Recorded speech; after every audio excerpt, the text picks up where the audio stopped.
be limited to 3 minutes. Is there anyone that would like to come forward this time? I'm not seeing anyone. Is anyone online, Fernando? No, Your Honor. Okay, city manager. Thank you, Your Honor. Tonight we have 4 items for closed session. Item 1, Government Code Section 54957.6, Conference of Labor Negotiator, Agency Negotiator Jason Rydner and Yolanda Andrade, Employee Associations, Porterville Safety Support Unit, Porterville Police Officers Association, and Porterville City Employees Association. Item 2, Government Code Section 54956.95, Liability Claim, Claimant Aldo Gutierrez, Agency Claims against the City of Porterville. Item 3, Government Code Section 54956.9D3, Conference of Legal Counsel, Anticipated Litigation, Significant Exposure Litigation, 3 cases in which facts are not known to plaintiffs. Item 4, Government Code Section 54956.9D4, Conference of Legal Counsel, Anticipated Litigation, Initiation, Litigation, 1 case. Okay, at this time, we'll go into closed session and reconvene at 6:30.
Okay, we'll reconvene open session and report on any reportable actions taken in closed session.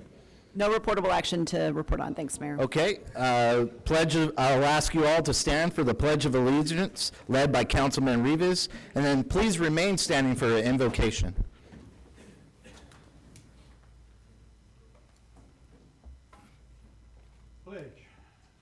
I pledge allegiance to the flag of the United States of America and to the republic for which it stands, one nation, under God, indivisible, with liberty and justice for all.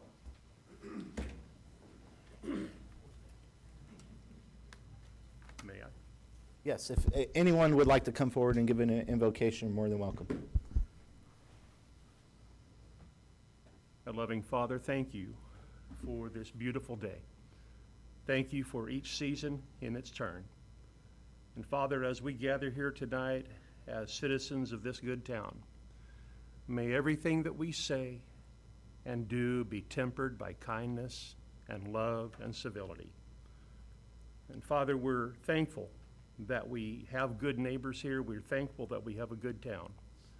We're thankful that we live in a land of plenty, a land of freedoms. And Father, forgive us when we go astray. Help us always to be kind and helpful to others. We thank you for your loving Son, Jesus Christ. In his name we pray. Amen. Amen.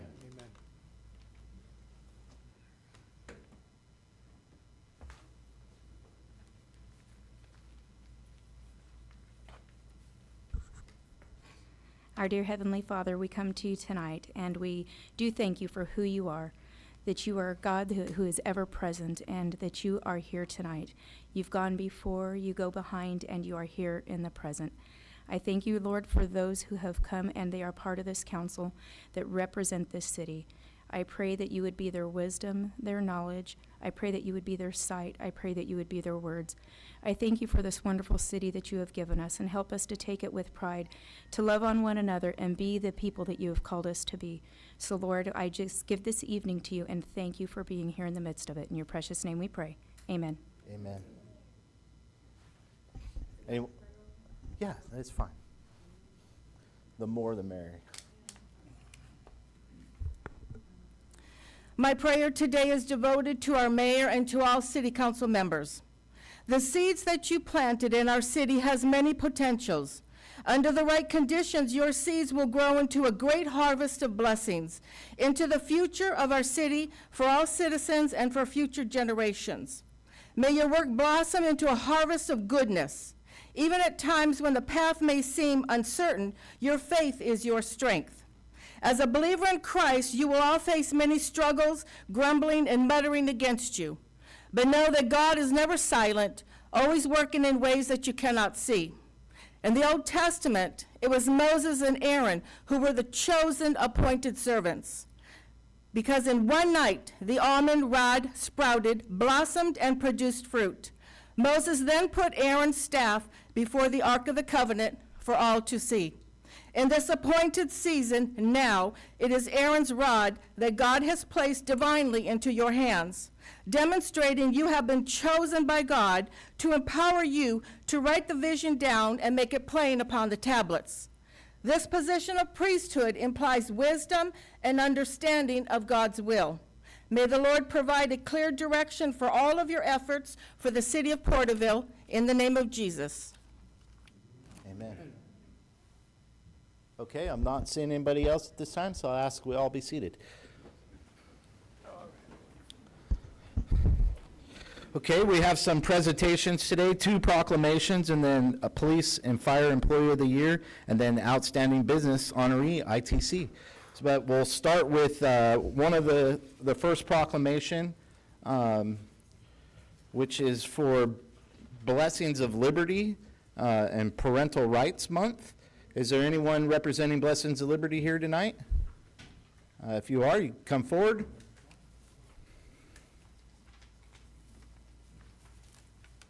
You know, I'm not going to read the proclamation, but I just want to say parental rights is near and dear to my heart. I learned how important it was during COVID. My daughter was isolated in the office for 4 days and then unenrolled from school for not wearing a face mask, and it really highlighted how important it actually is what got me into politics. And you know, parental rights is a constitutional right. We have the right to raise our children how we see fit, and it is our liberty interest, and it's protected by the doctrine of parental rights. And so I appreciate you coming forward and bringing this with Blessings of Liberty. I know you've done so with the County of Tulare, which has supported you with a 5-0 vote on proclaiming parental rights in Tulare County. So I appreciate you bringing this forward to us, and I'm happy to proclaim Parental Right Month here in Porterville. That's great. Well, real quick, can I get Yes, that? yes, Okay, please. fantastic. Thank you all. Mayor, thank you, council members. Thank the citizens for supporting this. This is, like you said, very important. It kind of seems silly that we even have to recognize it, but the rights of the parents and the strength of the family is crucial to what America is about. So tonight's proclamation is more than ceremonial. It's a stand, it's a declaration that Porterville still understands what built this country. Long before America was a nation, it was an idea. And that idea was born at the kitchen table, not government desk. It was nurtured by mothers and fathers who passed down their values, responsibilities, and truth without permission from a bureaucrat. America was built in the home through discipline, faith, hard work, and love. These were not outdated traditions, or they're not outdated traditions, but it's the bedrock of what American liberty is about. By affirming the central role of the parent, you are not just defending the family, but freedom itself. Thank you for drawing the line in the sand and standing with those who still believe that the family is not the enemy of progress, but the guardian of our nation's soul. Appreciate you guys. Thank you. Thank you, Mr. Flowers. Okay, now we'll move on to the Holy Week proclamation. Once again, I'm not going to read all the proclamations because we have 5 different churches here with the proclamations, but what I'd ask is that we all come together and take a picture as one community. You know, God gave us his only begotten Son. His name is Jesus Christ, our Lord and Savior, and he was crucified for our sins. And so it's a great honor to proclaim Holy Week in the city of Porterville. And for over 2,000 years, Christians around the world have proclaimed he has risen. And so today we proclaim that. With that, Vice Mayor has invited Pastor Gail to do a presentation. And so I will pass it off to Vice Mayor Ed McCurvey.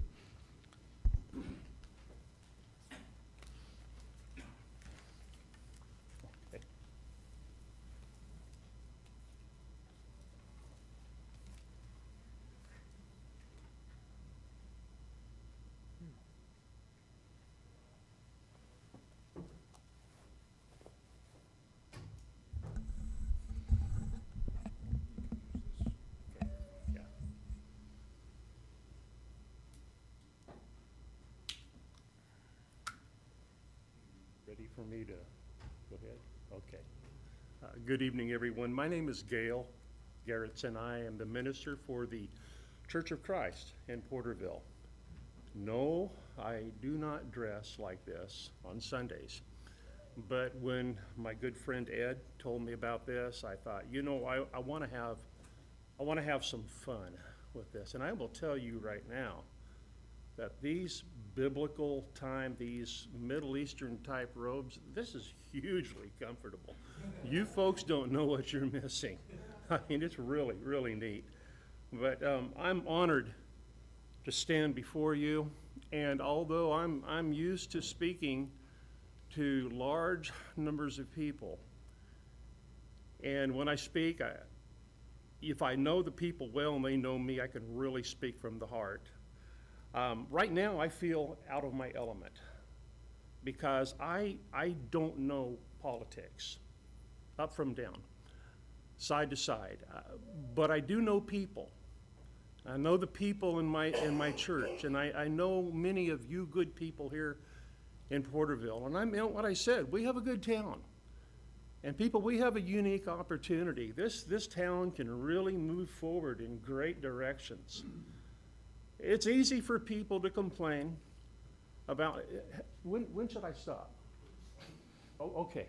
Tell me when, okay, when, yeah. Preachers do this. They get preachy. But I remember our kids, my wife is here with me tonight, and my kids were, as they're growing up, Dad, I hate Porterville. It's just this dry, dirty, old cow town. There's nothing to do.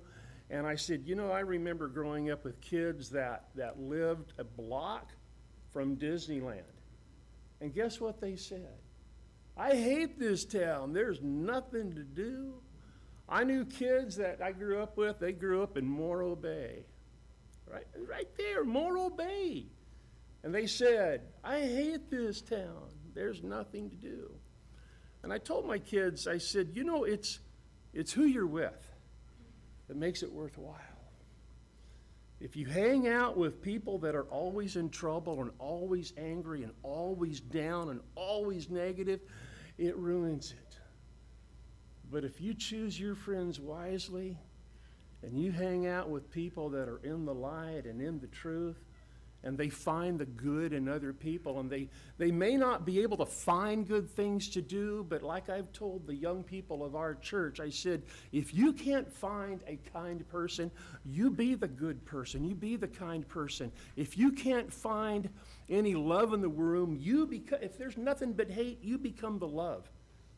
If there's nothing but doubt, you become the ray of light and the confidence and the faith. And you just keep paying it forward like that. There was an Old Testament prophet by the name of Ezekiel who, in really bad times, maybe you have read the Bible, maybe not, but it's about a history of a people, and it's about a Savior to come that is here, and he will return again.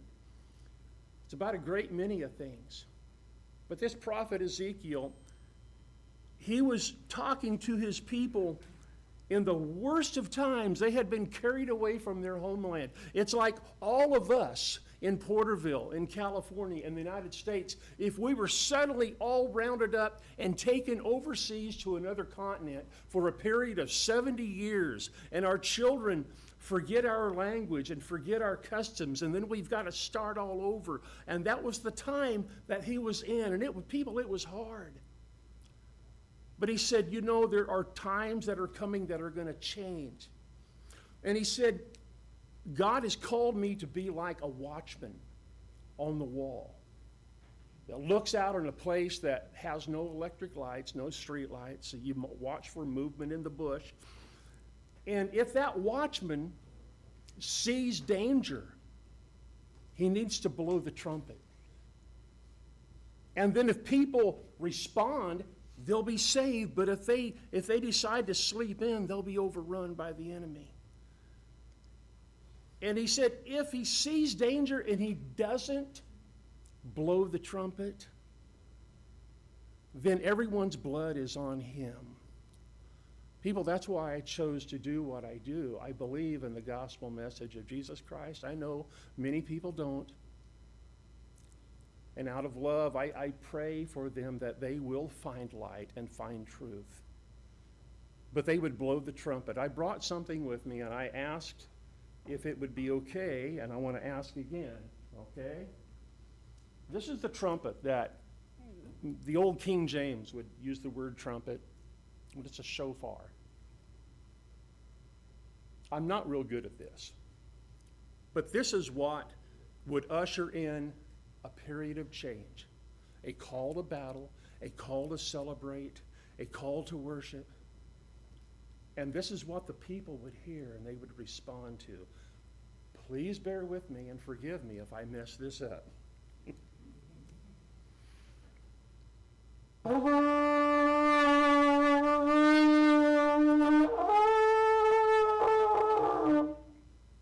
That's the best I can do.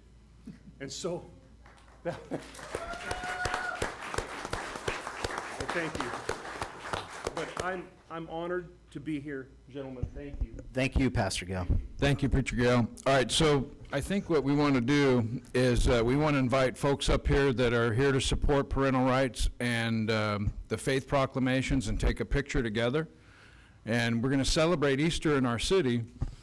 And you know, Easter is really important. It's considered a secular holiday now in America, but for those of us in the faith, Easter is every first day of the week, every week. But we celebrate it here, and we're going to proclaim it as Easter week and invite everyone to celebrate with family throughout our city every week from here on out, henceforth and forthwith.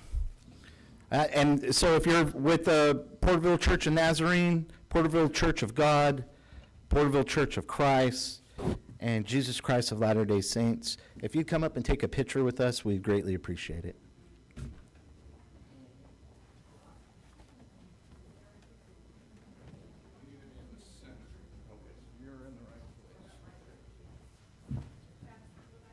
What about everybody else's church? You're more than welcome to come and take a picture with us. You support parental rights, you're with any faith, come and take a picture with us. You're more than welcome. I apologize.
Okay, thank you for that.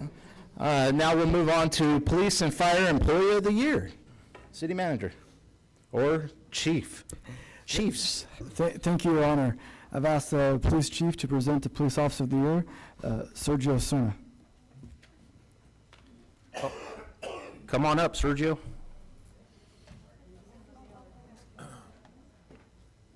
So every year, the Porterville Police Department command staff accepts nominations from the department supervisory staff for nominations for Police Officer of the Year.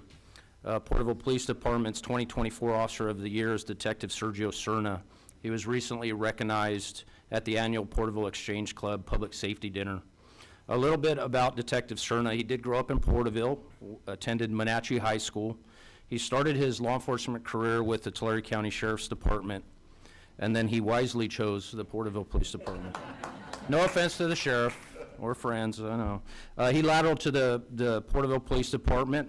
Here at the police department, Detective Cerna has worked patrol. He's worked as a school resource officer for the Burton School District. He's also currently assigned as a detective in our General Investigations Unit. So throughout 2024, he was one of the cornerstones of our General Investigations Unit. He demonstrated exceptional work ethic, leadership, dedication to his duties. He always maintained a positive attitude and he played a crucial role in developing our new detectives that had transferred back in the last few years. He's been in detectives for a couple years now. His expertise and mentorship to his peers has only strengthened that unit back there, but also department-wide. He always has a positive attitude, walking up and down the halls, greets everybody that he passes, and he's just generally a good guy to be around in the hallways as you're carrying on different conversations. While handling the demanding caseload that he has, he had numerous significant investigations where he delivered results that impacted the safety and well-being of the citizens in this town and provided justice to crime victims in the cases that he investigated. He's an effective investigator, solved many high-profile fraud and property crimes, resulting in suspects being arrested and held accountable for their actions. He has a strong ability to work through these complex cases, collaborate effectively with his team, but also with other departments and staff at the department as he works through these cases. And he sets a high standard for excellence with our department. We also like to publicly recognize his wife Roxanne and their 5 children for the strength behind every police officer as a strong family. Congratulations to Detective Cerna for being the 2024 Police Officer of the Year.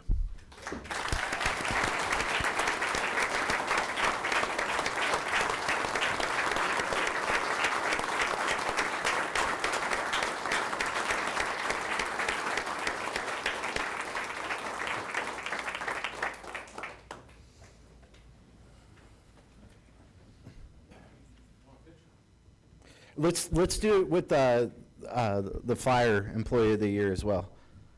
Yeah, you know, hey Chief, everybody likes them more for some reason, so it balances. I got booed. Hey. Wait, we got to get a speech. No, you don't get off that easy. Come on. We want a speech. I'm appreciative, not only of the council, only of my chief, my command staff, my partners in the back, my family, my mom, but the citizens. I grew up here, I was raised here, my kids have lived here. Some of the invocations that were given earlier, hit home. You know, we're all here, we're to treat everyone with respect and kindness, no matter where you're at in life. I might meet you on your worst day, I might meet you on your best day. I hope that on your worst day, when you see me on your best day, you remember me, you remember that I was kind. Remember that I was fair. And on your best day, you might see me on my worst day. Just remember that I'm going to be kind. I'm going to be grateful. I'm going to be thankful. Thank you guys. I appreciate you. Yeah.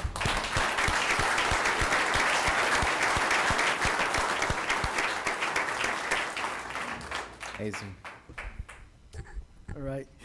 Your Honor, I've asked Fire Chief to present Renee Zavala with Firefighter of the Year Award. Yeah, Renee, if you could come forward, please. Thank you.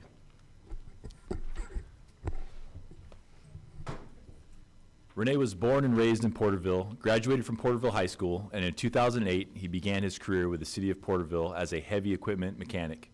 But it didn't take long for him to recognize his true calling was in the fire service. With determination and a passion for helping others, Renee joined the Porterville Fire Department's Reserve Program and graduated from the Porterville Fire Academy. A year later, he became a full-time firefighter, and from that moment on, he dedicated himself to continuous growth and professional development, earning promotions to the rank of fire engineer and then fire captain. Beyond his daily duties, Renee is a passionate instructor. He teaches state fire instructor courses in firefighter survival and driver operator. He also serves as an instructor at the Porterville College Fire Academy, where he plays a vital role in shaping the next generation of firefighters. He expanded his role as a teacher and mentor by developing the Porterville Fire Department's first Engineer Academy, and in December, he created the Porterville Fire Department's Apprenticeship Academy in collaboration with Porterville Unified School Pathways. This 3-day program provided high school students with a hands-on introduction to firefighting, immersing them in various aspects of the fire service. The academy was very successful, and it offered students a unique opportunity to explore a potential career in the fire service. When he's not at the firehouse or on the training grounds, Renee enjoys making home improvements, traveling, and camping with his wife, 3 children, and their dog. He is deeply grateful to his parents who instilled in him the values that have shaped him into a firefighter, leader, and public servant that we celebrate today. Captains of all, your commitment to service and leadership has made a lasting impact on this department and the community we serve. It is with great pride that we recognize you as the Porterville Fire Department's Firefighter of the Year. Congratulations.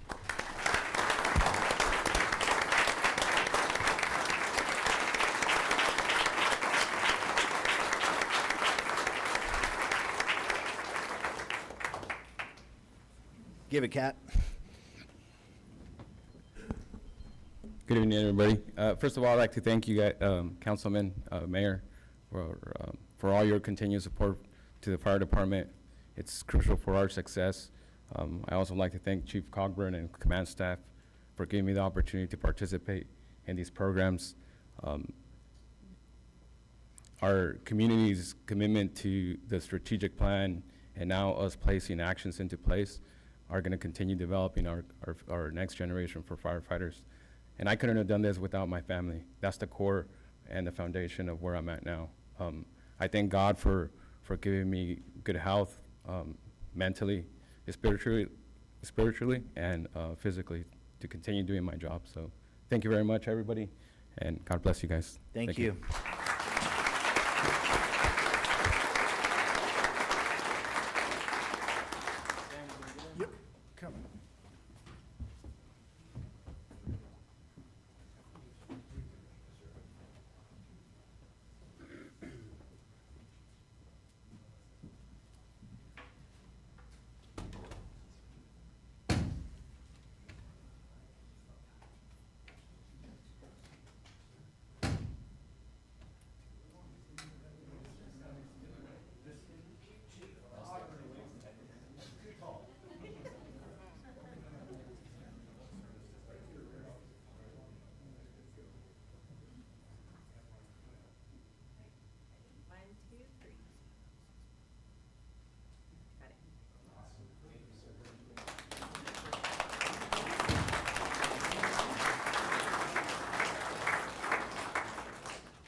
Yeah, go ahead, Vice Mayor.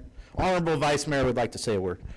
You know, we studied this at church this week. We're talking about sacrifice in the season because everyone's focused on Easter. We often think about sacrifice in a lot of different ways. And in Easter, the ultimate sacrifice was giving up your life for someone else. The men and women that support this community and keep us safe are in here getting awards tonight, and they sacrifice all the time. Our parents sacrifice for our kids. We sacrifice when we give our time to the community. Sacrifice is the season because it represents humility. It represents you giving, and it represents grace. And it's just wonderful to see in this season all this culminating together this evening to talk about the service and the sacrifice that we make in this community to make sure that we're all keeping each other safe and lifting each other up and encouraging each other as we go through this life. And I just wanted to say some things about sacrifice. And remember that courage, the courage that Jesus had to go out on that cross and make that sacrifice, the way, the life, and the truth, all virtue flows from that virtue of courage. And the courage in the men and women in the police force and the firefighting crews is astonishing to me, and it inspires me. And I just want to say thank you very much on behalf of the council and on behalf of everyone here tonight, how much we appreciate all the sacrifices that you make for this community. Thank you. Thank you.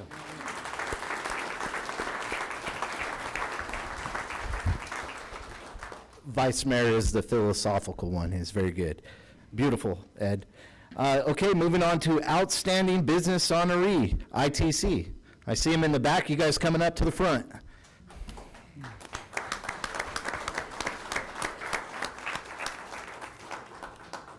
Thank you, Your Honor. Tonight we'll be honoring ITC as Outstanding Business Honoree, and I've asked Ms. Calderon to provide the presentation. Good evening, everyone. Integrated Technology Solutions, referred to as ITC more commonly, specializes in network, audio, video systems with a strong emphasis on technology integration. Founded in 2007 by Leo and Stephanie Cortez, ITC began a small family-driven venture out of their home. By the end of that same year, ITC transitioned into a commercial location, setting the stage for their company's expansion. ITC is committed to delivering comprehensive integration solutions that blend seamlessly with modern smart technologies. From home installations to large-scale commercial systems, ITC tailors every project to meet the unique needs of their clients, ensuring safety, efficiency, and peace of mind. ITC's focus on technological innovation has been crucial to its success. What started with basic alarm systems has evolved into providing cutting-edge smart technology solutions for both residential and commercial clients. Leo's role on the Security Communication Integrator Advisory Council ensures ITC remains on the forefront of industry advancements, bringing the best solutions to the local community. Over the past 18 years, ITC has steadily grown into a reputable and trusted provider in the security industry, now employing a dedicated and skilled team of 13 professionals. This growth has created local job opportunities, supported families, and empowered the Porterville workforce. ITC's commitment to hiring locally and fostering a positive work environment has made it a key contributor to the local economy. Beyond business, ITC is deeply committed to the Porterville Committee, supporting local youth sports, Rotary events, FFA boosters, the Porterville Fair, and charitable organizations like the Family Crisis Center and Habitat for Humanity. ITC understands that success is not just about profits, but also about making a positive impact on the community. Porterville's growth is driven by businesses like ITC, whose focus on job creation, support for the local causes, and investment in technology is helping to drive economic development in the region. ITC, we thank you for your dedication to innovation, community support, and excellence in Porterville. Please join us in congratulating ITC for being named a 2025 Outstanding Business of the Year.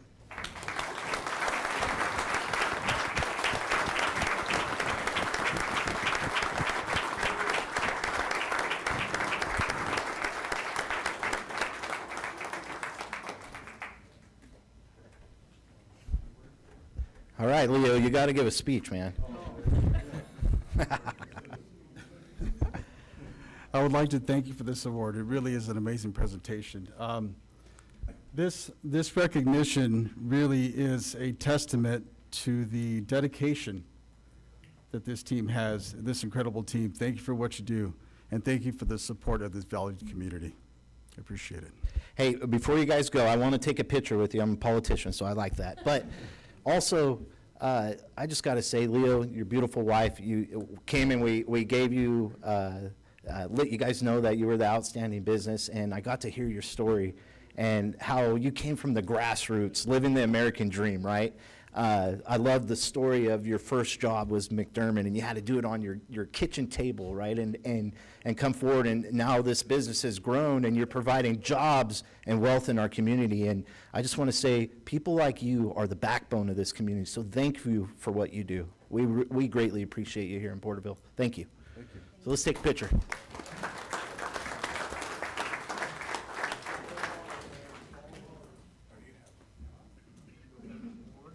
Yes.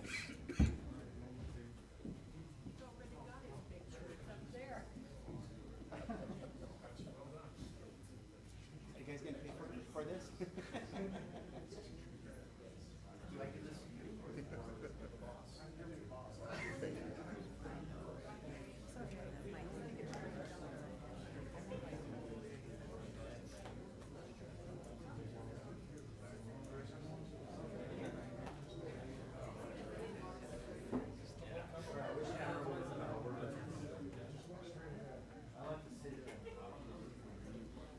This is the ITC camera.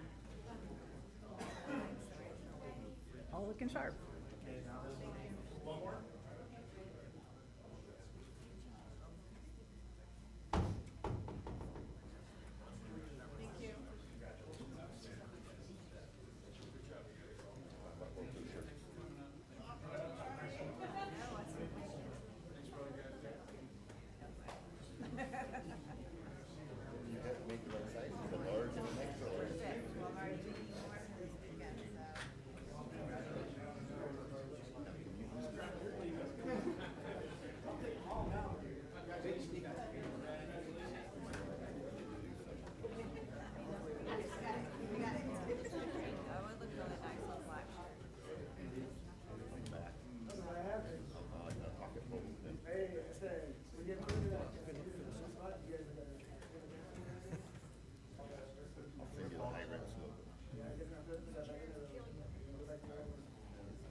All right, now we'll move on to oral communication. This is the opportunity to address the council on any matter of interest, whether on the agenda or not. Please address all items not scheduled for public hearings at this time. Unless additional time is authorized by the council, all commentary shall be limited to 3 minutes.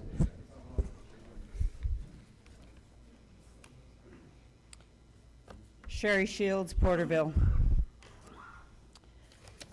All the words are nice in this room. Holy Week for the homeless also. When you sit in church on Sunday during your Holy Week, and you go there in your best clothes on Easter, remember those that are homeless, because they're just as important to God as you are. I've never been homeless in my life, but I can tell you that I almost was. I've worked 35 years for the post office. I'm not a deadbeat, but you are one earthquake, one fire, one family loss member, one tragedy away from being homeless. You think that you're beyond it, you're not. I lost my husband. There went half of our income. There went our retirement. Had a daughter that was murdered in this town, still fighting that case.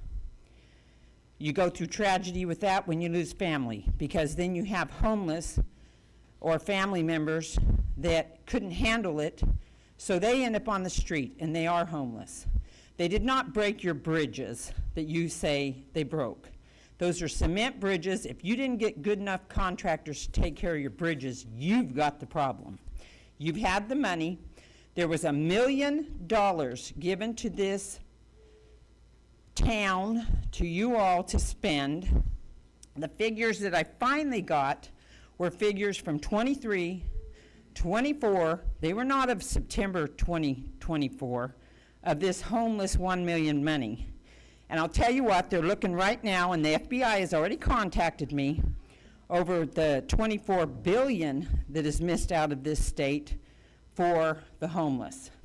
Your homeless money was spent frivolously. You did not take care of it.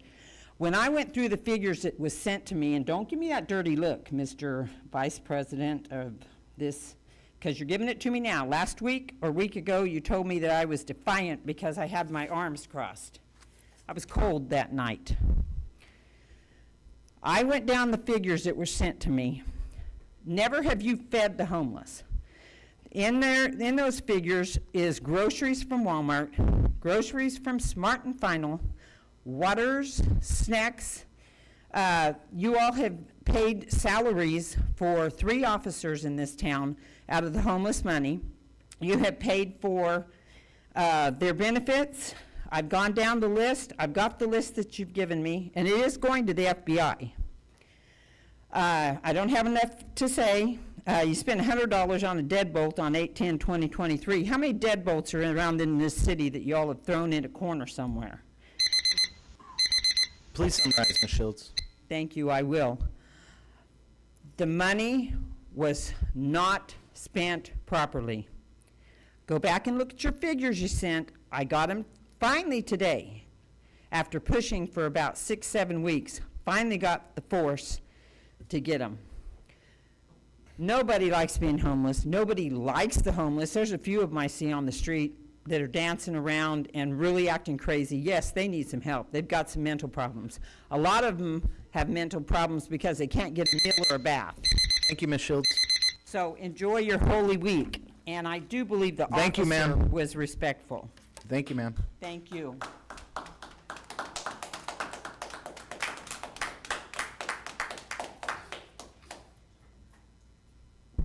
Good evening.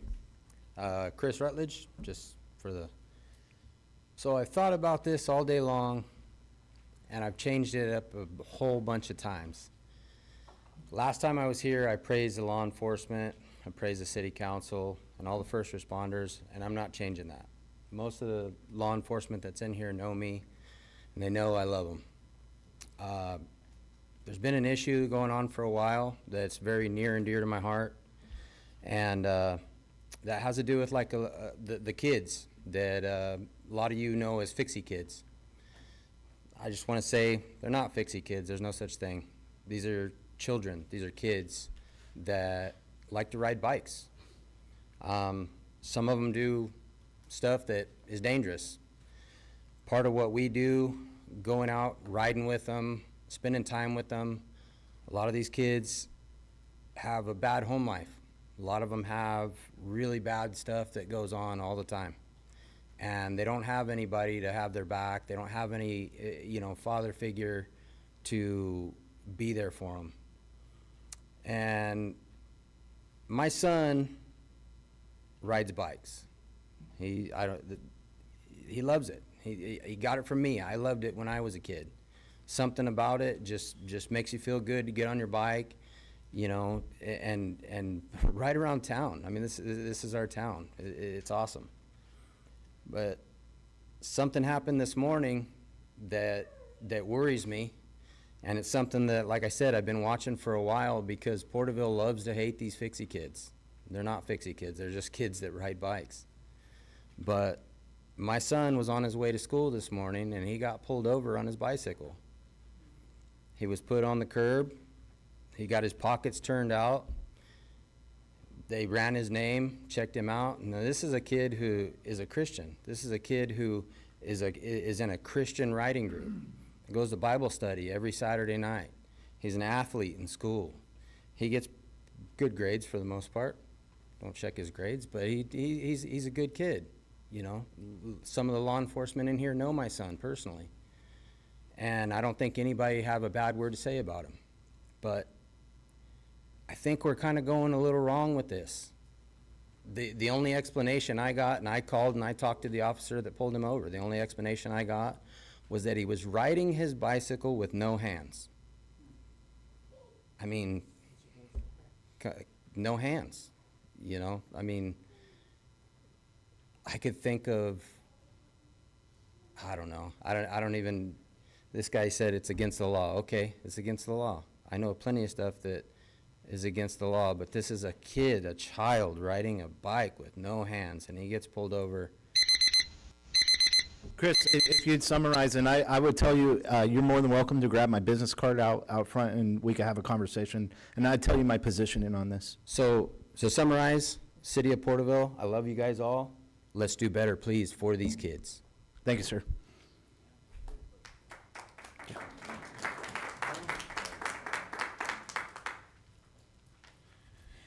Yeah, my name is Rick Sullins, and I guess I'm the president and founder of Crew 180, the bike club here in town. It's a nonprofit Christian organization.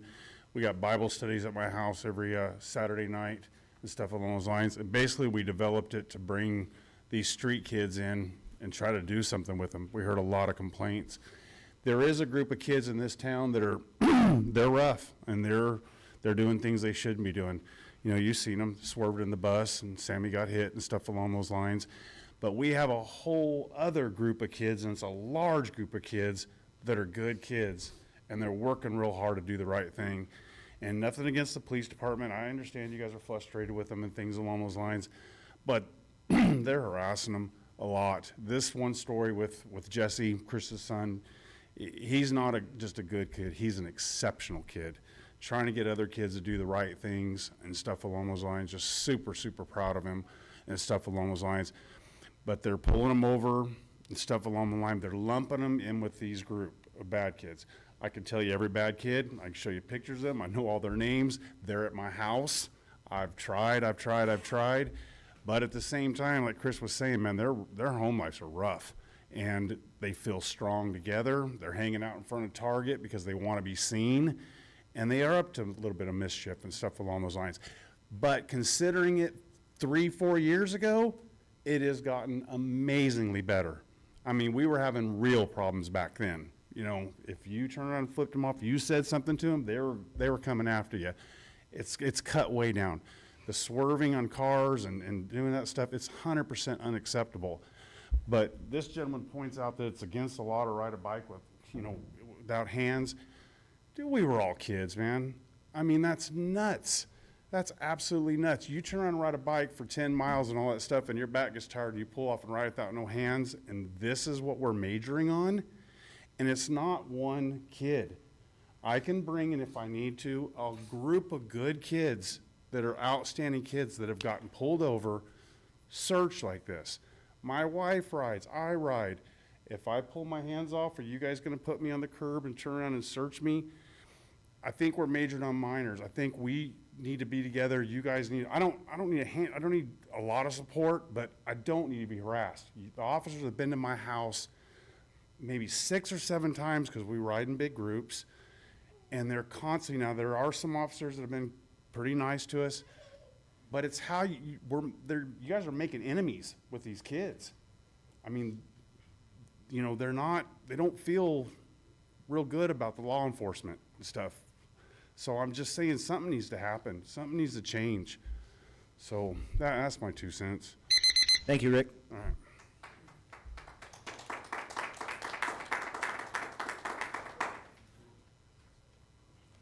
Teresa Gonzalez, and I'm on file. As you know, I have a great concern for the intersection at Putnam and Third. What I want to give you is just 6 pages, and it's an example of the muscle cars, not just the regular cars. And because I have full view of it, I wrote the date and the time of those cars using Putnam and Third as a racetrack. As you know, my concern is for Plaza de Santa Fe. I asked City Council to consider a 4-way stop sign, repaint the crosswalks, and install pedestrian lights on the road, and a caution sign pedestrian crossing. The efforts of the Porterville Police Traffic Division is very much appreciated on this continuing issue that we've had.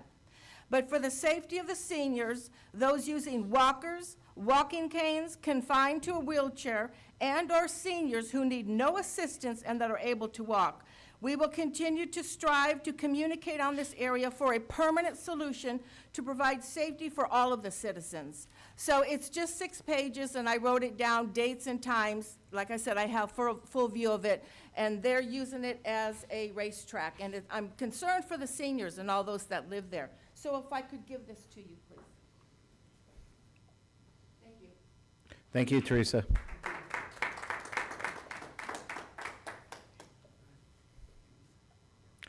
You're more than welcome to come up, ma'am, if you're.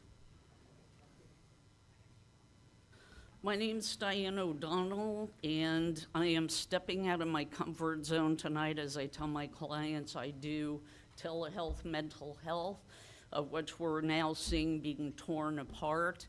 I have a high concern about mental health. Easter for me is what my dad told me, is accepting, having compassion, and tolerating. That's all I've ever done for 38 plus years. I worked in the prisons, I worked after the Sandy Hook shooting, and I've seen very little change. I'm saddened, I've become skeptical. I said if I became cynical, I'd get out of this field, except I have too many people that are heading into suicide, seeing domestic violence go up, seeing people angry. And the answers are more simple than we make it, is if we go back to having compassion, to caring, to tolerating for people. I wanted to leave Porterville, honestly, when I first came here. I felt like an outsider. I didn't feel welcomed. I was getting a lot of cynicism about what are you doing, what are you doing? I spoke my voice. I've had my car trashed.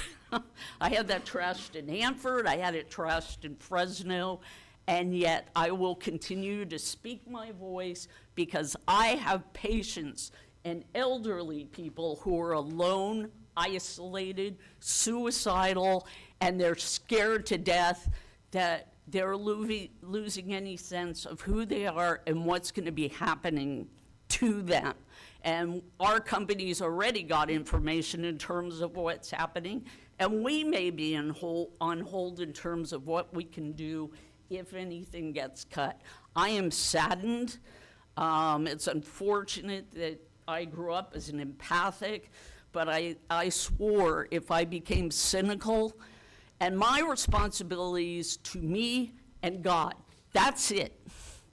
He tells me what my job is, what I do, how I treat other people. And if I do it well for him, he knows me, he knows I've made mistakes, but he knows that I'm going to treat everybody with respect, kindness, and I want to uplift those people. I was almost homeless at one point. I lost 2 relatives to COVID because people were inconsiderate and said, yeah, we have it, but we don't care about you. So to take that anger, to put it into people and say, I'm going to uplift you, I'm going to care for you, that's probably what my mission is from my Lord above, is I go out, do the best that you can, lift up your neighbor. And Please summarize, Ann. So I hope, but we all have to do, we all have to be part of it. Thank you.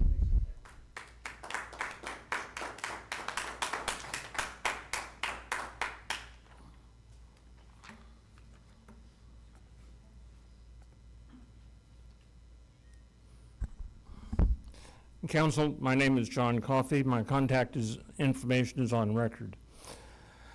Last Friday, we stopped at the Taco Bell on Henderson Avenue to pick up lunch. As we were leaving, I noticed a semi-trailer parked in the Walmart parking lot with the back door ripped off. Also, there was another trailer with trash piled up just about to the level of the bed. Both of these trailers looked like they had been parked for some time. I don't know for sure whose council district this is in, but whoever it is needs to pay attention to real problems in the city, not look for problems that don't exist. Also, it looks like Veterans Park on the south side of Henderson is in need of increased attention again. For example, at least one dead tree. Another real problem, the city needs to tell PUSD to pay their bill to Southern California Edison so that the street lights at Wenatchee can be turned on.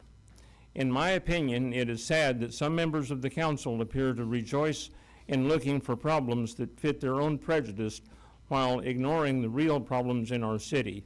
Yet another problem I have noticed is the lack of handicapped parking on Main Street. Yes, there is some on the side streets, but not on Main Street. Thank you. Thank you, Mr. Coffey.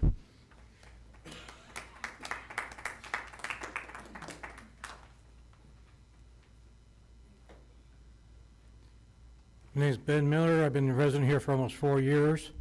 I got made aware of this thing about awarding a contract to wrap our buses at 111,000 plus.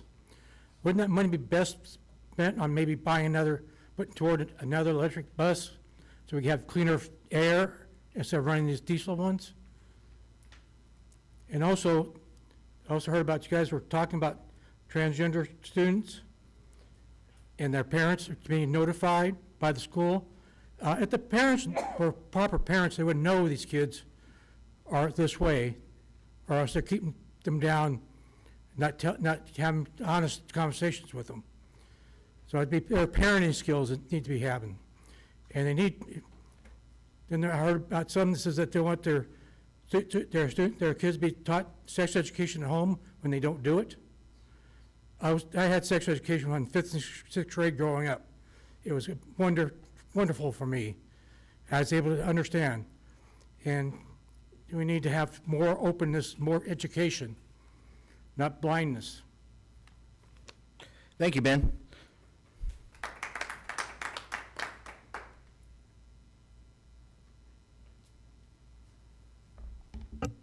Good evening, Honorable Mayor and City Council members. I'm honored to be here tonight. That was one of the most energized kickoff to a City Council meeting that I've seen statewide. My name is Jim Miller, and I'm the Vice President of a company called Race Communication in the Business Development Department. I wanted to take a few minutes to introduce our company to you and the latest project that we have that's going to affect Porterville. Race is a licensed telecommunication utility in the state of California. We're what they call a CLEC, a competitive local exchange carrier. It was back in '96 when the federal government broke up all the Ma Bells and the competitive local exchange carriers came about. We're licensed and regulated by the California Public Utility Commission. We build and operate pure fiber-to-the-home networks throughout the state. Over the last year, RACE has been working with your amazing staff and management team, and we have approved plans and permits. We're excited to announce tonight that we have started construction of our fiber-to-the-home network here in Porterville. If you haven't already, you're gonna start seeing a lot of RACE trucks on the street. They're all branded. The project is expected to take 14 to 18 months. Once completed, the residents of Porterville are gonna have some of the fastest residential internet in the state. This is gonna allow for work at home, online education, telehealth, as I mentioned earlier, and of course, entertainment. RACE's rates start as low as $35 for a 300 by 300 megabits per second connection, and they go up to $120 for our fastest internet, which is 10 gigabits. Unlike copper, which is what cable offers, or AT&T on their DSL, fiber internet offers the same upload and download speeds. This is very important in today's society. As your company of the year talks about smart homes and so forth, they need this type of connectivity to be able to extend into the future. As construction begins in various sections, residents are going to start receiving letters. We mail them out at first to the local neighborhoods that are being affected. 72 hours before work begins on the streets, residents are also going to have door tags on their homes. The door tags will, once again, explain what we're doing and will point them towards our website or our call center to answer more questions. Our goal is to minimize any impact to the City Hall and point the residents, like I said, to the website. I thank you for your time this evening. I can answer any questions that you have, or the city also has my contact that they can share with you. Thank you, Mr. Miller. Thank you.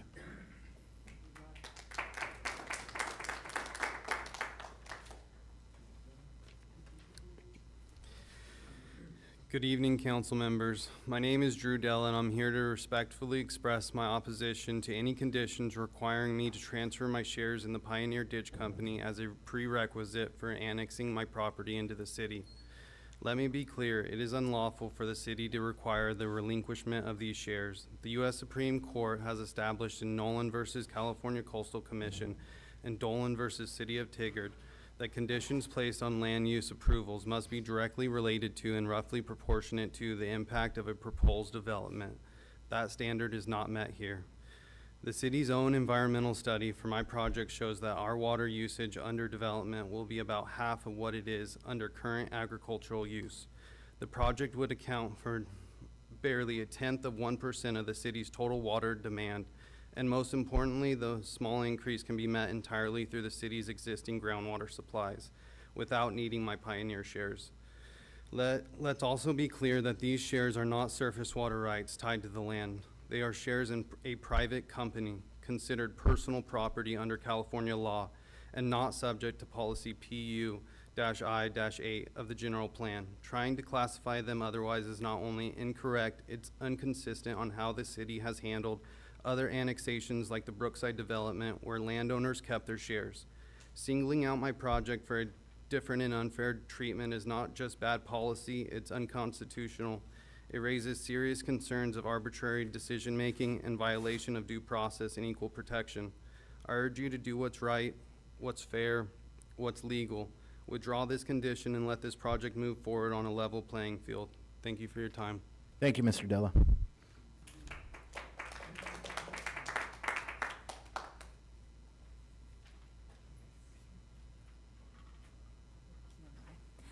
Good evening, Mayor, City Council members. My name's Christy Martin. I'm here on behalf of Porterville Chamber, and I just have some updates for you. First, I really just want to thank everybody who came out the previous weekend and enjoyed Spring Festival with us here down on Main Street. We had a really great time, and I really want to express my appreciation to city staff who helped us pull this off. It's definitely a really big event, and there's so many people in the background that come together to make this happen. So I would like to thank Sergeant Aguillon and the police department for their support. We had Brianna Spry, Joe Beza, and their field services team played a heavy part in that, and then also Donnie Moore and his team in the support that they provided. So, and also Maggie Salazar and the countless meetings she sat through with us listening to all of our crazy ideas. So again, really big thank you to the city staff. With that, we also had our first ever taco eating frenzy contest at the Spring Festival. If you were there, you saw it got a little lively a little after lunchtime, and we crowned our first winner with Zador Cardenas from Oasis Technology. So you guys can go back on our social media, mostly our Facebook. You guys can see some recaps or some fun videos on there, some photos, and we'll have more photos coming too from some of our Porterville Unified Pathway students that were there. With that, just some of the events that we have coming up. We have our Coffee with the CEO tomorrow, so that's at 9 a.m. at Stafford's. It's a great time to just come down and meet some of the board members, some of the other businesses, and get to chat with everybody. We will have 3 ribbon cuttings coming up at the end of April and then at the beginning of March. We have a little bit of a break between now and then, but our next one will be April 29th at 11:30 a.m. at Riverwalk Care Center. The next ribbon cutting would then be May 9th. Hold on, May 5th at 11:30 a.m. at C-Trust Staffing, and then May 9th at 2 p.m. with the Royal Daughters Community Reach. We also have Concierge College coming up, so that is going to be held on May 1st this year, 7 a.m. at the Tulare County Museum at Mooney Grove Park. And that's a collaborative effort with our region to really educate our retail and hospitality industry businesses on tourism here in the region, what there is to do, what they can share with tourists when they come. And then we will be having our next First Friday Coffee, May 2nd with Tulare County Federal Credit Union. And then we're going to round all of that out May 12th with Mighty 190 Committee. That's our region's promotion of tourism in our area, that we have a collaboration with the city, chamber, and other local agencies. So we'll be doing some action planning on that day and looking forward to seeing everybody's ideas on how we're going to move forward promoting tourism in the area. So thank you so much. Thank you, Ms. Martin.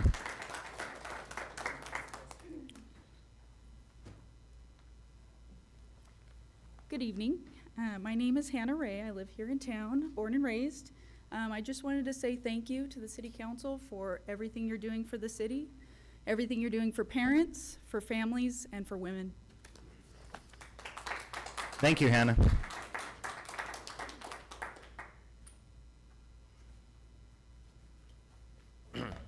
Greg Sheldon, 88 North Wilford Drive. Are we going to be allowing any public discussion during scheduled matters, items 18 or 19? Or are we got to make it now? You have the latitude. Give your piece now, Mr. Shelton. All right. Well, that's good. I'm going to make this brief. Item 7 has to do with repair on Hammerhand Street. I request that you would delay awarding that contract if there seems to be some issues with the ownership of the underlying land. Item 18 is a charter review. Is your mic on? Feel like you want to hear me anyway. Go ahead and start them over for now. All right. Item 7 in the consent calendar has to do with the awarding of a contract for the repair of Hinterhand. There seems to be some issues with the underlying ownership of the property. Mainly I own it. So before we award it and then we find out that we're not allowed to go on the property to repair it, might be the idea to delay it until we can work something out. Item 18, Charter Review Committee. I've seen the applications. You got a pretty good field there. I like some of the guys. I know them. You got Tom O'Sullivan, who's probably knows more than any developer alive today. He's also was member of the PID shareholder committee. You got Clayton Dignam, probably knows more about the code than anybody. I know because I battled with him.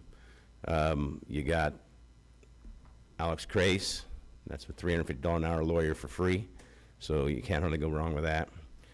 There's some other ones I don't really know very well, but there's a couple on there that their currency is chaos, and I hope that we don't put them on there and create a situation where it really affects the efficiency of the committee. The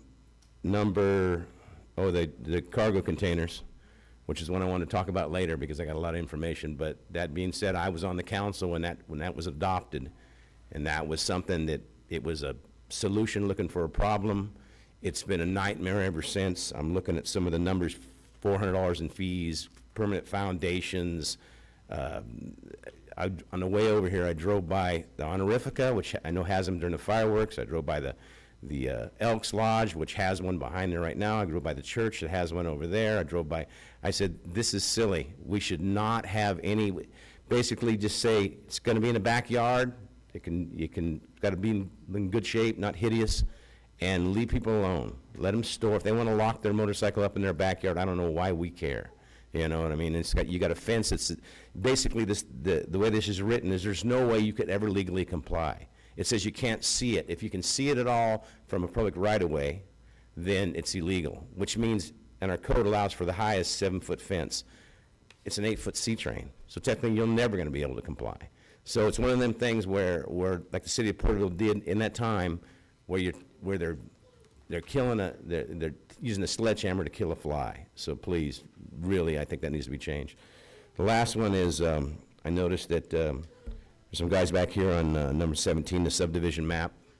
I know that piece of property when I was a kid. I used to ride by there. It's a really tough piece of property to build. So if you can, we always talk about how we want infill, you know, and infills are really tough because everything that they don't bring as much money as other subdivision, but they're 3 times more expensive to build. So if you can give them some help, that would be a great thing. Thank you.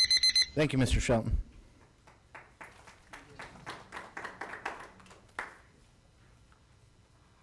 Good evening. My name is Evelinda Medina, and my address is on file. I just want to talk about a little bit about the Springville Ranch ADHC. I'm a spokesperson there that is trying to help this adult day health care center up in Springville to bring in more disabled adults and seniors to be registered for the program. I want to welcome you guys or invite you guys to come on April 30th from 10 a.m. to 2 p.m. to our, I think it's our second open house, and lunch will be served in there that you guys can see what we offer. I'm going to tell you guys a little bit about what the Springville Ranch offers for the people there. They the goals are they have medical review, nursing services, restorative therapy, psychological services, personal care assistant, therapeutic activities, medical social services, meals and snacks, and they also offer transportation. They are willing to come and pick up any seniors that are wanting to become members of the program. They will drive from Springville to Porterville to offer these services, and they will drop you back off at home. And their goals are the mission to enhance the quality of life for the members of our beloved community by making them as healthy, active, and independent as possible. Once again, I would like to invite you guys on April 30th from 10 a.m. to 2 p.m. I'll stop by tomorrow to drop off some brochures, and I have a business card from the Kenneth Johnson, the program director. Thank you, ma'am. You're welcome.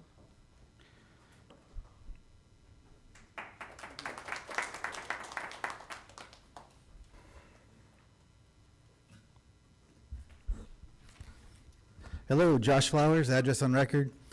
I'm here to talk about a little bit about the churches.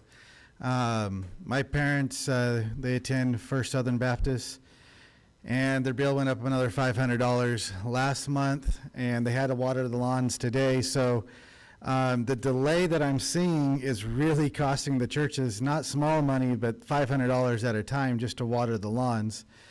You know, I guess the challenging part that I'm seeing in how this is unfolding is it seems like, you know, we're all going to make decisions. Leaders make decisions, and sometimes we're going to get it wrong. And so when we voted for an 88% increase on those fees, it's okay. We understand that. But now good leadership is how fast do we go and correct that? This council's responsibility to those churches is the highest at this point, because we know it was 974%. So what we have to do now is get real solutions. I watched the council meeting last time. I read through your guys' packet this time on that issue. I don't understand it. the pockets of money that we're proposing, it's a simple solution. Let's go get it fixed. Why are we overcomplicating it? Let's get it done.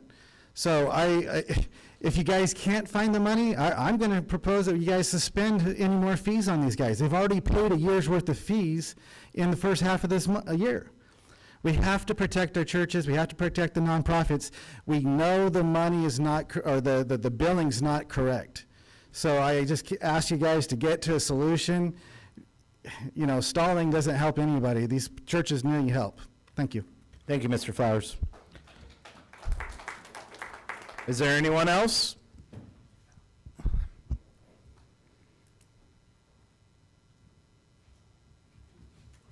Good evening, people of Porterville.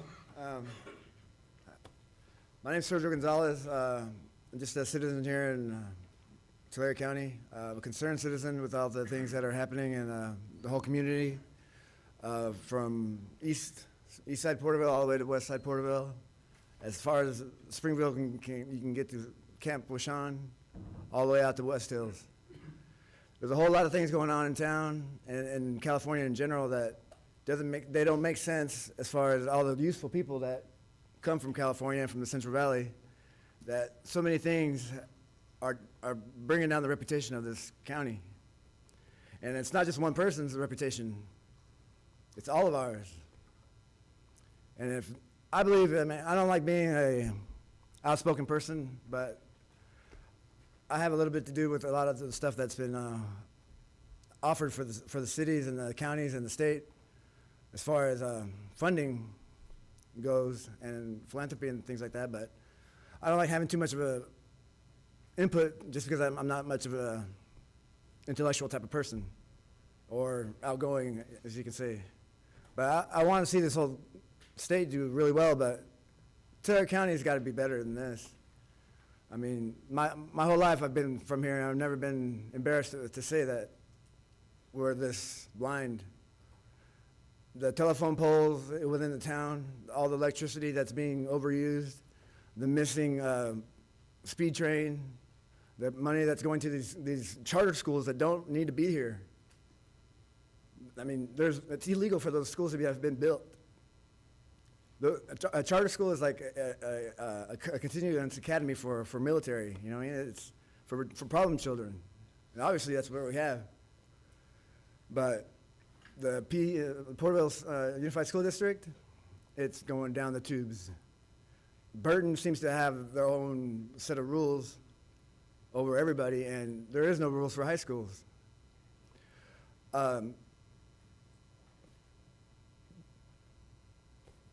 The basics is just like there's so many things that come up in my mind that there's so much money being spent here, there, here. PC has a big problem with their enrollment, their educational output, their curriculum. So do the elementary schools all the way up through high schools. There's businesses that don't have any Chamber of Commerce input. That's every single business. There is no Chamber of Commerce in town. But there's not that much. Just please address the council. Yeah, I understand that, but the thing is just as a city, we should pay more attention with each other. You know, help each other out. And that way, Yeah. addressed in a better way. Thank you, sir. And a more pleasant way for everybody. Thank you. Okay, I'm not seeing anyone else at this time. Is there anyone online, Fernando? No, Your Honor. Okay, well, we'll move on to reports. This is time for all committee, commission, board reports, subcommittee reports, and staff informational items. We'll start with Parks and Leisure Service Commission. They met April 3rd. Oh. And we have a slideshow.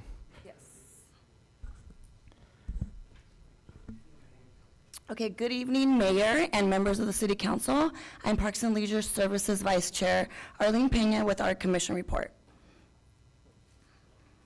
The very popular city pool was in dire need of a lot of TLC. The large renovation project was completed a few weeks ago. The small tiles which A high percentage were missing, were replaced. New grates were put in around the perimeter to replace cracked ones. Also, a new gutter was installed, the pool was replastered, drains replaced, as well as a new diving board put in. The pool now looks brand new and will be thoroughly enjoyable to youngs and old alike all summer, with all the repairs lasting for many, many years. I said the pool was very popular, where last month marked the first day of summer pool rentals for the public. Every time slot for the entire summer was reserved within 10 minutes.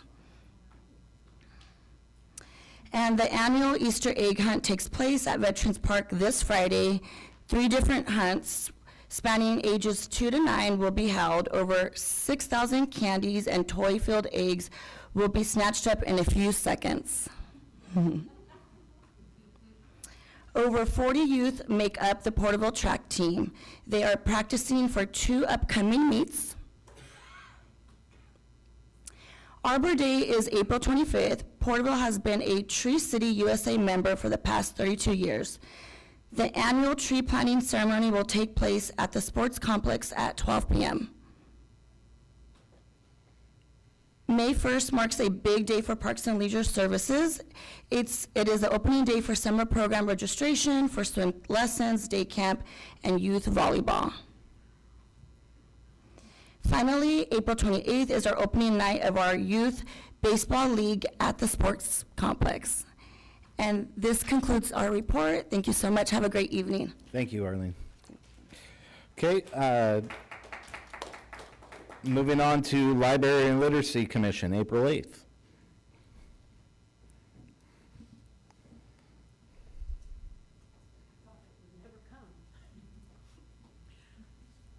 We had a short meeting. Good evening, ladies and gentlemen, city council, city staff, and Donnie, our fearless leader. These are the highlights from March. Virtual story times, you know, the one on Facebook. We had 441 English story time students and 403 Spanish, which is 844 students. Bilingual story times, which are in the library at every Thursday at 10.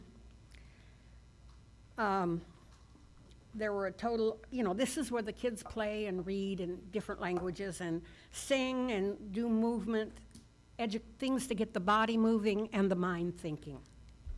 There were 50 participants. Family literacy services are held every Thursday of the month at 5:30, and they had 49 participants. The adult book section, The Man in the Iron Mask. How many of you remember that one? By Alexander Dumas. And also The Women by Kirsten Hanna. The book club had 19 members, and it meets every 4th Saturday of the month. Young Book Club read The Perks of Being a Wallflower by Stephen Chbosky, and they had 9 members. Game day activities, the 2nd and 4th Tuesday and Sunday. They bring their own games, or they can play with what we have in the library, and they had 78 participants. We had 1 new student sign up for the 1,000 Books Before Kindergarten. And if you remember, that's where the parents and the families read to the students, and they try to read 1,000 books before the kids enter kindergarten. Game day activities we talked about. On March 1st, the first chapter Friends read Who Was Ruth Bader Ginsburg by Patricia Brennan Dumoth, and there was 1 participant. The 7th, Read Across America had a guest reader at Plano, and staff visited 2 classrooms and read 2 books, and there were 48 participants. March 7th, Migrant Parent Night Literacy at the Porterville Military Academy had 27 participants. March 8th, Dr. Seuss birthday celebration. We all know Dr. Seuss. I know I read it to my kids, but I think some of them were read to me. The Lorax was shown as a movie, and they had 186 participants. Hoop School Early Learning Mobile had a visit, and 69 participants came to the library. The 12th, there was a mental health fair at Summit High School, and they had 212 participants. March 14th, Parroting Network Dr. Seuss Reading Event, 24 participants. Head Start Home Base, 22 participants. And the Hoop staff did various crafts during the month, and there were 70. And literacy, which is the most important thing to me, considering what I did for many, many years as a job that I loved. Yadira is reading now and learning new words, and Estella is reading This Week magazine and discussing politics. How many of you attended Celebrate Reading at Veterans Park last week? I know you were there. None of you? You missed a great event. This is something that happens every year, and many organizations come out to read, and kids get books. There are so many things that happen in this community. Now I'm going to show you something. This is May's calendar for the library, and I'm going to show it to the people back here. What I love about this is it's color-coded. So if you're an adult, there's library events, it's blue. Adult Learning Center events online, red. And daily literacy building activities to share with your child. Suggestions to help your child become more literate so that they can be an active participant in our community as they grow older. You should read it sometime. And of course, in May, there is one day the library will be closed, and I'm sure I don't need to tell you guys what that is. Thank you. Thank you. Okay, we'll move on to Animal and Control Commission. They met April 10th. I'm not seeing anyone. We'll move on to Youth Commission. They met April 9th. I'm not seeing anyone. Okay, so we'll move on to staff informational reports, starting with Water Conservation Phase 4 status update. Bringing it to the council, is there any questions for staff? You've all had time to read. Any questions? None. I just, one question I had, and just to bring to the public, usually every year, June 1st is when we go to 2 days, or Phase 3, 2 days watering a week. Yeah, staff will be bringing an item to council in May to set the public hearing, and then conduct a public hearing in May for the changing of the watering schedule. Perfect. Thank you, Mr. Knight, or Assistant City Manager. From there, Councilman Rivas, ask away. Okay, on paragraph 1 on this item, define the outside city limits. Councilman Rivas, can you turn on your mic, please? My bad, I'm sorry. Can you hear me now? Can you hear me now? Yes. Thank you. First page, page 1, line 4, where it says outside city limits. Define that, and to what extent does that define? Customers we serve outside city limits? Yes, sir. Apologize. We serve county customers, so a majority of East Porterville customers Okay, are outside city limits. okay, as far as east side? Yes. What about the Pioneer section out there in that area? So the whole UDB, so the surrounding area of the city that's just outside city limits. Okay, I have several questions. Okay. Well, you just answered that question when you said June. What would be the impact if we pause Phase 4 until June? So you answered that, right? Until May.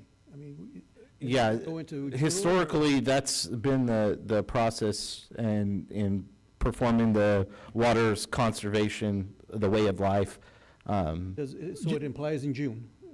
That would go to Phase 3, which is 2 days a week So watering. providing the historical data, so essentially the change in the season, if you will, coming into the summer months with higher temperatures, there's a higher demand for Right. outdoor irrigation. Okay. And so traditionally, that has been the pivoting point in the season in which more water demand is desired for irrigation. Okay, well, that answers my, how about, how did the city come up with the $500 fine assessment? It's part of our administrative process, so it starts with a warning, and the final phase would be the $500 fine. So it's not the initial fine of $500. It goes a warning, $100, and then $200, and then $500, and then additional $500 for every subsequent action that is taken within a 12-month period. 12-month period? Yes. Okay. All right, on page 4, paragraph 4, line 1, water production, explain to me, on 325, monthly production was 158 million gallons on that year and that month, compared to 313, it was 209 million gallons residential consumed for that year, and it was 59 gallons per day? So it's per capita, so Per capita? so you break it down per person per day. So this is strictly production, not sales, but production across the whole city. So, and it's compared to 2013. 2013. So this regulation goes back to the beginning in the formation of water conservation as a regulatory action, a legislative action. And so implementing that, we've tracked that for council's awareness of what is being consumed in the city and what demand is equaling across the months and the season. Okay. How about the urban water management? What is that? Urban Water Management Plan, it's a Yes. 5-year plan that's done every year, and it evaluates the consumption of the city. And when did that begin? In 2013 or? No, it's been done every 5 years, so we'll be up for a new one now. So 2025 will be an update to that. So I have several more questions. The State Water Board tracks our water performance throughout the whole year? Yes. We report annually and we report monthly. Monthly and annually. So what if we don't meet that goal? What does the Water Reform Board do if we don't meet those guidelines? So currently, there is not a guidance in which we are required to by quantity. Okay. However, the implementation of water conservation is a way of life. There is a Way of life. allocation formula that is being applied to single-family and multifamily residential, and the final rules are being developed for commercial and industrial use, Okay. and institutional, sorry. All right, I got that one. Thank you. A few more. What is the requirement for substantiable groundwater management act? What is that? So it's essentially a guidance document that takes a evaluation of consumption over a 10-year period. 10-year period. That's what I needed to know. Yeah. And the Urban Water Management Plan is on the city website. Okay. Well, It was last updated in 2020. 2020? Okay. I will do that.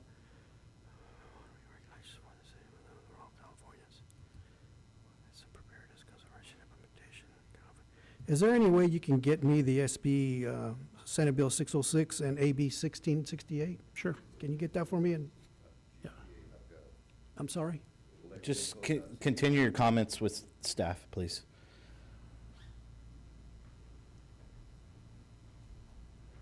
Also, one more, Senate Bill 1157.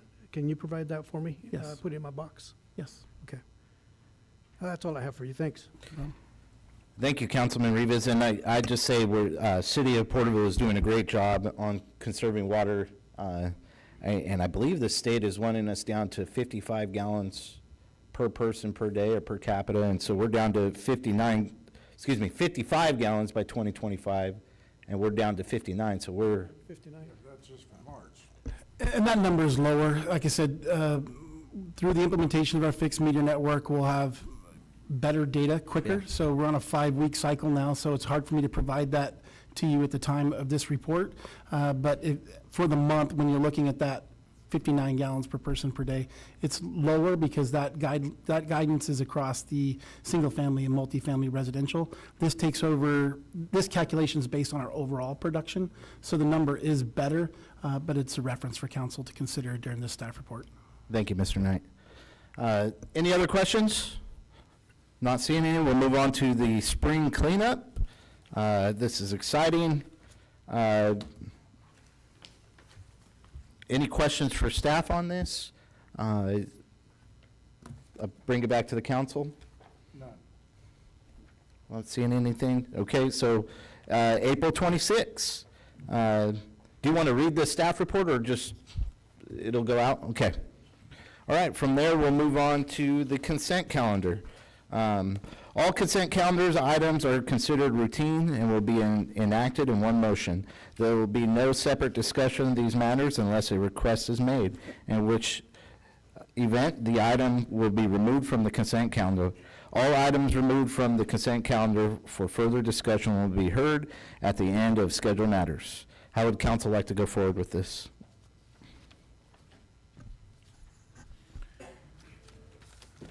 Mr. Mayor, I'd like to pull number 3 for discussion. The rest are okay for me.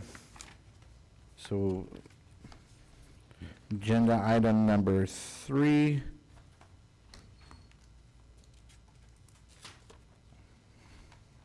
Is there any other that would like to be pulled for discussion?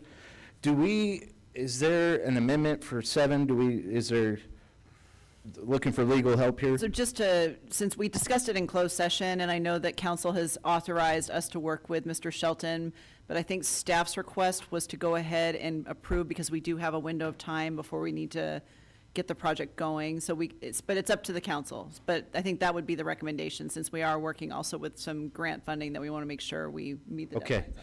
I will make a motion with that recommendation on agenda item 7 for agenda items 1 and 2, and then 4 through 14. I'll second. Okay, if there's no other discussion, we'll call for the vote. Passes 5-0. Okay, moving on to public hearing. City Manager. Thank you, Your Honor. Tonight we have 3 public hearings. The first public hearing tonight is a 2025 5-year consolidated plan and 25-26 action plan for investment in community development block grant, our CDBG entitlement funds. I've asked Ms. Calderon to present this item. Thank you, Mr. Reiner. And we have resource consultants, Ms. Elizabeth McNanny, who will be presenting the item.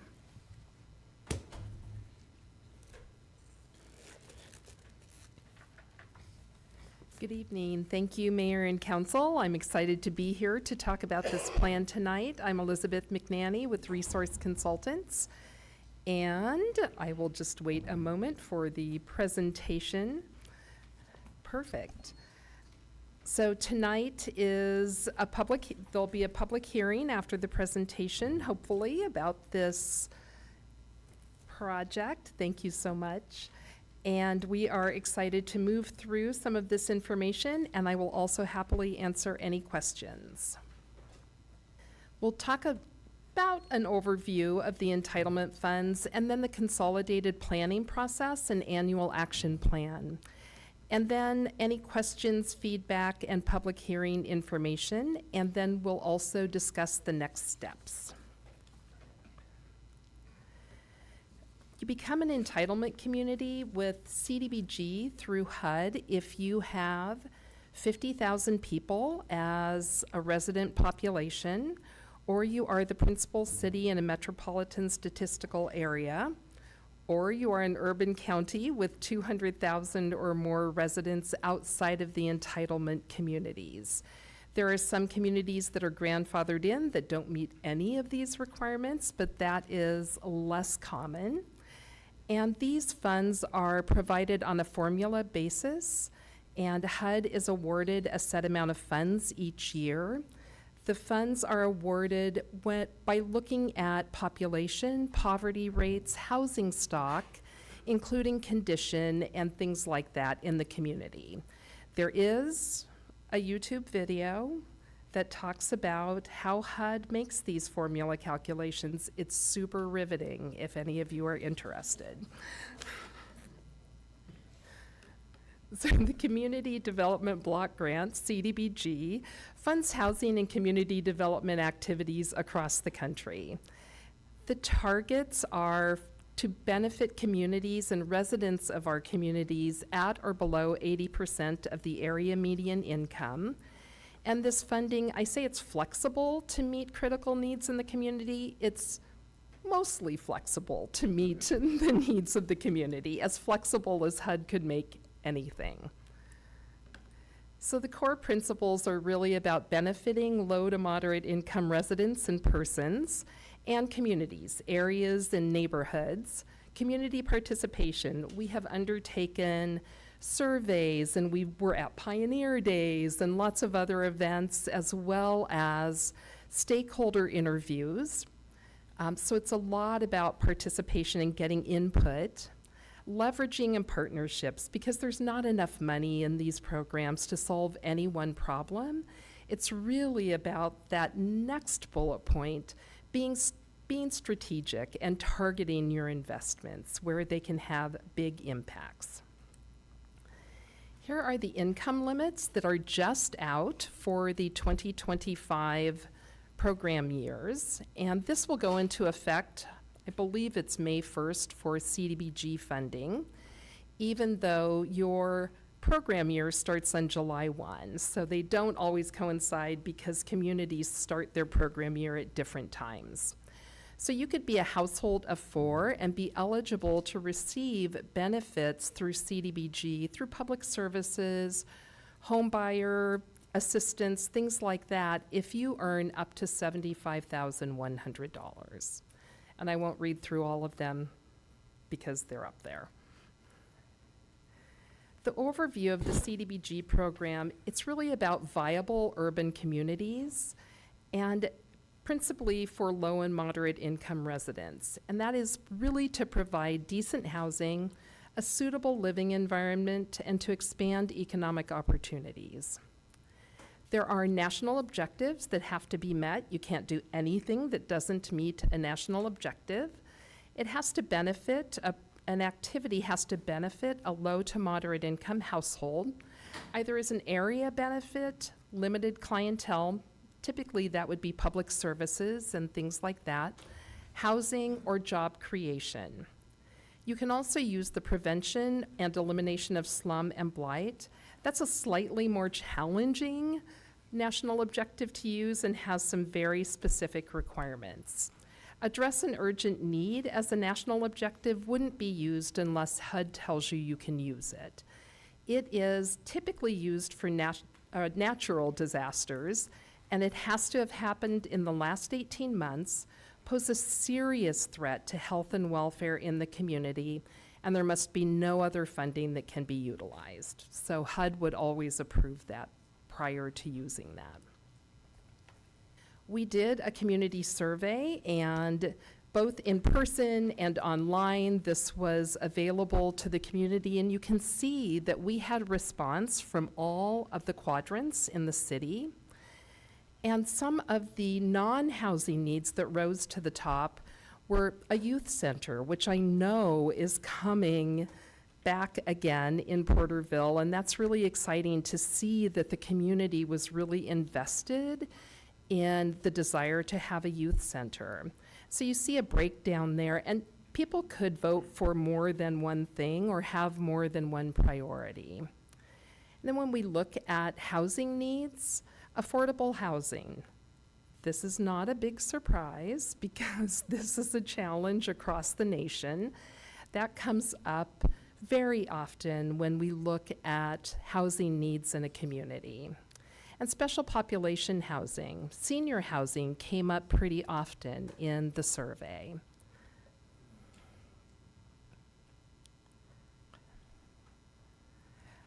Would you like me to go back to that one? If you want to look at, okay. Okay. So eligible projects and activities include these on the screen on the left, and they include housing rehabilitation, which happen here in Porterville. That is an activity that's undertaken here. Economic development, so job creation and micro enterprise assistance are undertaken in the city currently and in the future.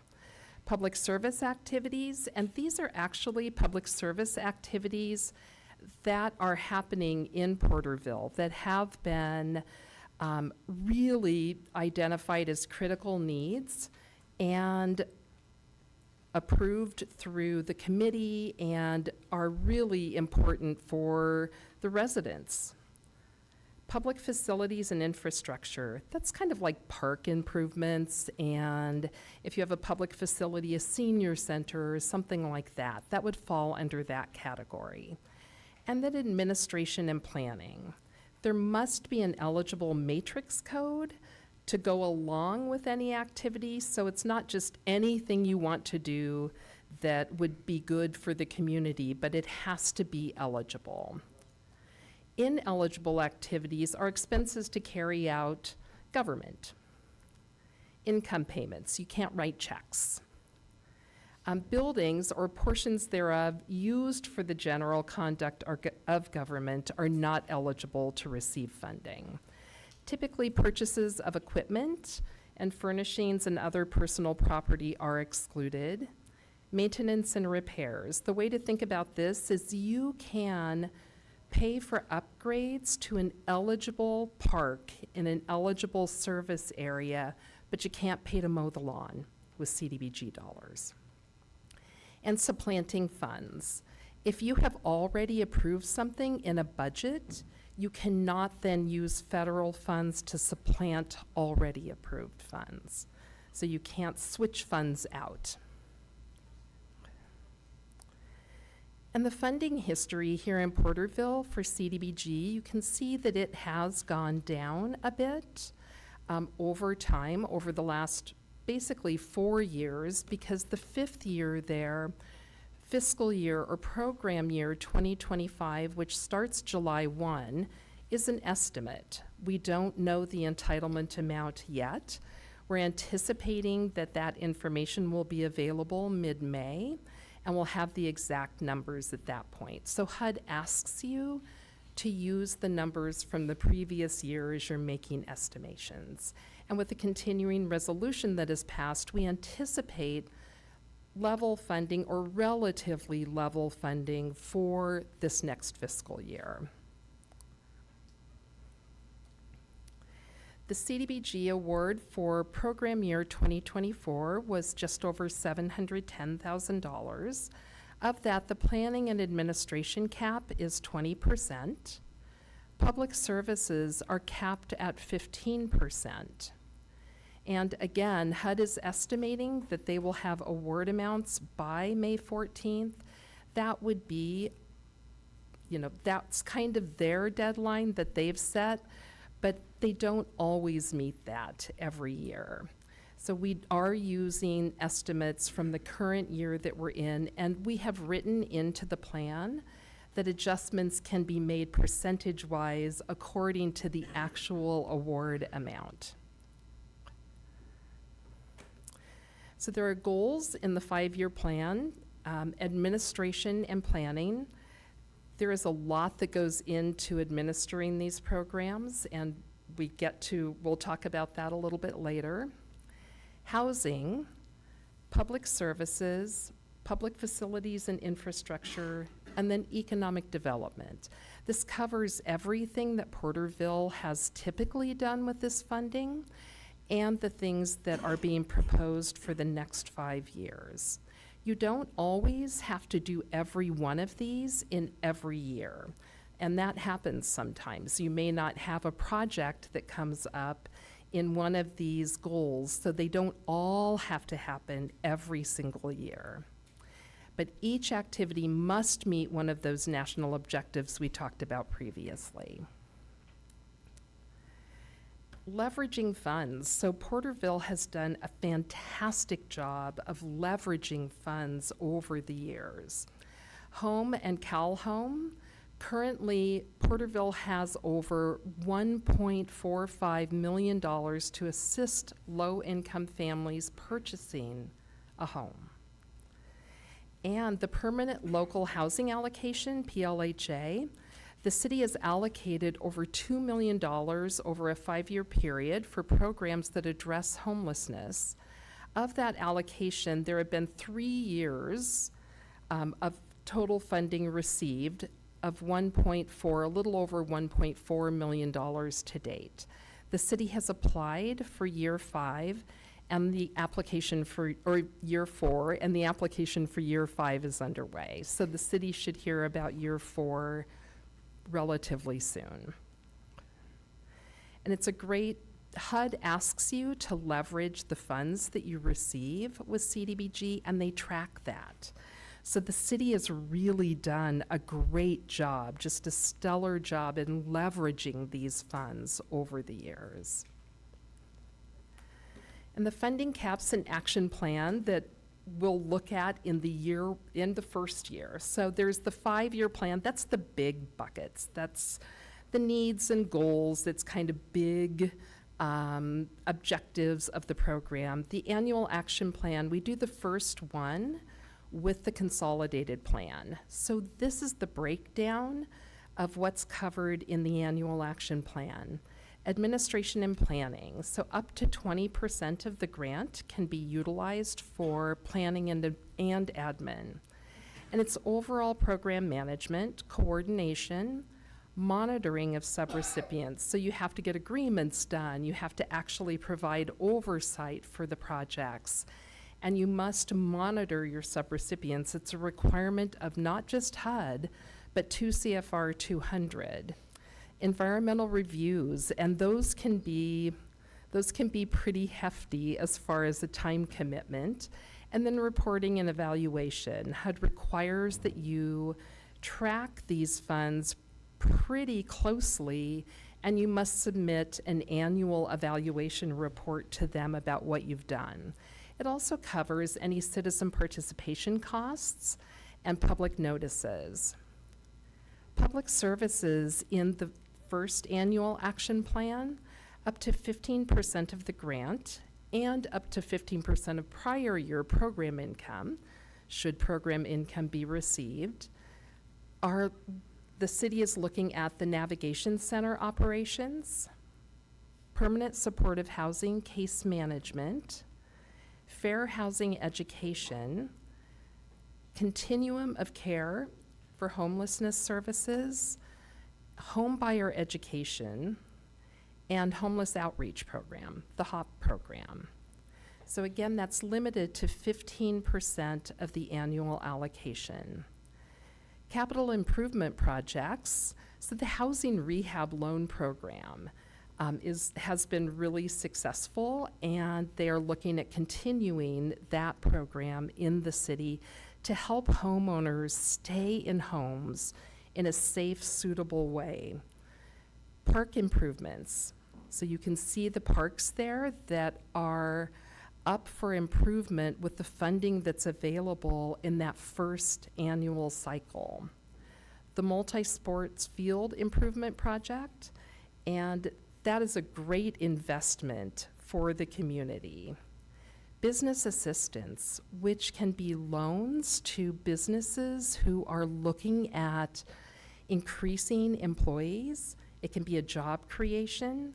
It can also be micro enterprise, helping low to moderate income business owners who have 5 or fewer employees, including the owner, become more viable and sustainable in the community.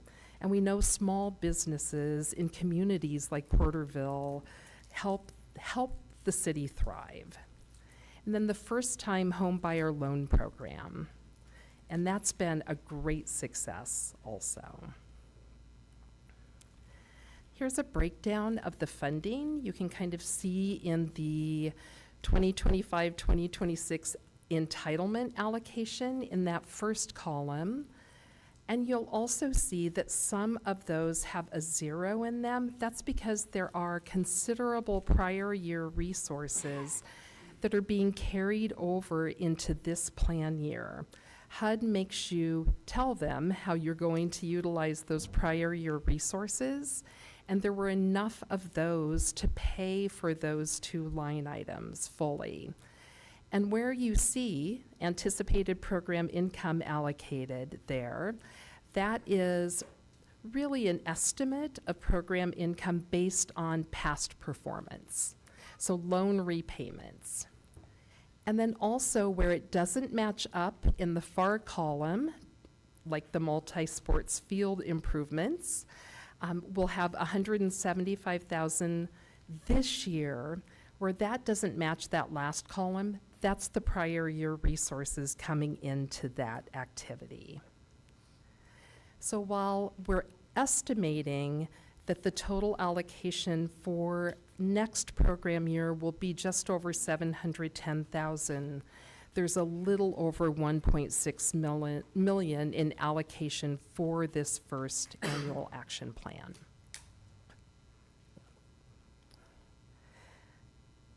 Next steps. So the community engagement is complete, and we did surveys, targeted stakeholder interviews. We interviewed a lot of stakeholders in the Porterville area and those that serve the region individually on Zoom calls and telephone calls or in person, and targeted meetings. So tonight, we're here to talk about the presentation and adoption of the consolidated plan, and then we will submit to HUD when we can. HUD does not allow you to submit your consolidated plan until they tell you how much money you have. So sometime in May, hopefully, if all goes well.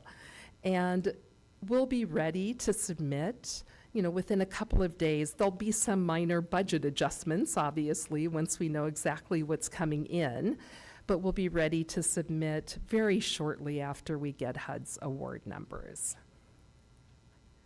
So the recommendations tonight and to the City Council are to conduct a public hearing on the proposed 5-year plan and the annual action plan, and then adopt the draft resolution approving the plans and authorize the city manager to execute all necessary documents.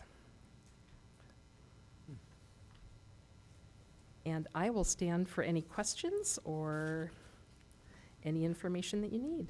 Thank you, Elizabeth. Is there any fear just with the political chaos out of Washington? Some like it, some don't. But is there any fear of the HUD program being dodged by Elon Musk and friends? There is. It's likely that a lot of staff in the field offices will be losing their jobs if they haven't already over the next number of months, or it's possible.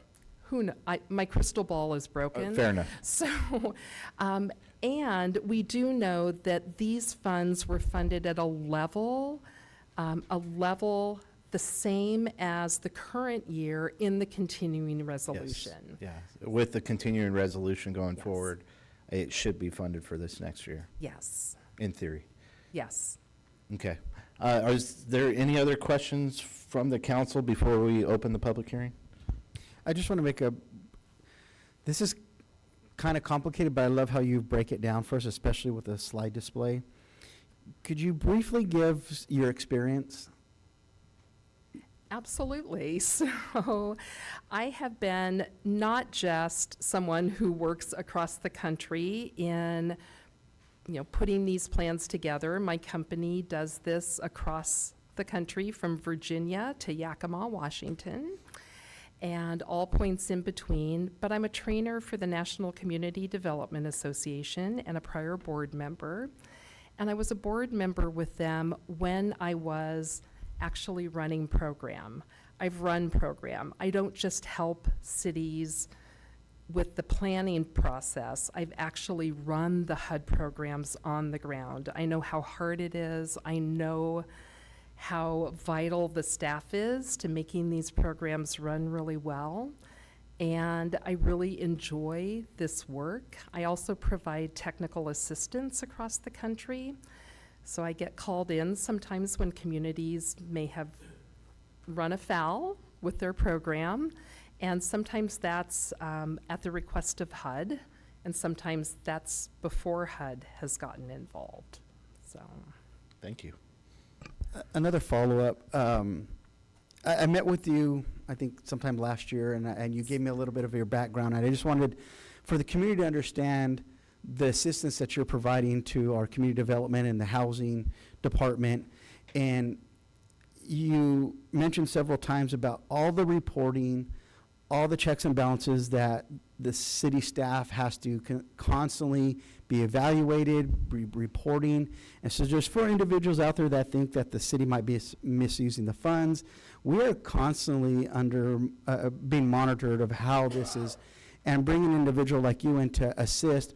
And I think the last time we talked, you said, our house is in really good order. There was some, I think more of like the storage, the binders, and there was just some little housekeeping things, but overall that the staff is doing a really good job on keeping track of all of this. And so I just want the community to know that the conversation that we had, and as a detailed report as this is, just the monumental effort. I know some of us feel like, I'm kind of yawning here, I'm like, man, this is a lot of information, but that the staff that we have on hand really does a great job, and with your expertise to come in and make sure that when we submit these reports, that everything's in line, that we're good for the new funding and grants, that we're making all the requirements. So just wanted to highlight your guys' effort in that department.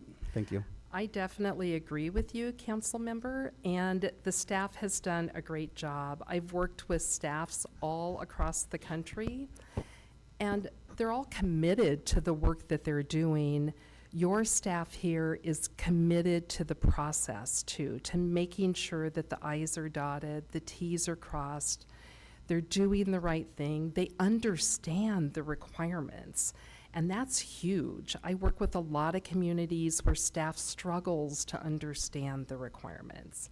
So your staff is doing just a stellar job, really.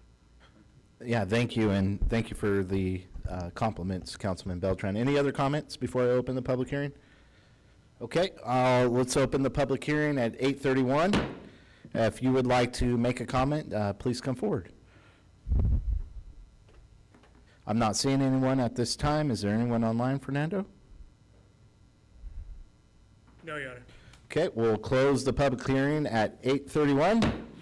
Bringing it back to the council. Are there any other comments?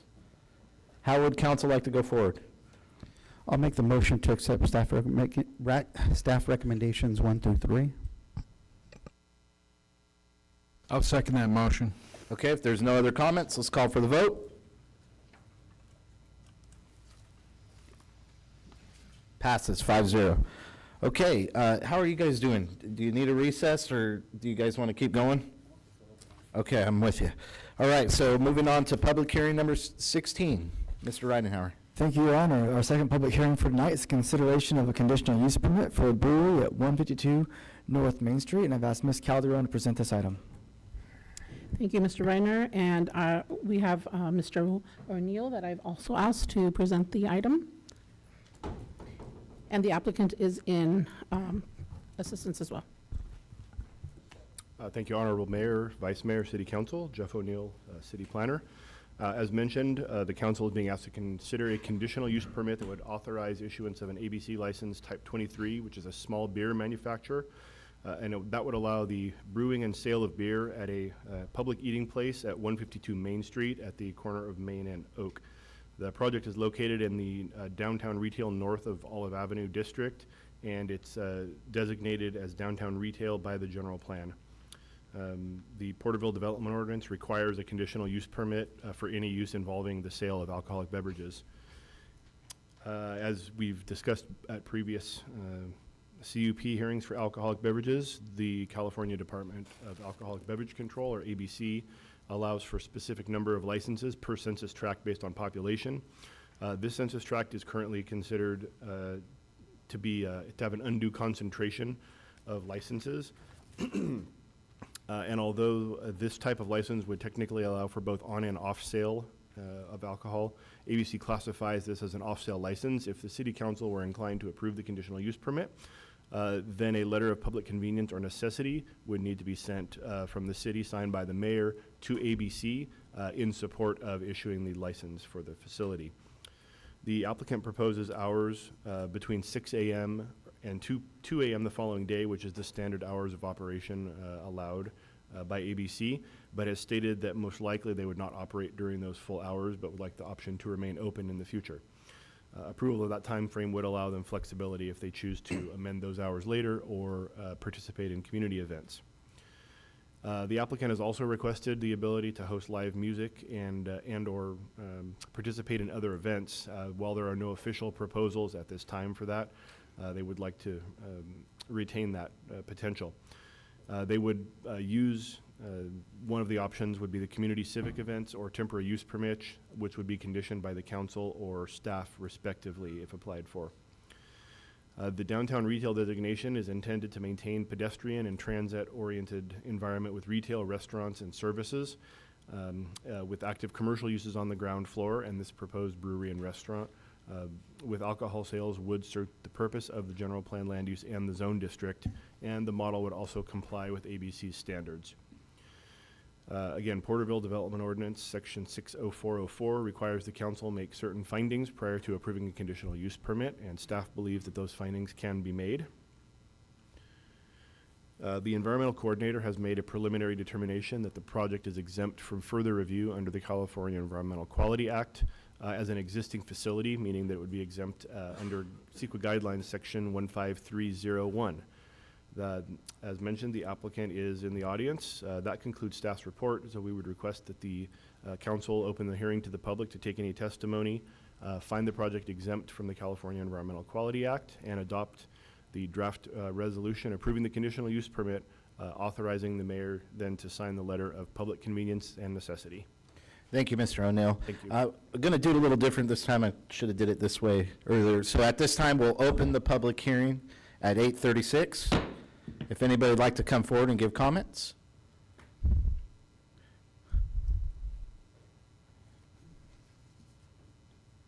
Always love to hear myself speak. Yes. 888 North Williford Drive, Greg Shelton. I guess this is the old palace, is what I'm getting from this, downstairs. Know anybody know the answer to that? All right. I'm for anything. I think it's Mr. Zins that owns it. I'm not sure, probably is. I think it's a good idea. We've tried this before. We want to bring a vibrant life to downtown Porterville. It's been a mixed bag. So as long as it's not too onerous, I'd suggest that we approve it. Thank you, Mr. Shelton. Is there anyone else? I'm not seeing anyone at this time. Is there anyone online, Fernando?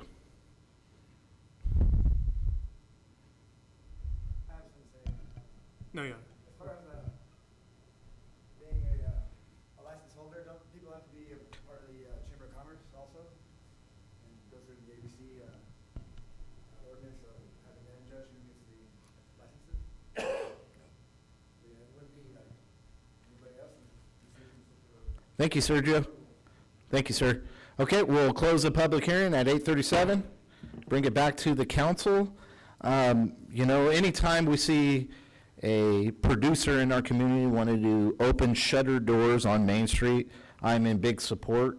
I know Sam is in the building. Do you have any comments, Sam, or you're good there? Perfect.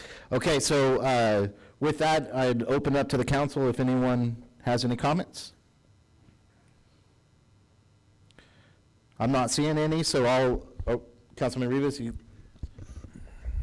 I think it's a good idea, and I look forward to hopefully walking down there and having more businesses come to downtown Porterville and opening up for a variety of things. But that's all I got to say. Thank you. Vice Mayor, did you have something, or? Okay, and I just say thank you for wanting to do business in Porterville. Like I told ITC owners, gentlemen like you, men and women that produce jobs and wealth in our community. It's the backbone of our community, so thank you. With that, I make a motion to go with staff recommendation and going forward with this. I say. Okay, if there's no other discussion, we'll call for the vote. It's an arm wrestle. Right, let's go. Councilman Green. Okay, we'll call for the vote. Passes 5-0. Okay, moving on to public hearing number 17. City Manager. Thank you, Your Honor. Our final public hearing for tonight is the consideration of a conditional use permit investing tentative subdivision map for Pioneer Residential Development, and I've asked Ms. Calderon to present this item. Thank you, Mr. Ridenour. I once again have asked Mr. O'Neill to join us on the presentation of this item, and the applicants are also here present. Thank you again, Honorable Mayor and Vice Mayor and City Council. As mentioned, we are requesting approval of a conditional use permit and a vesting tentative map for the Pioneer Residential Development that would subdivide approximately 1.89 acre parcel on the north side of Pioneer Avenue, east of Salisbury Street, into 10 residential lots, including a cul-de-sac. It would include the requisite on-site infrastructure, as well as some improvements within the abutting major street right-of-way. The property is currently zoned, it's designated low-density residential and is zoned RS2, which is also low-density residential. The lots, as proposed, range from 5,800 square feet to 6,800 square feet, and while the minimum lot size in the RS2 zone is 6,000 square feet, the development ordinance does allow the City Council to approve a conditional use permit authorizing reduced lot size, among other things. The subdivision provides an external connection to Pioneer through the Cadence Court cul-de-sac with improvements including park strips and pedestrian sidewalks. In addition to the reduced lot size, the conditional use permit would also allow the creation of lots within the subdivision to not have frontage on a public street. Instead, access to those lots would be created via easement. The density of the project is 5.3 units an acre, which is less than the maximum allowed in the low-density land use designation of 6. It's similar in development density to the existing residential uses surrounding it. So the development pattern is consistent with the area. If approved, this tentative map would be valid for a period of 24 months, and there are various mechanisms by which the subdivider can get that life extended. There are certain findings that if the council makes any of them in the affirmative, they must deny the map. Staff does not believe that any of those findings can be made with the evidence contained in the staff report. The city contracted with Four Creeks to prepare a formal environmental evaluation of this project under the California Environmental Quality Act in support of a Class 32 infill development exemption. That type of exemption is a little different from others in that it does require a greater level of detail that goes into making the determination that the project is exempt. But again, the background information provided by Four Creeks did allow the environmental coordinator to make that preliminary decision. Again, that concludes staff's report, and the applicant is in the audience if there are any questions. So we would request that the mayor opens this hearing to the public, followed by the finding of exemption from the California Environmental Quality Act, approval of the conditional use permit, and approval of the tentative map. Thank you. Thank you, Mr. O'Neill. Okay, at this time, we'll open the public hearing at 8:42. If you have any comments, please come forward. Good evening, Mr. Mayor, Mr. Vice Mayor, and council members. I just wanted to take this opportunity to introduce myself. My name is Gilbert Barang. I am the CEO and founder of Barang Corporation. I was born and raised here in Porterville, born in the Sierra Medical View District Hospital. Went to schools here, Burton, kindergarten through 8th grade, and high school in Wenatchee. Went to San Luis Obispo, got my Bachelor of Architecture degree, came back home. And I decided to come back home because there's several opportunities here. I once wanted to live in the Bay Area, but family is here, and I just feel like there's an opportunity to improve my own hometown. After 20 years of designing school facilities, as a previous partner of Mangini Associates, I've founded this company as of last year in August, and our company is established here. Our mission, even though we are a for-profit company, we are of a mission-oriented mindset. We want to create impact, and we want to create opportunities for residents, our family members and our friends that live here, opportunities to not only own homes, but to find jobs. And we want to provide those opportunities through our projects. I know this project is very small, but it's the first domino of several projects to come.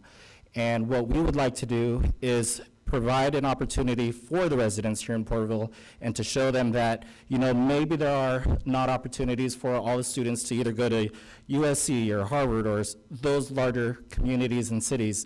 But I want to we would like to be able to retain that talent here. And we want to show them that there are opportunities more than just what's outside of Porterville, and that there is a reason to stay.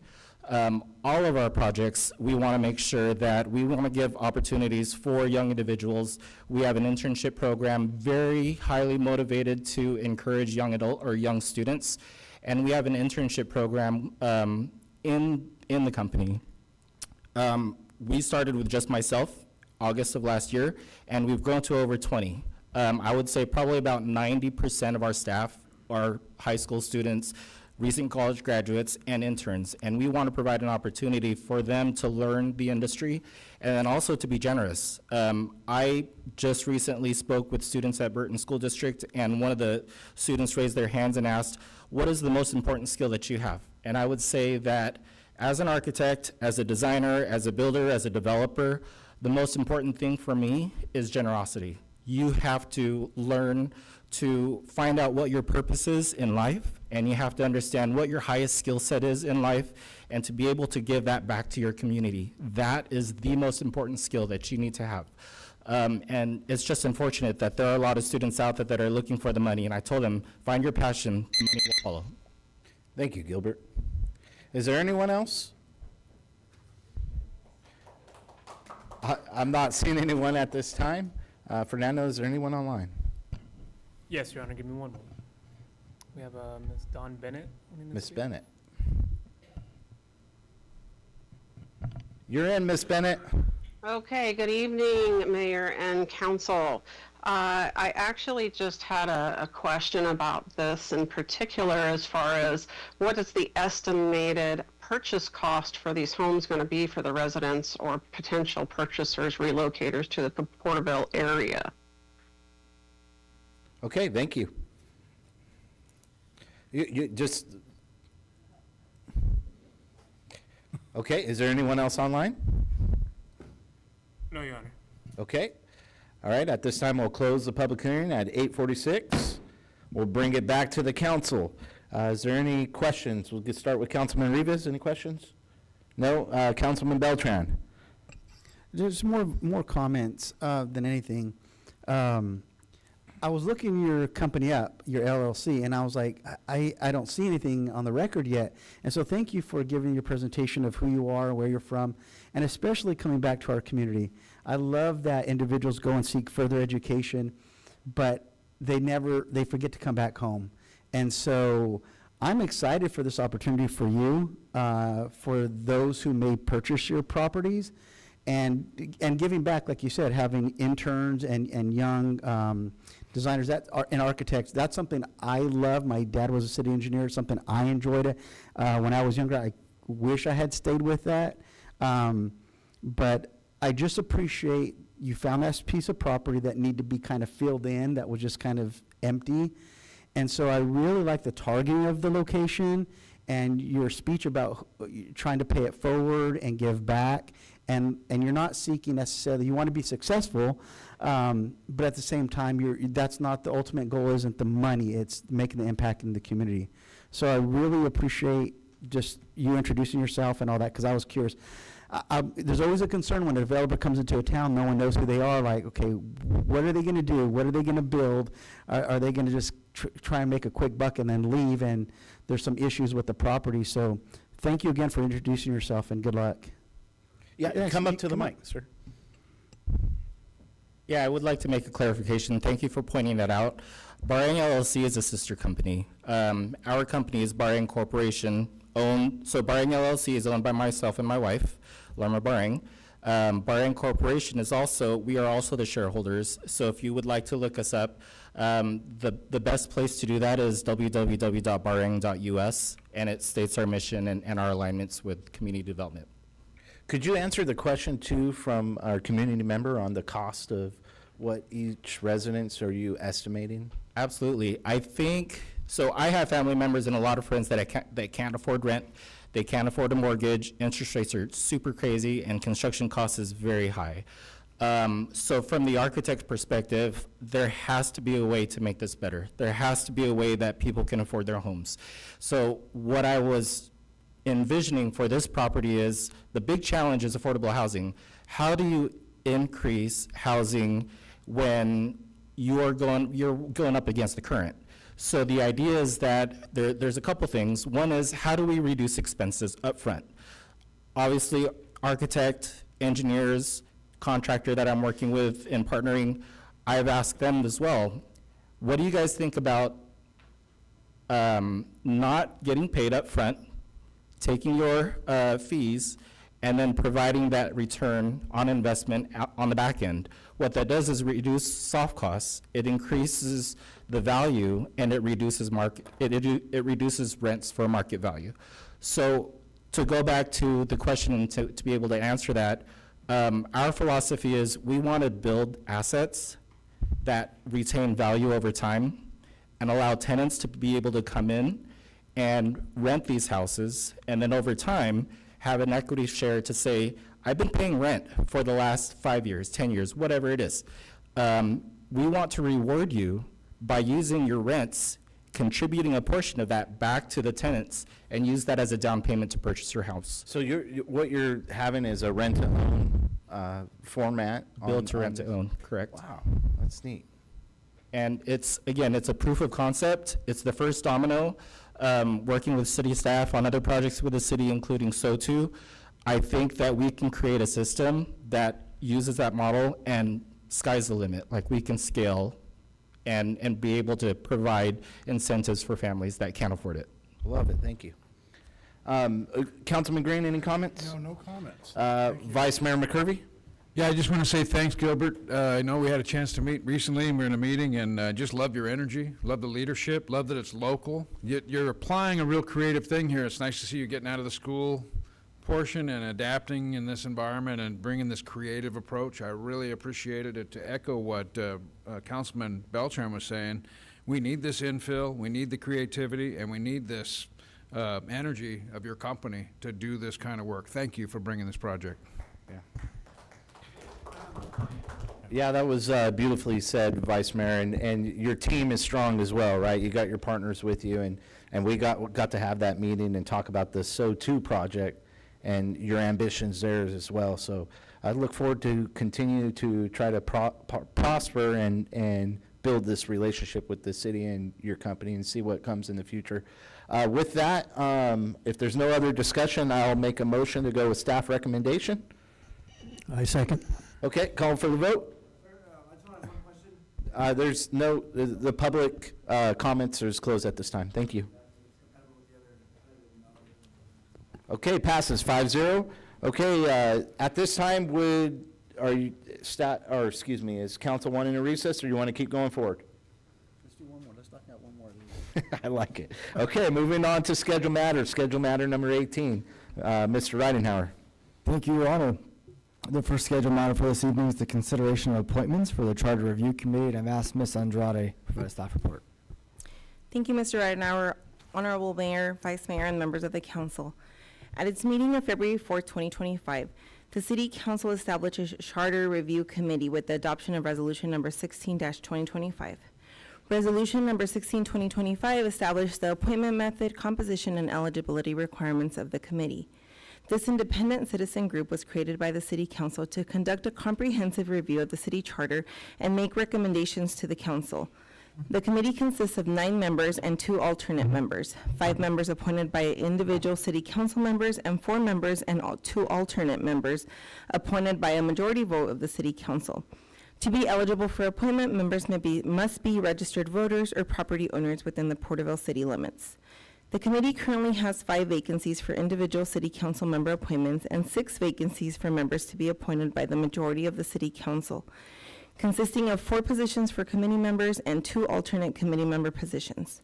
Alternate members will serve as voting members only if a primary member is unable to attend. Staff has received 10 requests for appointments, which are provided herein for the city council's consideration.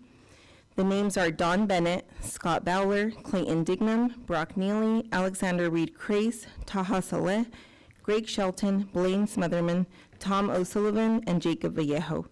Staff has reviewed each request for appointment and determined that the applicants meet the eligibility requirements to serve on the committee. As stated, we have received 10 applications. Each council member can choose one as their designated individual appointment, and then the council can select 4 additional applicants to appoint as committee members and 1 as the alternate. Or a council member can assign any additional qualified member as their designated individual appointment, even if they did not submit an application. Once the committee is established, council will select a chairperson from the appointed membership. Again, these are just ideas. The council can proceed as they'd wish, and staff is available for questions. Thank you, Yuli. I'm bringing it back to council. It's interesting. I wasn't aware that we could pick someone that didn't apply. And just looking at the districts, we didn't have anybody apply from 3 and 5. So that kind of kills the idea of each of us picking someone from.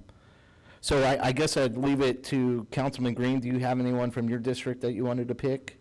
Is there anything like that? I can't think of anybody at the moment. I'd have. Okay, and then Councilman Rivas?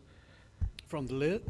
Not from the list, but from your district? No, no one Okay. reached out, no. So with that, how does council want to go forward? Do you want to continue with the 9 members, 2 alternates? And if we continue down that path, then really all we need to do is pick the 1 alternate. I have a question. Can we change from 9 to 7 because we didn't have as many applicants? That would be a legal question. Sure, I mean, we can always bring back a resolution that adjusts the number, so that's not a problem. So will that postpone getting this committee going forward? No, if that's the direction tonight, then we could just have that done on consent calendar at the next meeting to kind of meet, or, basically to have it equalize whatever you guys do tonight, right? To formalize it. Correct, and so the council can move forward with any direction that they would like. We could then formalize that change in the resolution that established. But in the meantime, we can get going. I think 5 would be too low, but I think 7 might be more appropriate since 9 is a little bit too high and we didn't get that many applicants. That's my position on that. Okay, is that something that we have to make a motion for, or is that something we could do via direction? It'd be better to do it as a motion, and then we can bring it, then we'll bring it back to Okay. formalize. Councilman Beltran, do you have any comments? Well, I think that we basically got enough to form that initial committee of 9. It's just unfortunately 1 won't make the list. So unless there's, I don't know if the ones that do have somebody in the district we can pick, so those ones are established. And then I don't know if we do a vote of the rest, and the majority votes will get on. If that's one we want. We have enough members, because 2 are going to be alternates, so ultimately there is going to be only the 7, and it's the 2 alternates. Well, yeah, there'd actually be 9 members, right? We each pick 1, and then there's 4 community members. Right. So it's a total of 9, and then 2 alternates. Yeah, but the alternates So won't be we only voting. have, that would be 11 candidates, we only have 10. So ultimately, we would only need to just pick who the alternate is. Right. But at the way the format is now. Okay, Councilman Rivas, any comments? No comment. Councilman Green? Yeah, I think maybe not, we should reduce the size to 7. Okay. I kind of in agreement with Vice Mayor McCurvey there on that. Okay, well, it sounds like you have your second. Okay. So, one of you guys make a motion, and then we could go from there, or we just go with what we have. Okay, so if I would just say that I'd like to make a motion that we reduce the size of the committee to 7 with 2 alternates, and that we select them in 3 phases. We select the 3 from each district, but 2 are missing, so that's the 5, and then we select the 4, and then we select the 2, so we could select them in 3 waves. Would that be appropriate? It's all up to us. So you want to do your individual appointment? So you have individual appointments. If you're doing it that way, you each have an individual appointment. Then you have 4 that you can do collectively as a council. Those 4, there's flexibility in the eligibility requirement, because they don't have to be just a registered voter. It could be a landowner or a business owner for the 4 that are selected by the council. So, and then you have your 2 alternates, which, I think you have flexibility on that too, so. So I think, I'll make sure I'm interpreting your direction correctly. So with the 3 waves, what you will look at is each council member selects one. So that'd be 5 actually, Julia, and then 2 of the. I think he was meaning Or are you that the thinking that- ones that have actual people from districts. Oh, okay. Is that what you're saying? Okay. I just wasn't wanting to exclude anybody, so I was making sure. I He is understood. excluding. That's exact. So Well, the addition to Okay. that, sorry, would be maybe if the Councilman Green and Councilman Rivas would like to pick somebody from the list, since we went through and picked our initials, maybe they could pick somebody from the list, so they have a say on somebody that did apply. That's fine. Yeah, that's fine. We can do that. Work for me. That'll work. Okay, all right, so we got to have a motion in a second if we're going to change direction. So I'm good with that. I'm good with the 9 members as well. So whatever you guys choose to go, I will go with the flow on this one. Sorry, Vice Mayor, is there a particular reason to go to the 7? Is that just so it's easier to get a quorum? There's not so many kind of hands in the pot kind of thing? Yeah, that's it. And, we struggled with some of this with the water stuff lately. I'm just thinking 5 and 7 are really easier to manage. Okay. And 9 seems a little bit too. Okay, I just wanted to make And sure I had that originally, that understanding. was staff's direction. Well, it's a mess. Our city manager kind of gave us that direction. I just didn't follow. So I just Too put many that cooks out spoil the there. broth, right? Yes. Hey, So- it's flexible, okay. We have enough candidates too. If we'd had a lot more candidates, it'd have been easier to pick 9. So I think because of that, I'd say let's just go with 7. And that means that we would all pick 1, right, for 5, and then we would all pick 2 as a Yes. council, Yes. and then we would pick 2 as an alternate. Yes. Okay. That would be my motion, to reduce the size to 7. All the councilmen can pick 1, and then as the whole council together would pick the other 2. Okay, so each council member picks 1. Yes, Yes, 5 each- and 2. each council And we'll member go picks with, one, right. with the council members that have someone in a district go first, and then Councilman Green and Councilman Rivas finishes. Okay. So there's the motion with an amendment. I'll second that. If there's no other conversation, call for the vote. Passes 5-0. Okay, I'll go ahead and start. I'm going to choose Greg Shelton for the appointment. I'd like to pick Tom O'Sullivan. Okay, we got Greg Shelton, Tom O'Sullivan, Councilman Beltran. Mr. Ray, here's your pick, buddy. Now, this initial one, we're picking somebody from our district. Your district. Okay. I'll pick Scott Bowler. Okay. Okay. Okay, Councilman Rivas. I'll pick Taha Saleh. I got it. I got one. Yeah, I didn't bring mine. Oh, is it over here? Well, I'm gonna go Don Bennett. My turn? Yes, sir. I will pick Don Bennett. Okay. All right, well, with that, Now we make nominations for the next. yeah, and I'm going to go ahead and give a nomination for the next 2. I'm going to go with Clayton Dignam and Alexander Reese Crace. That would be the 2 that I nominate. I would second that. I accept that. Okay, so we have a first and a second. Do we need to vote on this or Yes, just you can direction? go ahead and just treat it as a motion, since you had a motion. Okay, my motion is for Clayton Dignam and for Alexander Reese Crace. Do I have a second? I second. Okay, we'll call for the vote. Passes 5-0. That is we need to do the alternates. Yeah. Okay, Who do we have left? Well, we got Mr. So- Taha Saleh, we have Brock Neely, Smotherman. Blaine Smotherman, and Jacob Vallejo. I hope I pronounced that correct. Yeah. So we need to pick 2. Go ahead. I'll make a motion, and if it's second, great, if not, no big deal. Yeah. Mine would be for Mr. Brock Neely and for Taha Saleh. Taha has already been selected. I don't know why I didn't mark him yet, sorry. Okay, so we have Brock Neely, Blaine Smotherman, and Jacob Vallejo for the two. Mr. Smotherman.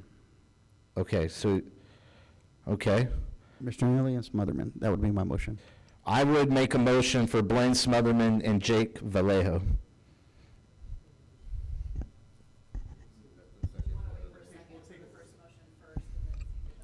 Oh, okay. Let's wait for a second on that first motion.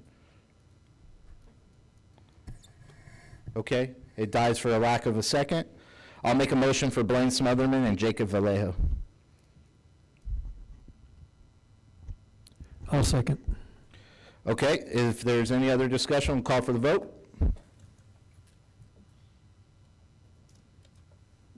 Passes 4-1. Okay, moving on to schedule matter number 19. Mayor Meister, sorry, if I may. Yes. Now we choose a chairman out of your membership. Okay, all right. So on that, do they have to accept, because I'd hate to pick somebody and they're like, I don't want to. I'm already ready to rock and roll. We have So, as mayor of Porterville, and being the first one to make a nomination, I would make a motion for Greg Shelton to be the chair. I'll second that. I'll say, yeah. Okay, if there's no other conversation, we'll call for the vote.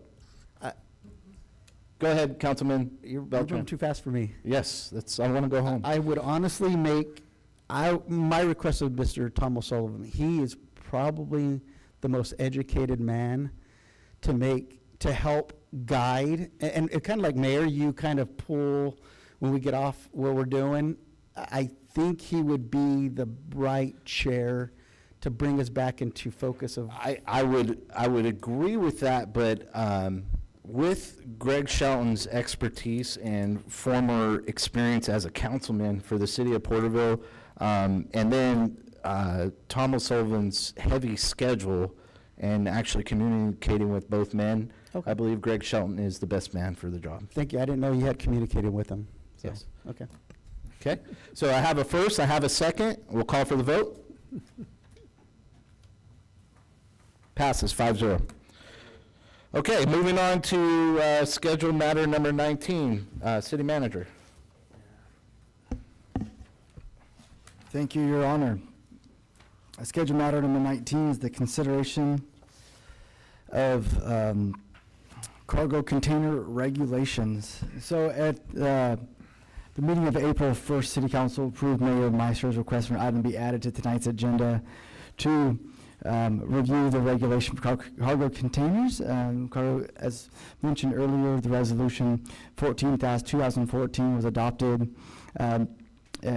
in March of 2014 to adopt interpretations of ambiguity and statements of council's intent regarding temporary cargo shipping containers, mobile and permanent development.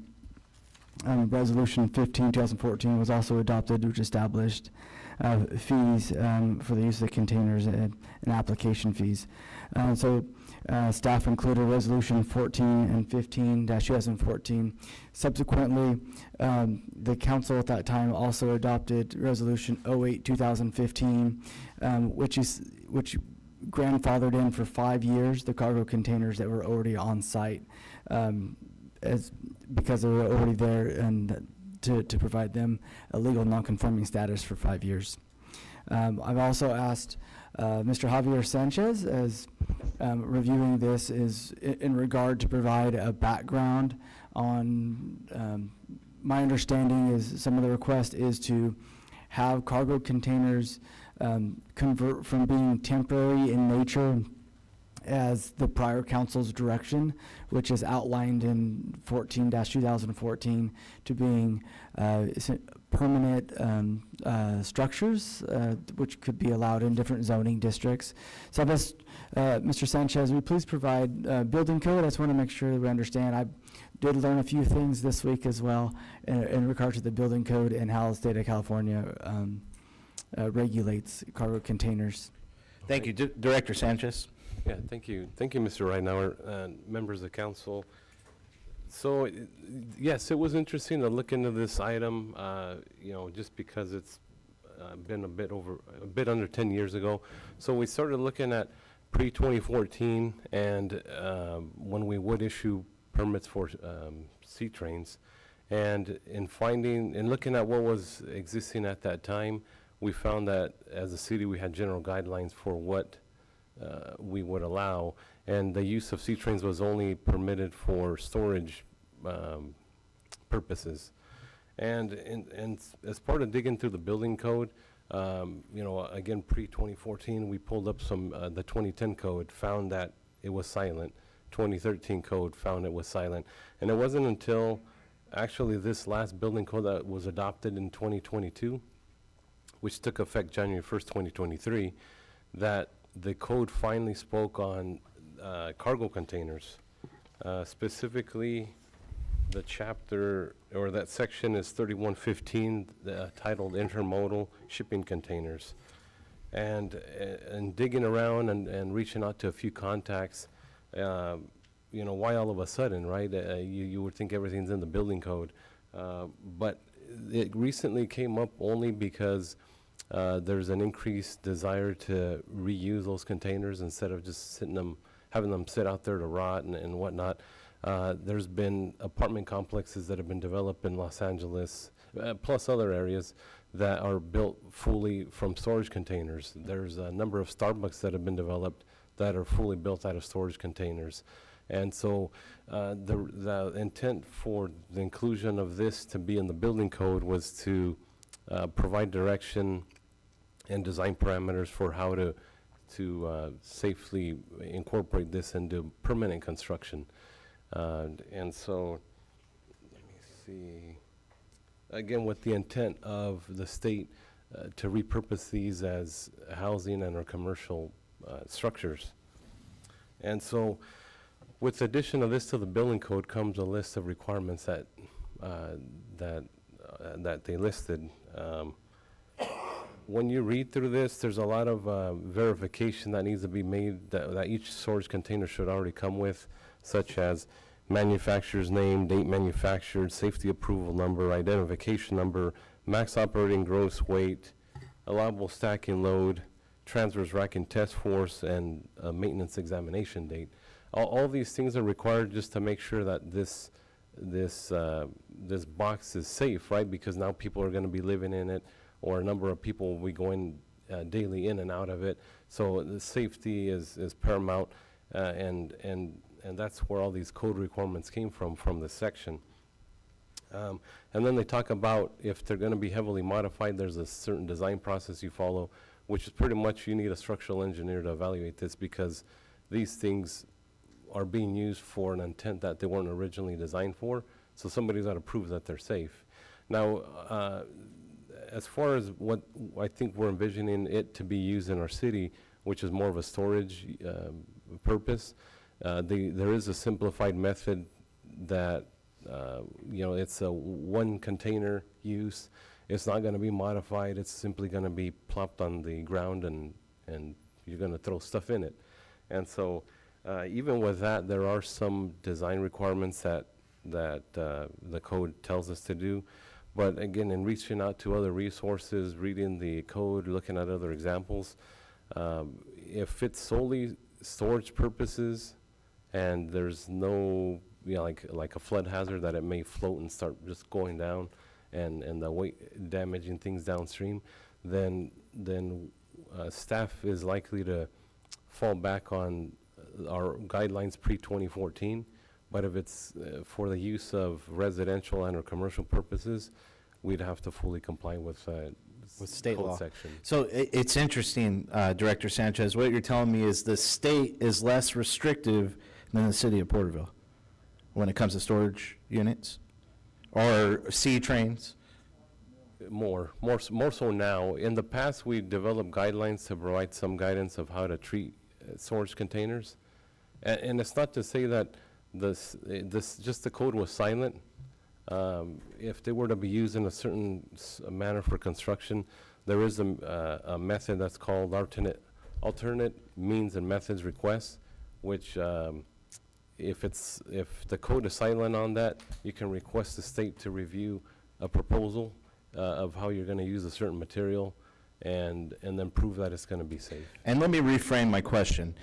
If someone is wanting to use it as a storage unit in their backyard, the city of Porterville is more restrictive So- than the state of California. No, it's just the state of California doesn't have any location restrictions. Their restrictions are all about building and structure Yes. and what it is. Yeah. Cities are in charge of locations of things, so Okay. they wouldn't regulate in that area. Okay. Yeah. Yeah, as noted, that is the local jurisdictions, local rule of looking at zoning and what is allowed. That is the council's direction to provide what the look and feel is of a community. And so this would fall under that. So however the council would like to provide direction. Caught us off guard is that there's building restrictions now on them that are new as of, I guess, 2022, is that correct? Well, and we would have to follow those on, and I'm not going to name the business owner in town, but he brought to the city manager and myself an idea, and it's something that we can do in commercial zoning. But what I want to do is deregulate for homeowners that have the property and the ability to have storage unit like a C-train in their backyard, the ability to do so. On some of these bigger lots, you know, the half-acre lots, it's not something I could do at my house, but I think someone that does have that opportunity should be able to do what they want on their land in their backyard. And just a quick update, we have received that application and they're working with city staff to Wonderful. establish. That's awesome. And that's new just from yesterday then. Correct. I wasn't aware of it. He was working with the staff already, so that's Wonderful. great. That's great to hear. Director Sanchez, the easy fix is just to go back to 2014 standard of C-trains as storage units in backyards? Right, solely for storage purposes. Yes. Now, and there'll be a requirement to establish a level pad. That way it's all, the weight of the containers fully distributed equally. When you say a level pad, is that like, granite rock, concrete pad? What? At a minimum, DG, decomposed granites, 6 inches thick minimum. That way it's stable. Okay, I want to go further into some questions. Let's talk about, because there are individuals in town, if you drive around, you can see C-trains. Assistant City Manager Knight talked about a C-train he saw that someone parked on the side of their house that is actually probably illegal the way they're doing it, just because it probably presents a fire hazard. So my point being is some of these issues are already in play. Is there a way to grandfather, so if someone is legally has a C-train with the right footing in place, that they don't have to come to the city and pull a permit on? How would we go about that? Well, it would be also in coordination with community development, our local requirements as far as they'd still need to maintain setbacks.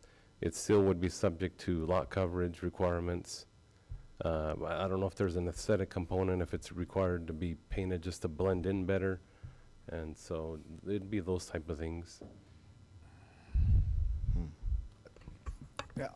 Okay, Mayor, I and- believe that we could add a grandfather clause, or we call it illegal, non-conforming, if Right, the we can council look allow at it. it, but usually, Okay. I think we have the capability to do that. We just have to kind of figure it out. There is, but as you noted, I do think on some, there may be health and safety threat, as I believe that the building code does state 8 feet from structures. And that makes sense, yeah. And so I think some of that would make sense to, as, issues arise or the community presents issues to the code enforcement division to review.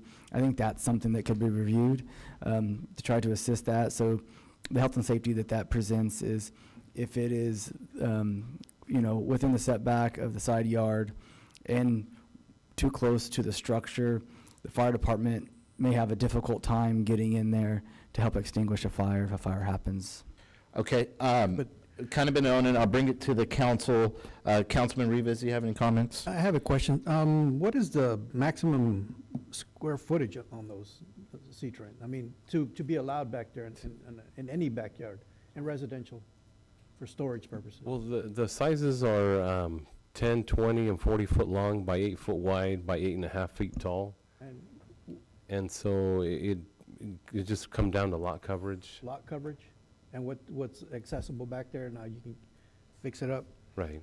Well, is there any way we can change some language on that to make it a maximum of 200 square feet?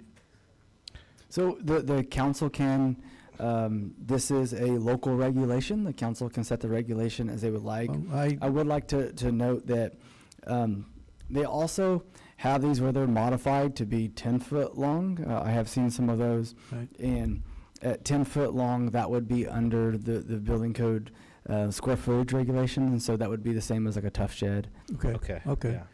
All right. It still has the same requirements for setbacks, but doesn't require to get a building code. For instance, if you go to Home Depot or Lowe's, Ace Hardware, anywhere, Exactly. and buy one of those, you're able to put it, but you still have to follow the setback requirements. Gotcha. So if you got a C train that was a 10 by 10, then you're, Yeah, so it would technically be like a 10 by 8 typically, is because Okay. they're 8 foot wide.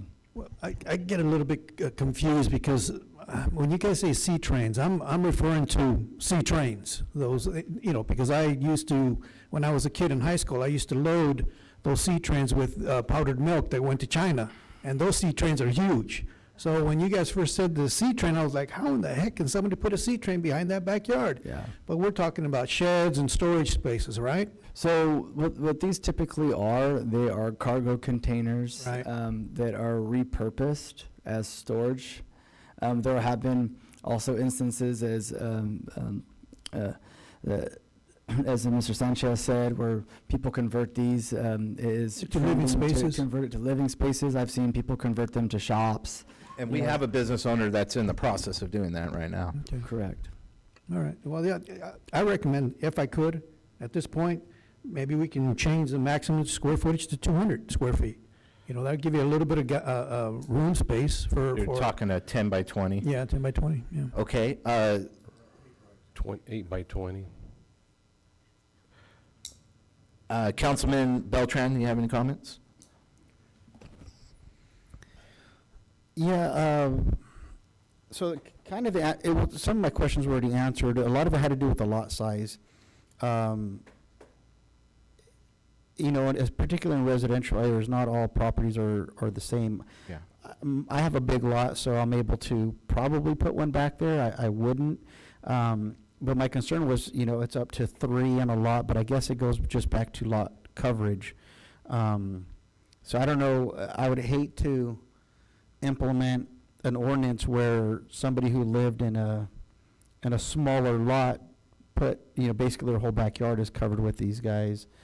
I like the fact that we do have some state regulations, so if people start to use them as either living spaces or other capacities, that will then trigger state building codes and what have you.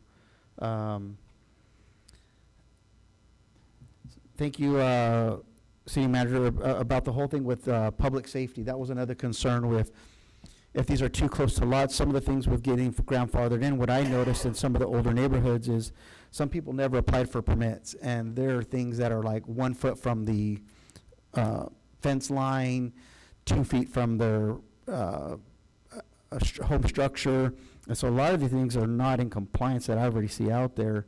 But I guess if we're gonna go back and retrofit, that they have to move these, have a foundation. I guess the whole point is just as long as it's done properly. That's as far as the lot sizes, how many are utilized on the lot size. I think you brought up one really good point where someone, if they had a big enough backyard in residential zoning, they could put 3 of them. I think if it's in residential zoning, maybe we limit to 1. Well, that's what I guess we'll go by, if there's a way we could do it by lot sizes. Right. So to answer that, a few things to maybe alleviate your concerns on a smaller lot. And again, this is look and feel the community up to the council. But in regards to, separation, so we would, I think the regulation would be that they have to be a minimum of 8 feet apart. So if you have a small lot, if you have that separation, it'd be very difficult to fit multiples on a lot. So I think by that case, so currently in the development ordinance, which is being updated, there is a maximum number of accessory structures, but it is being considered, that has been a hurdle in the past with larger lots, and so it is being considered with the update. We've had interest from the community to eliminate that regulation and have it be purely based on lot coverage. We've seen this issue with people that have, a larger lot, even say like a 1 acre lot, and they may have a gazebo, a tough shed, a shed over their pool structures, and then want to build a shop. They had the lot coverage available, but then they had to go through additional steps to get approval to build the shop. Correct. And so we're looking to streamline that by just having lot coverage. So that would be in line with what that update is looking at as well. Thank you, Just- Mr. Reidenauer. Yeah, I like that, as long as there's some kind of parameters, it's not a kind of a free-for-all. And the only other thing is, there was a comment about the being visible from the roadway and what have you. That's gonna be really nearly impossible as the height of them are. But I do know there's ordinances with like people who have travel trailers or vehicles that are out of registration. They have to be covered. They can't just be sitting in the front of their yard, stuff like that. So this isn't something like somebody will put in their driveway and it's just sitting in the front, because it goes back to the look and feel of a neighborhood. And that is at the direction of council, how this is written, right? How the resolution gets written of where the placement could be. So I would make one distinction in regards to travel trailers and RVs. Those are Movable. They're movable, right? And so a cargo container takes a lot of effort to move. Typically, you have to have somebody come out with specific equipment to move that. So it would be permanent in that manner. Yeah, I guess I'm thinking about like a setback or something, because I really don't think it would be a good look and feel for a neighborhood to start seeing cargo containers on driveways. Yeah, I basically. think we're talking So if there's backyards. just something in that it's just maybe not in the front yard, or the setback is a certain amount, because some, especially kind of more the rural areas, the house might be 60 feet away from the street, or 80 feet or whatever it might be. So there is some play there, but versus an actual residential neighborhood where I don't want to start seeing these on driveways. Yeah, no, I agree, and thank you for your comments, Councilman Beltran. And then that would be one thing that we'd request is that a permit is required for these, because Put it right next to their house, they've done something that is illegal, then, of course, if code enforcement's contacted, they would have to make an adjustment. So I heard comments in regards to placement in the rear yard. Does the council have any direction? Did you prefer that we include in the regulation that's being proposed to be in the rear section of the yard? Or is there something of that nature that, because Councilman Beltran, you mentioned view from the front. So I just want to make sure that staff understands direction. Here's something that Director Sanchez brought up. If they want to put it towards, like on the side, then maybe we have them, if it's visible from the road, maybe we have them paint it. Or you could screen it if you want to have an acceptable screening mechanism. Have that already in there? What would that look like? Yeah. Yeah. Councilman Ruiz, you have comments? What, are we speaking specifically on RVs, or are we speaking? Cargo containers. Cargo containers. I think every household it has its own foundation and its own way of design. I think it should be in the back, not in the driveway or on the side. And now, if they have room on the side where they can be covered, I think that's a great idea. But I think we're spinning our wheels here, and I think we need to get some direction and just let's go forward with something. And I'd like to get this 200 square foot. Okay. So let's not spin our wheels anymore. We're giving some direction here. When you talked about the screening, what are you saying, that they'd build their fence higher than 7 feet? Well, there's different ways you could put, lattice with vines. Or you could, whatever the council deems it to be acceptable screening. As you mentioned, painting it to match the architectural design of the home. There's various options I think that the council could think of.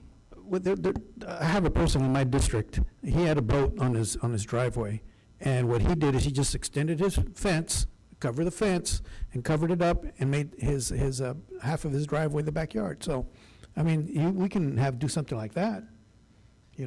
Not in the driveway itself, but he put it in the back of his made his half of his driveway the backyard, because the city had some Regulations, concerns. yeah. Regulations, yeah. So we can do something like that.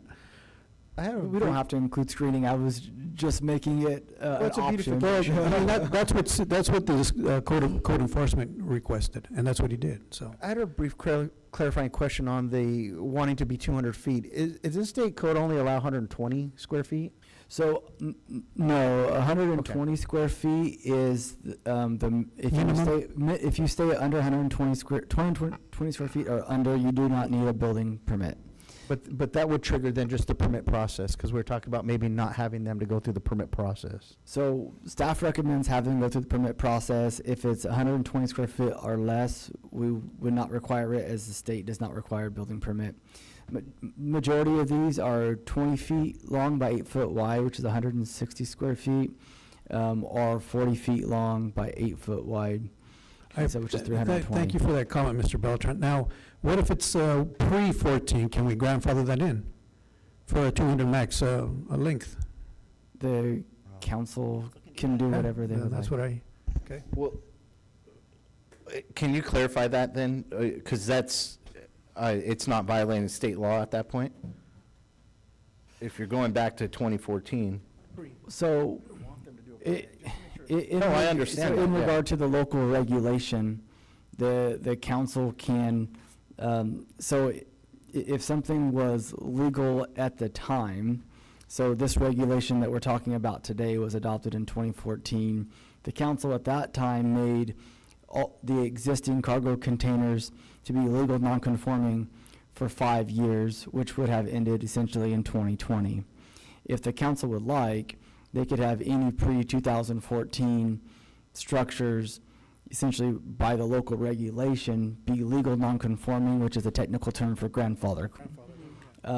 So you could do that for the local regulations. In regards to the building code, I'll have to defer to Mr. Sanchez on.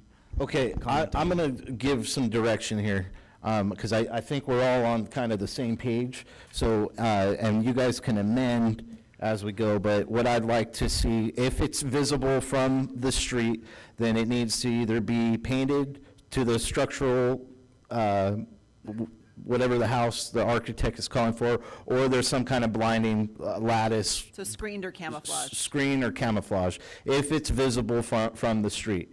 If not, and that keeps the beautification of our neighborhoods and our community. And then also, we have the grandfather rule in play as well. Is that enough direction, and is there any changes? 200. I like to put that in there. Well, that is in with this direction, because it's going off of the size of the lot. So on the motion to is a maximum 200 square feet? Yes, I would motion that, yeah. Okay. So you want to limit the size of the C-train if someone wanted to put a bigger C-train in? Am I limited? If it's 120, yeah, I guess I would, yeah. Right, because there's a 40 by 8. Yeah, there's bigger ones, but so if someone has a bigger lot, Yeah, they could put something in. they could put something in bigger. So why limit it? Why regulate I redact that. if we're going to open the door? Are we Talking going to about limit by that, yeah, lot I redact coverage? that. Is that what Yeah. Yeah, Yeah, let's limit off by the lot lot coverage instead. Yes. Yeah. I Okay, redact so is that enough direction? I believe so. We'll bring something back for the council's consideration at a future meeting.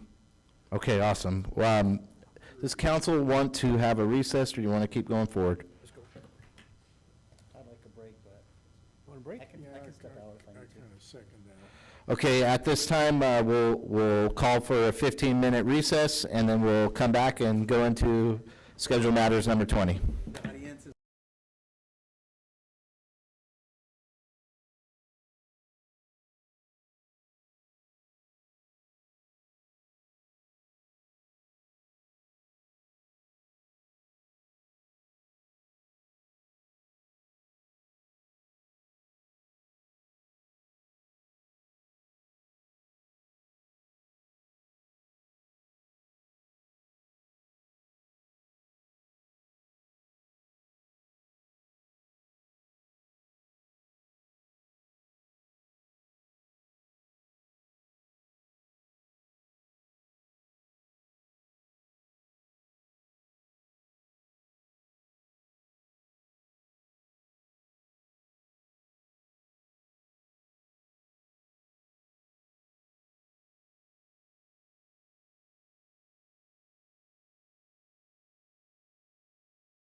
Okay, we'll reconvene from recess.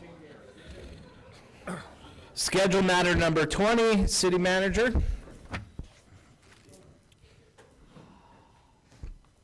Yes, Your Honor. The next item for consideration is item number 20 is the council consideration for the establishment of financial assistance program for mixed metering. And I've asked Assistant City Manager Knight to present the item. Thank you, Mr. Ridenour, Mayor, members of council. The City Council has directed staff to address inequities in sewer billing caused by mixed-use water meters that measures both indoor and outdoor water use. These meters can lead to impact sewer bills, particularly affecting nonprofit and commercial properties with significant irrigation demands. Council had directed staff to develop 2 structured programs to address these concerns. The city proposes 2 separate programs. Nonprofit grant program, which fully funds the installation of dedicated irrigation meters for eligible nonprofits with no repayment, to be funded by the general fund, either from the operating budget, budget stabilization reserve fund, or special purposes reserve fund, which supports long-term billing accuracy and water conservation. The second of those programs would be the commercial repayment program, and that would provide a 3-year zero-interest financing option for commercial customers. Installation funded by the Water Replacement Fund, with repayments returning to the same fund in the 3-year timeframe. Participants must enter into a formal agreement with city staff. The program aligns with the municipal code ordinance number 1830, required dedicated irrigation meters, and ordinance 901 permits installation payments for water-related improvements and complies with the State Water Resource Control Board Resolution 2024-0019, supports equitable access to conservation infrastructure. Staff will develop an application process, material, administrative agreements, and launch outreach via billing inserts, the website, and direct contact. Tracking systems will monitor participation, financial impacts, and water use. For council's consideration, the city council consider adoption of the draft resolution for the establishment of a nonprofit irrigation meter grant program, directing staff to reallocate general fund operations budget fund program, to adopt the draft resolution establishing nonprofit irrigation meter grant program, and authorizing an appropriation from the budget stabilization reserve fund, or adopt the draft resolution establishing nonprofit irrigation meter grant program, and authorizing an appropriation from the special purposes reserve fund in the amount of $100,000 consistent with the ordinance 1787. Section 2-31.1 and Section 2-31.6 of the Porterville Municipal Code to fund the installation of dedicated irrigation meters grant program for eligible nonprofit organizations with no repayment obligation. And essentially, in that one consideration, we identified all 4 options for council's consideration tonight to provide staff direction. Number 2 of the recommendations is to consider adopting a draft resolution establishing a commercial irrigation meter financing program, authorizing Water Replacement Fund to provide 3-year 0% interest financing for qualifying commercial water accounts to install dedicated irrigation meters.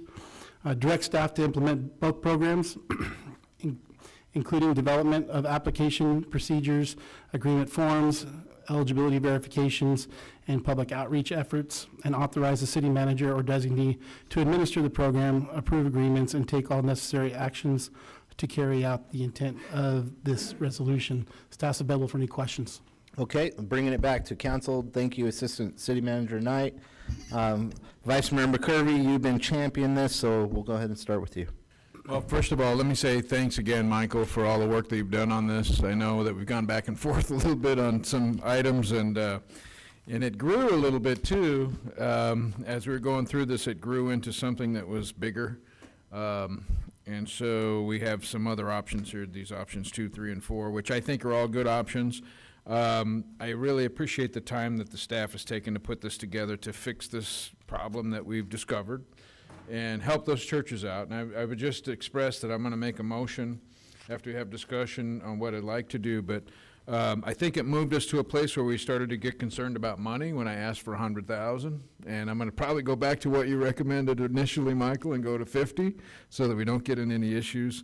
And I really just want to express my appreciation and also the urgency to get this done, because now we're getting into the watering season. So the sooner we can get this done, the better. That's my comments about this. I believe that we can use the general fund operating budget, we'll reduce it to 50,000 and go with the original plan that Michael suggested.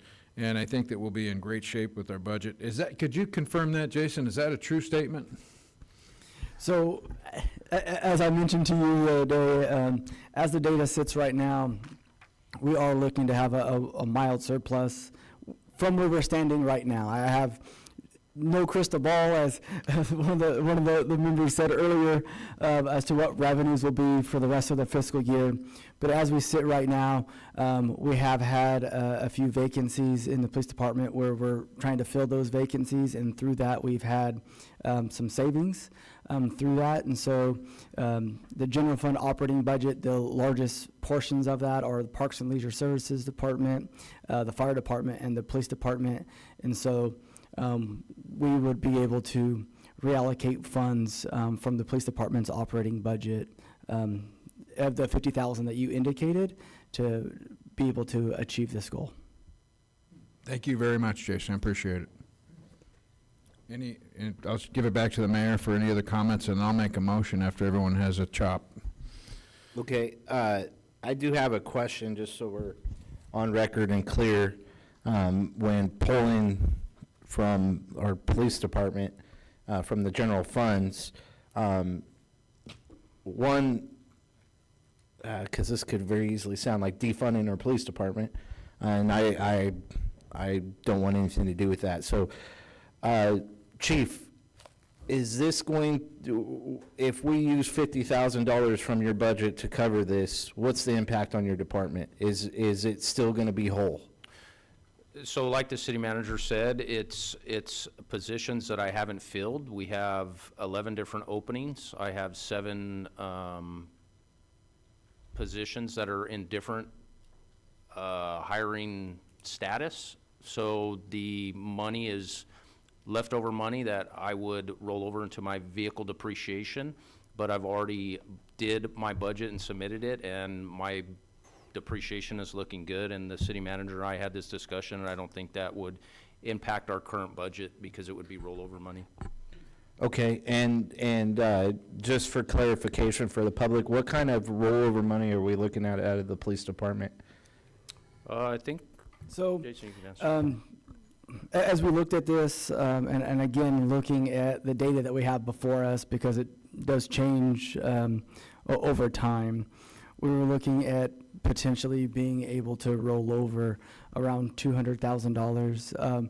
And so what we do typically is, there's peaks and valleys in revenue, and so we roll over those funds that aren't used. I charge each department to try to save funds throughout the year and to operate, because as you always know, revenues are not guaranteed, and so we try to be mindful of the people's money.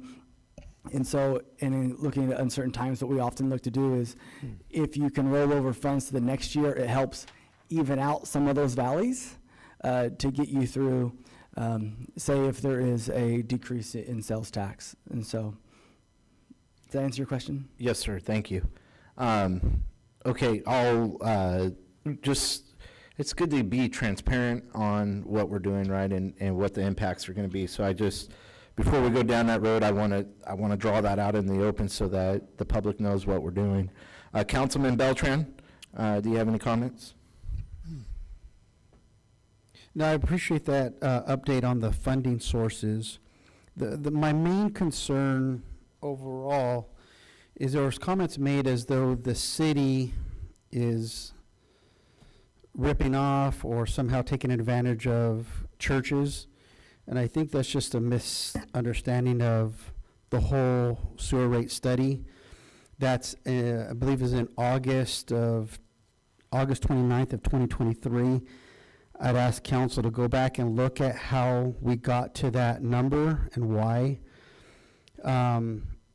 The main concern for me is that we are taking taxpayer funds and then giving it away, because we're not asking for anybody to repay this back.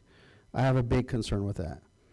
there is a process, and it's open to anybody, to ask for a 0% loan to pay back over 3 years.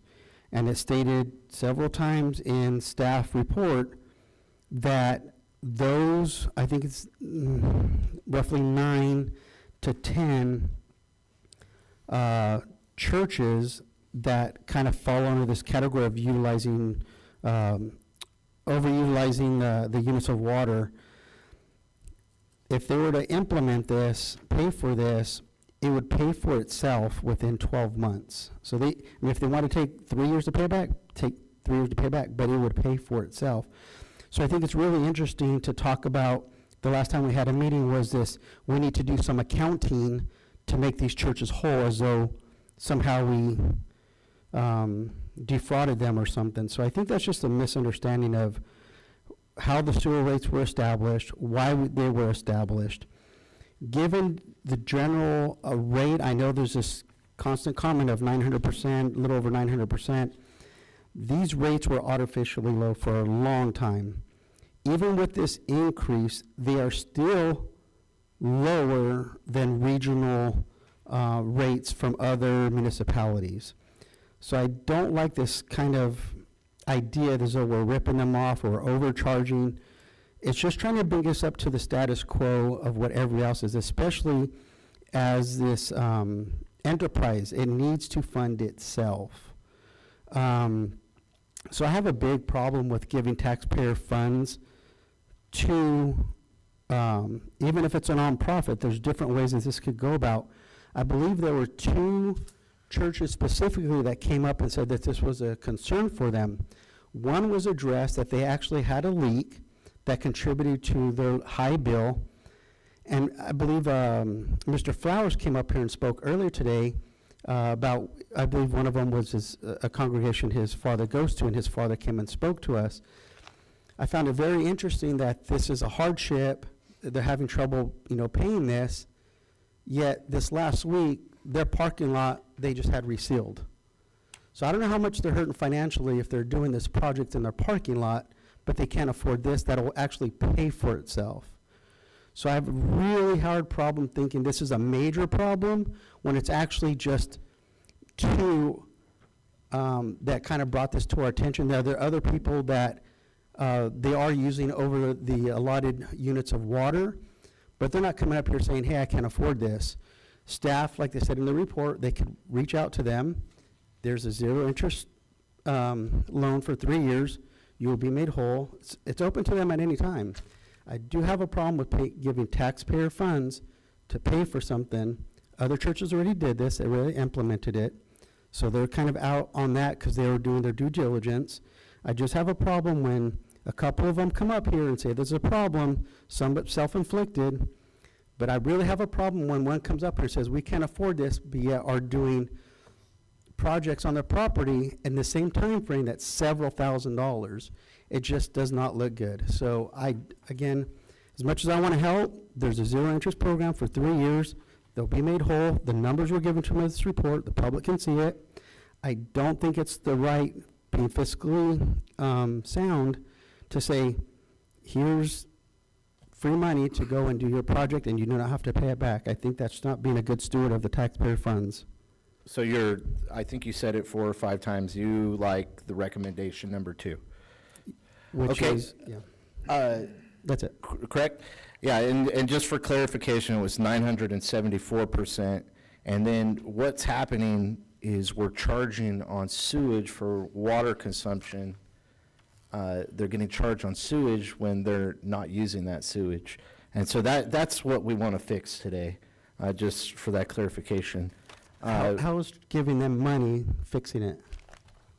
Well, it's not giving them money, it's They don't have to giving pay- them the metering device But so they don't have that to- they're no longer being charged for consumption that they're not using. They're consuming the water. But they're being charged on the sewer, Councilman. I understand that part, but they've been made aware of this, and they're just choosing not to. Because they can do it, just not for free. Well, your assumption that everyone can do it, and you're comparing just one church off of this because they went and resurfaced their They're the ones that driveway. came in here and asked them they couldn't afford it, but yet I they're doing understand, that. but if you look at the report, there's 17 churches that are going through this. Only 2 have contacted staff saying it's a problem. The other ones have not. So let's not make this, there's 17 churches saying, hey, we need a bailout. They're not. I'm not saying it, it's in the staff report. That 17 said it's a problem and they can't afford it? No, that this Exactly, is an exactly. issue. It's in the staff report. It says 17 are overusing, but that, there's not 17 It churches says saying they 17 can't afford it. churches would be recommended for initial outreach. Yes. So, Councilman Rivas, you have any comments? Well, I don't think we should talk about what a church wants to do with its money, but in regards to what they want to do is solely up to them. I'm not going to go against the Word of God or the churches, and I think this is not free money. This is taxpayer money, where I believe with the guidance of the city manager and the cost savings of the police department, which we're not going to divert any public safety, is a great recommendation. And there are 17 churches that are hurting. But, you know, the fact is they're being charged and turning the regular water into sewage so they can get metered. This way, I think we need to help them. And I think that's what general money is. I think that's what taxes are for, because if we're in a position to help people out, I think we should help them out. You know, I don't think that we should just convolute 2 churches that have come and express concern and just say the other 16 or 15 couldn't make it. Who knows? We don't know that. But for whatever reason, staff stated that there was 17 churches, so we got to go with that. And I trust the staff recommendations on that. So with that, I totally agree with the city manager's position on that, the 50,000, what Vice Mayor said, and we can help them. I also want to make it clear, because I know we're focusing on the churches, but we're actually not just focusing on the the churches. nonprofits. Right, it's for a nonprofits, because- exactly. Yeah, I just Yeah. want to make that clear, since I Yes. know we're. Yeah, but we're speaking on the churches, so yeah. I know that it was brought to our attention by 1 or 2 churches, so I just, and then we Thank you for looked, the and we looked at legal that, advice. but I just want to, yeah. I was going to elaborate on the nonprofit also, but, you know, we need to help people out, and that's what we're here for, to guide them and go in the right direction. So I'm not going to second guess a church or any church just because they want to pave their roads. It's just not going to happen. It shouldn't happen. It shouldn't even be questioned, you know? And with that, I'll just pass it on to the mayor. Thank you, Councilman Rivas. Councilman Green, any Yeah, comments? well, I think that's only right to do this, because I know I'd pitch a fit if I had 900, if I was paying $500-600 a month for water that I'm not really on my sewer bill that I'm not using. I would be upset. So I think that's only fair. Thank you, Councilman Green. I want to share a story. When I first got elected, Honorable John Lawless, our former city manager, I went to him because Foothill Presbyterian Church, I have a hard time saying that, but their pastor reached out to me, and they went through an issue where they paid for a water main and a sewage main going down, I believe it was Maston Street, or excuse me, it was Douglas Street, and they were going to build a new church right next to Highway 65. And so they went through with the city permitted it, it was going through, they annexed the property, and then Caltrans shut the project down. And so they paid for this infrastructure upgrade, but they never got to use it. And then when we expanded on our annexation, and we moved we brought sewage down and water for that area that was annexed in the church. We didn't extend it all the way to their property. And so when they wanted to hook up, they actually had to, what staff was recommending is that they would have to put a line in across their parking lot and then elbow out to the street. And it was going to cost them a lot of money and was going to impact their driveway. And so at that time, Mr. Lawless gave he came with the ability for the council to show discretion and to do what was right in this situation. If we just followed the rules that was in the general plan or the regulations, we would have forced them to pay that money to do that installation. But we were able to show discretion as a council to extend that pipeline down the street for the church to hook up. And City Manager Ridenhour, I know you're wanting to make a comment on it or clarify some of my, you don't have any? No, I do. I'll just let you finish. Well, I think I'm finished. What I'm getting at is that this council does have the ability to show discretion when we see something that wasn't anticipated when we did do the sewer rate increases, which I voted no on, but it went through anyways. We didn't see this. Actually, I believe we did see this coming, but some of these churches haven't reached, or the nonprofits, I'll clarify that, the nonprofits didn't reach back to us, and the communication line was dropped, and so now they are being impacted, and it probably cost them around $5,000-$6,000 last year on the sewage rates for consumptions they didn't have. City Manager, go ahead. Yeah, so I just wanted to comment on that project that you spoke about, and yes, I believe I worked with Mr. Lawless on that, and so did Mr. Knight, Mr. Sanchez. And so as we looked at that, what we were able to do, and my memory serves me correct, is because they had put in that line, we were able to give them credit for that line and we already had crews out there. So they put that line in, we were able to give them credit and extend the other line.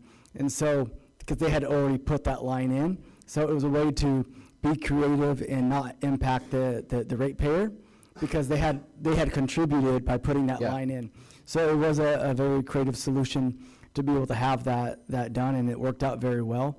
But yeah, so that was. It still had to come through council, and council still had to give, correct, show discretion and give direction. Correct, it is because it was outside of the regulations that staff have to work under. Yes. And so that was a great solution. And here we are. It is, I'm comparing apples to oranges somewhat, but it's another situation where, in my opinion, we could do better, and as a council, we could show discretion.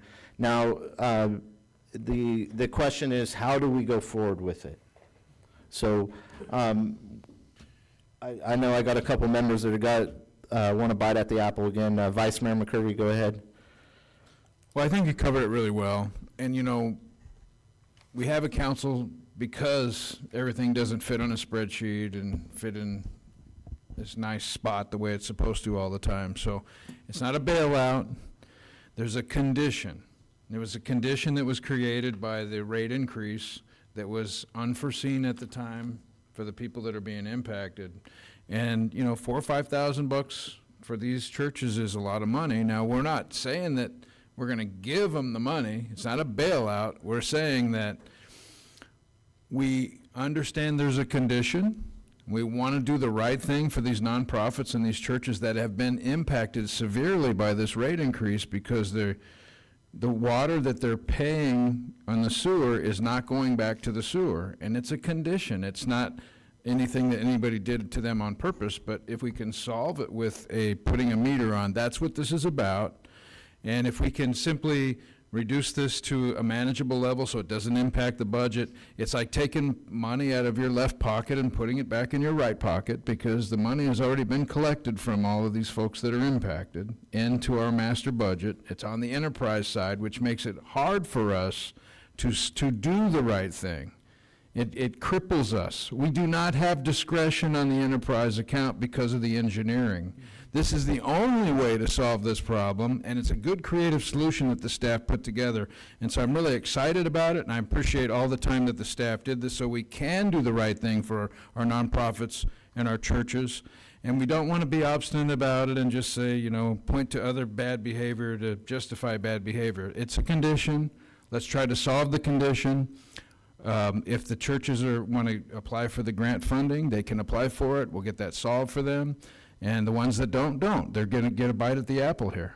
And so we may not use the $50,000. Now, some might say, hey, this is an opportunity, and we might need more than 50, and we can come back and add a little bit more in if we need to. But I think it's the right thing to do because it's a condition.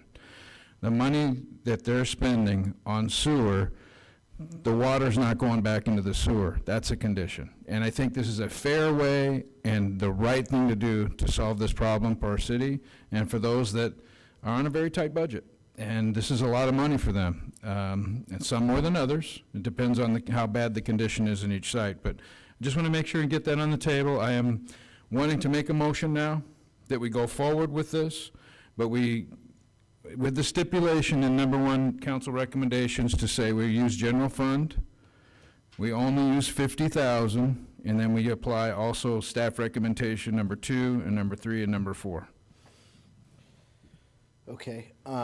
Councilman Beltran, did you have comments? You look like you want another. I'll wait for a second and then we'll open to comment. Okay, before I give a second, with the chief, with the 7 positions, if you hire before the end of the physical, with the 150,000 you would have remaining, would that be enough to hire your officers? Yeah, so the process that the applicants are in, it varies. So just a background process can take anywhere between 30 and 90 days. So the various steps that they have to go through, most of these positions will be hired probably, I would say June-ish or into the next fiscal year. So I really don't see that it will be an issue. Okay, thank you for that, Chief. Okay, so we have a motion on the table. Is there a second? Before I make this, I go forward with this, I have a question. Are we pulling the funds from general fund or the stabilization? So the motion, as I understood it, was from the general fund operating budget. Okay, because Vice Mayor So said, you're correct. So all the funds are the color of general fund. okay, And so, and I hope, Vice Mayor, did I interpret that correctly? Okay. so it is general fund specifically. General fund operating budget. Okay. I'll second that. Okay, we have a first and a second. Is there any other conversation? So I'll go back to just make it brief so we can get it over with, I guess, is the comment about the Presbyterian Church over on Foothill. You're correct.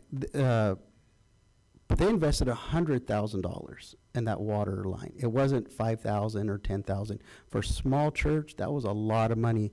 And the window for the payback, because the residents in that neighborhood who connected, I think there was a 10-year where whoever connects, they have to then help pay back that church.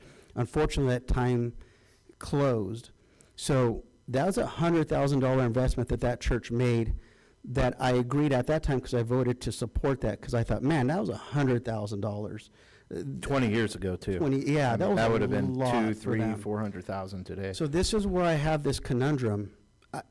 Regardless if it's a nonprofit, regardless if it's a church, this is minimal, and there's a way that they can pay this back at 0 interest, which is a rarity.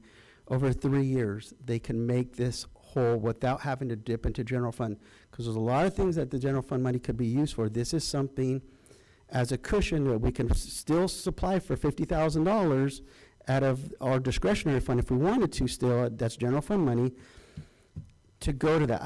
I don't like this perception that as though I don't want to use them, we stole or misused, whatever, because it's already been collected. It goes to, for the function of that entity already.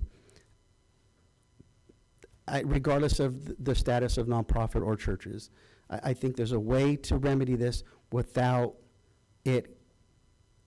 It is technically a negative, is we're spending money that doesn't necessarily have to be spent. We can be back whole. Maybe after the study session on the budget and stuff, I don't want to make this an ethical thing. I don't want to make this a Christian thing, because it keeps talking about these churches, these churches, these churches. That's all who's up here. This is specifically what it's about, regardless if we want to say it's nonprofit, because that's tied into it. I don't think ethically it's right to take taxpayer money to go to something like this. If there's no other comments, we I can have another comment. call for the vote. It is unethical not to do this, Ray.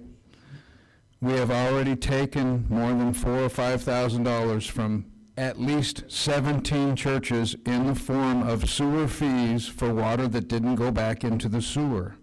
That's the condition.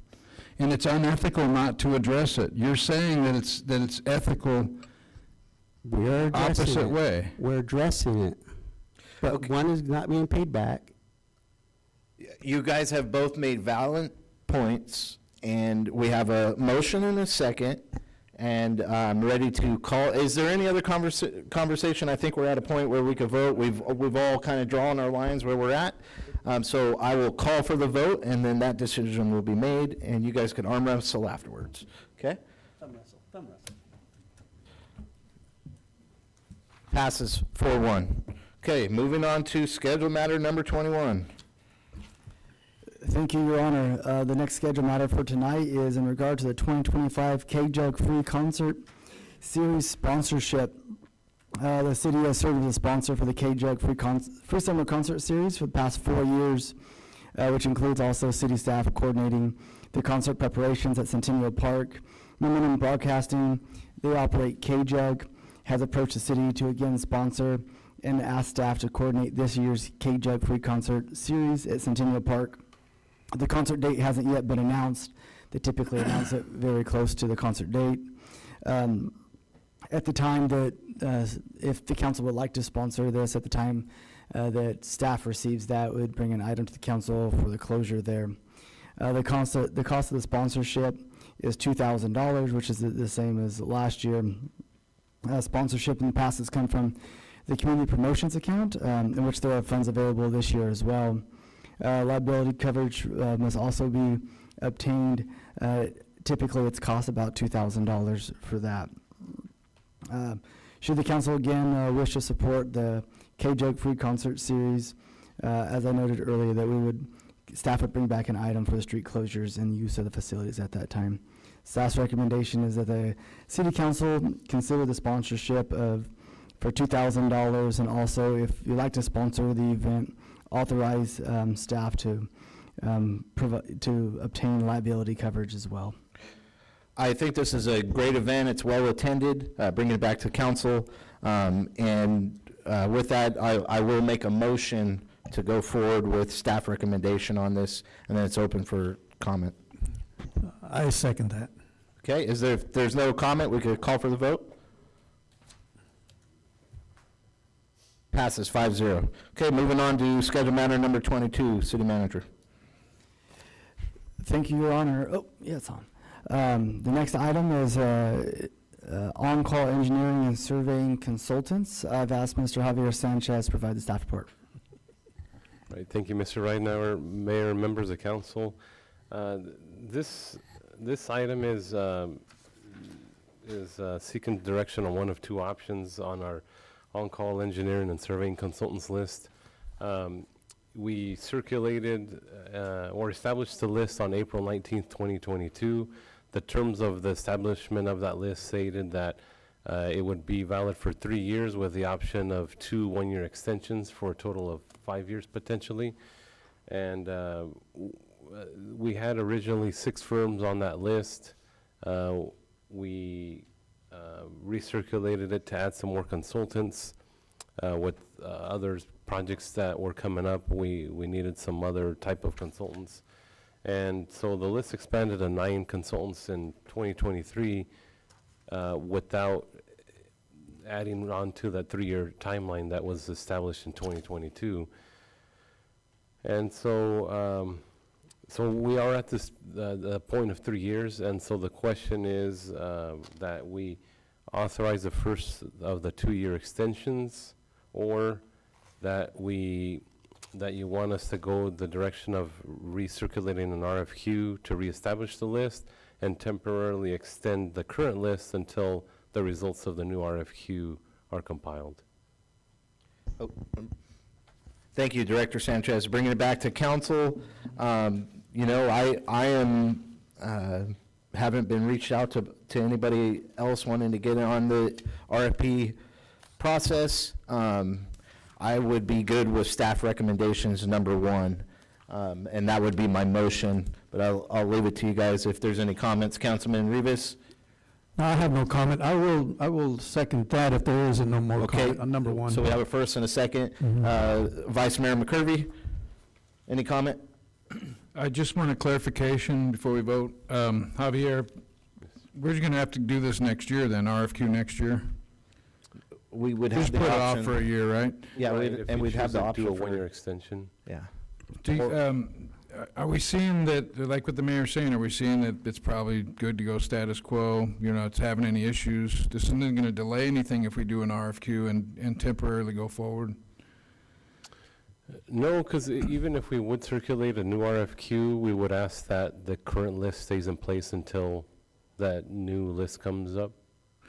Is there an advantage to just doing competitive bidding on these? Or is it a disadvantage? There is some time savings on both the staff side and consultant side when we simply send out task order requests, because then it's not a full-blown RFQ. And, you know, they try and put a good product together. They get a lot of graphics in there. They got, most of the consultants have a marketing team, so it's a very big effort to, if they don't land it, they're out, 10, 15 grand. Whereas on a task order, it's, a couple thousand sometimes. Well, I'm just of the opinion that, if they get used to this for a few years, that they may not be giving us the lowest rate, and they're getting comfortable there. I just wanted to ask for your opinion on that, because I really want to get the best price and the best result, and so I'm thinking towards competitive bidding being a good option. How much time do we lose if we do it as a competitive bid? So now I understand your question more, Vice Mayor. So for professional services, they are qualification-based selections. So it's who's most qualified, and then we negotiate price. It's pricing for these type of services are not considered until we pick the top-ranked one based on qualifications. So the risk is low, and we're not losing any money, but we probably should do this in the near future. Correct, If we're gonna go yeah. in- As we've looked at our policies and procedures, there's a little bit of a disconnect. Nothing that creates like a liability situation, but just we need to clean things up just to be consistent. Thank you, Javier. Appreciate it. You're welcome. Councilman Beltran? Yeah, those are some great questions, some ideas that I had there. But the only other question I had is, in a situation like this, sometimes we have a lot of projects where there's not enough companies that are, there's too much work for everybody, not enough. But that would be in the staff recommendations that that was that situation, let's say there's 9, let's say there was 4 or 5, and there just wasn't enough. The staff recommendation would then say, hey, we probably should open this up because we do need more companies to try and have in that rotation. But that's not the situation we find ourselves in. Not with the list we have now, Okay. right? It covers quite a bit of specialty areas. Okay, thank you. Okay. Councilman Green? No comment, thank you. Can I Vice Mayor. ask one more question? Sure. On, Javier, you know these companies better than I do. Are any of these considered out of area and not local?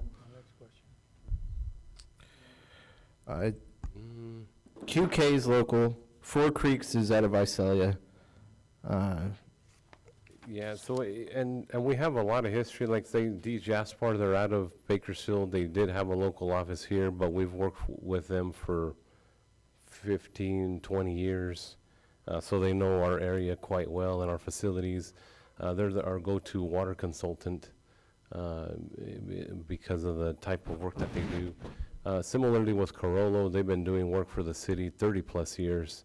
They're out of Fresno, but they've known our system since its onset for our wastewater facility. And so those are the things that make it tough to, like, if we zero in on local, like geographically, we'd box out a lot of consultants that couldn't help us with the specialty items, like wastewater plants and water tanks and things like Right. that. Just as we go forward, I would just make a recommendation that we focus on at least the rankings, because the money that stays here, but if we have options. If we don't have options, we don't have options. Correct, and so when you look at our consultant rating form, it's out of 100 points, 8% is local preference. Okay. Thank you, Javier, appreciate it. If there's no other comments, we have a first and a second, and I'll call for the vote. Passes 5-0. Moving on to schedule matter number 23, City Manager.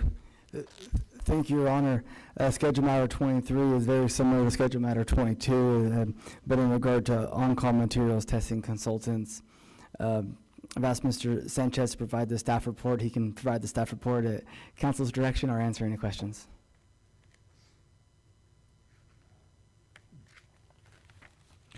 Okay,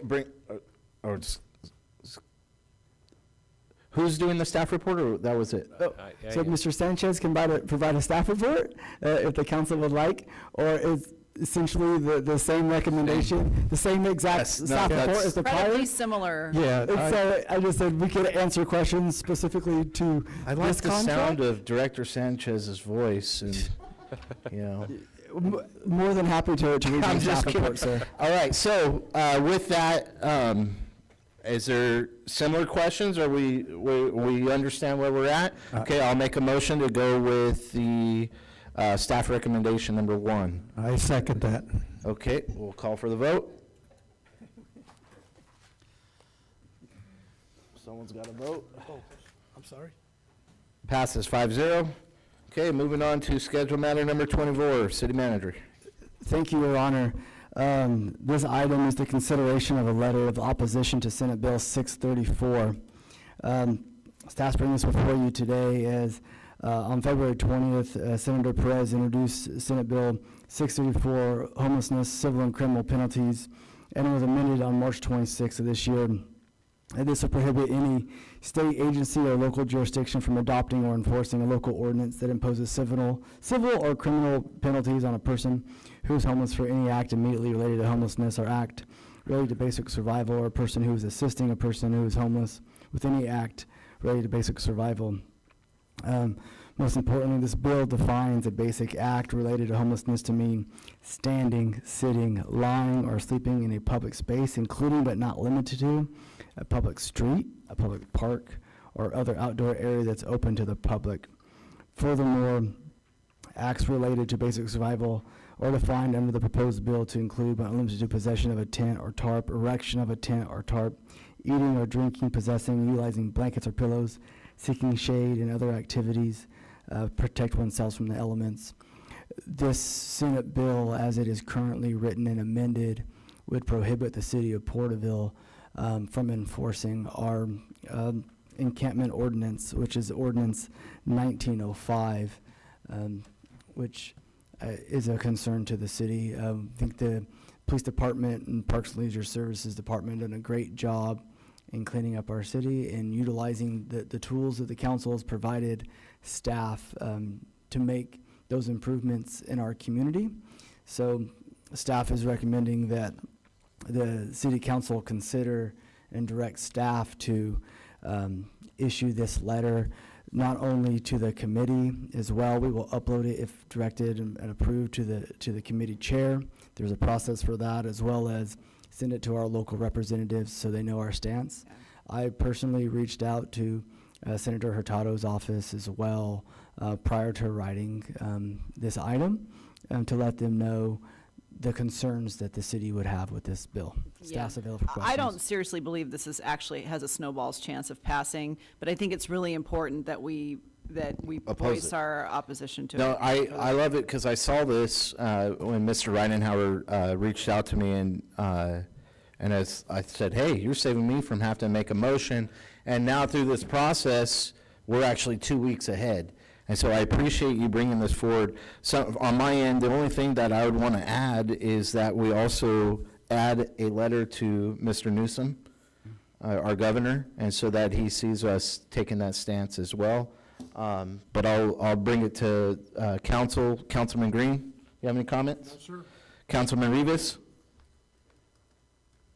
I'll take stance on staff recommendation, but I think it does go to the governor already.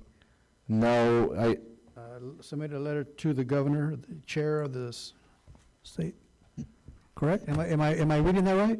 You're correct. So staff recommendations that we submit a letter to the governor, the chair of the Senate Local Government Committee, California State Senator. Yeah. Yeah. Just in case he needs to veto it. Yeah. Well, you know, I highlighted Senator Hurtado and Assemblywoman Macedo, and then Senator Perez, but I did not highlight the governor. So wonderful. I guess you need to put his name in there next time. Thank you, City Manager. Great work. With that, Councilman Beltran, any comments? You know, stuff like this comes through every so often, and this is just a myriad of legislation through the state of California. I wish the voters of California would wake up and say, how are we supposed to fix this at a local level when the state representatives do not acknowledge these problems? It is so frustrating. I was reading over the entire bill, and kind of in conclusion, there was a lot of comments about implementing some of the stuff is racist, and that it's mainly because people can't afford housing. And being on the Link Committee over the last 2 years and doing point-in-time surveys twice, it's really shocking to when we ask some of the questions of those experiencing homelessness. One of the questions is like, what's your barrier of why you can't why you're homeless, basically. And one of the questions or answers is, I can't afford housing. And these are for people who are unemployed, have mental health, substance abuse issues. This is not a matter that they can't afford it, but they assume, well, I don't have money, so therefore I can't afford it. So that language gets stuck in these reports of, oh, people are saying they can't afford it. The issues are way farther than just financial.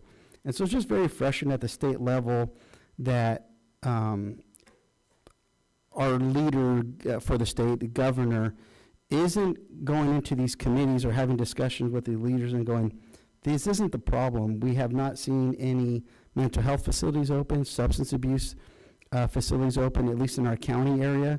I mean, we I don't know, probably 1,500 in the county area. That might be putting it lightly. And there's not a facility for these people to go to get treatments and help. So say, you know, when I was reading over this bill, it's just very frustrating. There's this very hard disconnect that they're not addressing the core issues, and we are never going to fix this problem, especially locally, when the leadership of the state continues to bring these ridiculous things as though this was going to help at all. So it's just very frustrating for the California voters to continue voting for leadership that does not see the problem for what it really truly is, at least the root causes. So thank you for bringing this to us. I'm just happy to send this off. Councilman Rivas? Yes, I'd like to recap on everything that you said, Mr. Beltran. I concur with everything you said, and the way you said it was very eloquently put, because I don't know what goes on in the state. Well, I do know, but they just need to wake up and smell the coffee sometimes, because it's just that there's nothing that at the local level that we can do to, all we can do is just help. But we need more help from the Sacramento base, but for whatever reason, they just seem to just go on deaf ears at times. So I approve this letter, and hey, let's put it off. So This sounds like a motion. I second. Is there any other comments? Okay, let's call for the vote. Passes 5-0. Okay, agenda, or schedule matter. Yeah. Agenda item number 3, schedule matter. City Manager. Thank you, Your Honor. The next item is authorization to repair Plano Street Bridge. Staff is available to provide a staff report or answer any questions. Okay, bringing it back to council. Vice Mayor McCurvey, you pulled this item. Go ahead, sir. Yeah, I just want to get on the record, and I want to say thanks very much to interim city manager, Mr. Ridenhour, for getting the money allocated for this bridge repair. I mean, initially it was like sticker shock. We thought this was going to be a much bigger project, and we allocated $2 million. Probably didn't think it was going to be $2 million, but Yeah, we were originally thinking of initial review of the situation, that this repair could be upwards of over $800,000, maybe $1 million. And so through our good relationship with TCAG, we're able to, we asked for more money in case we ran into any unforeseen situations to not delay the project. It's still a bad problem. It's still, with the two bridges now, it's going to be about $300,000 of an impact on money that could be spent elsewhere. And so I just wanted to get on the record and say thank you, good job for staying out in front of that. I know that I'm going to say some stuff in other matters about this, but there's so much progress that has been made. We have this letter, we have this great comments from the council about, where we stand locally, about getting this under control and trying to balance those things. We even had someone that was talking about, the $24 billion that supposedly was going to homelessness that disappeared in our state. I mean, imagine $24 billion that we could have used to help people, and we didn't see a dime of it, right? But when we see the infrastructure with the bridge, it triggers me to go back and think about the homeless approach that we have, the practical approach to protect the critical infrastructure. And the main issue here, I think, is that Caltrans only inspects these once a year.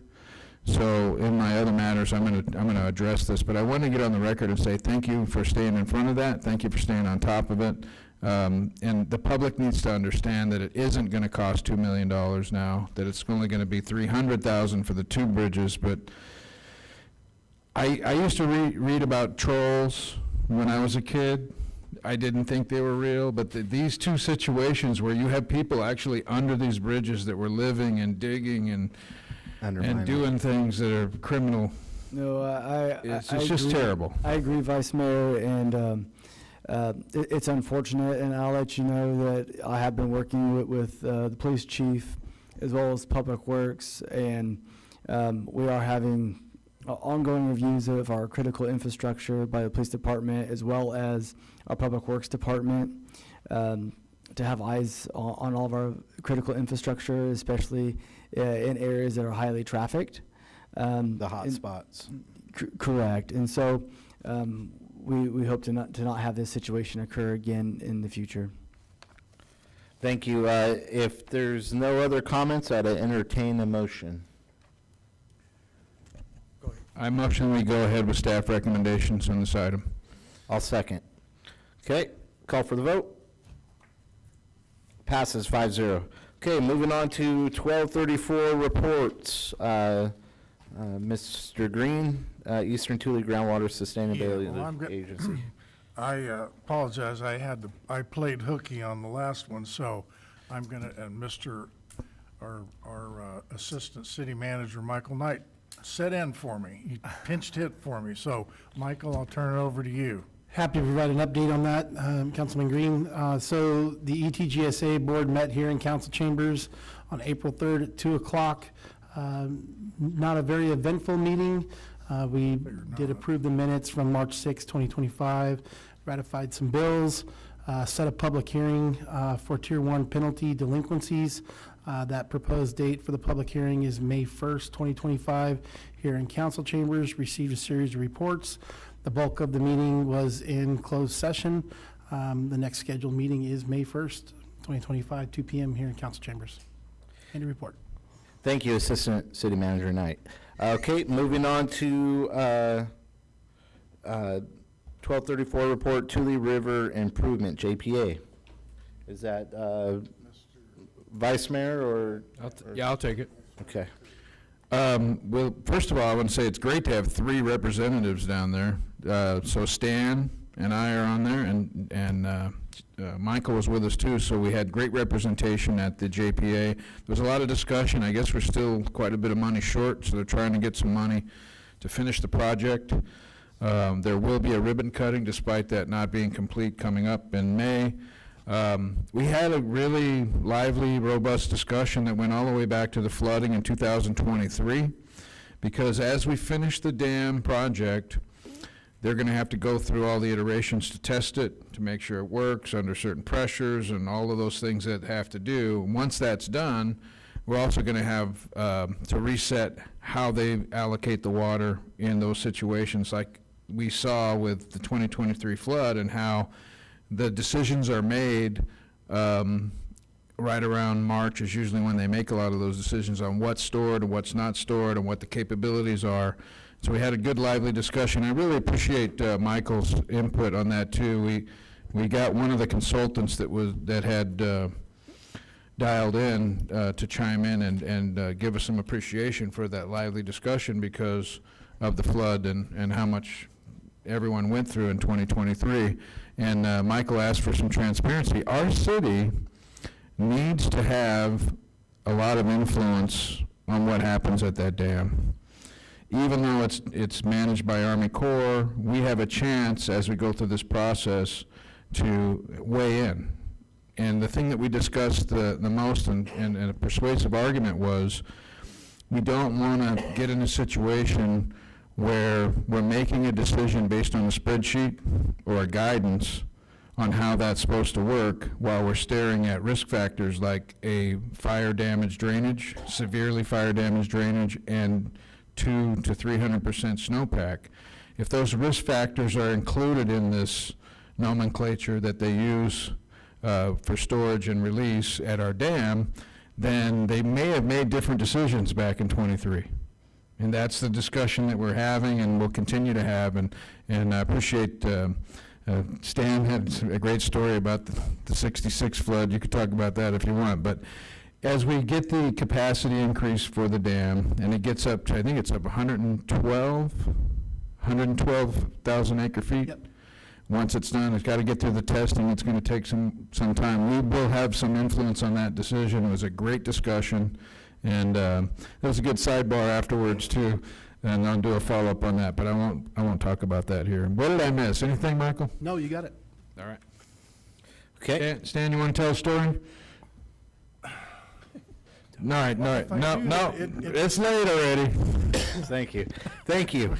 Okay, moving on to I'm not steamrolling you here, Stan. Did you want to tell a story? No, it'll get too long. Okay, And moving on. You won't like it anyway, so. Moving on to the ad hoc Heritage Committee, myself and Vice Mayor attended April 9th with city staff. Do you want to take this one, Vice Mayor? Or? Well, I'm on the roll here, so I really enjoyed the meeting. It was very collaborative, and I think Jason had to go, but he was having so much fun that he stayed 20 minutes late.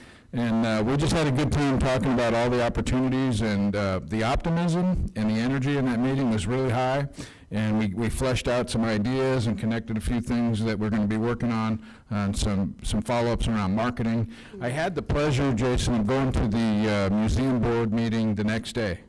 And I got to speak to the museum board, and they are very excited about an opportunity to help us with our Heritage Committee as well as the Downtown Committee. So it's very well received. I love the new marketing things that we're talking about and the ideas that were discussed.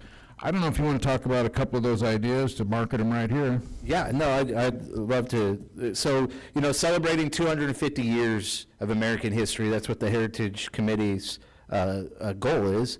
And so we went over some celebration planning, who we want to bring in. We went over the Freedom Fest. I would like to see the largest fireworks show in the Central Valley. That is a goal, but it's going to take work to get there.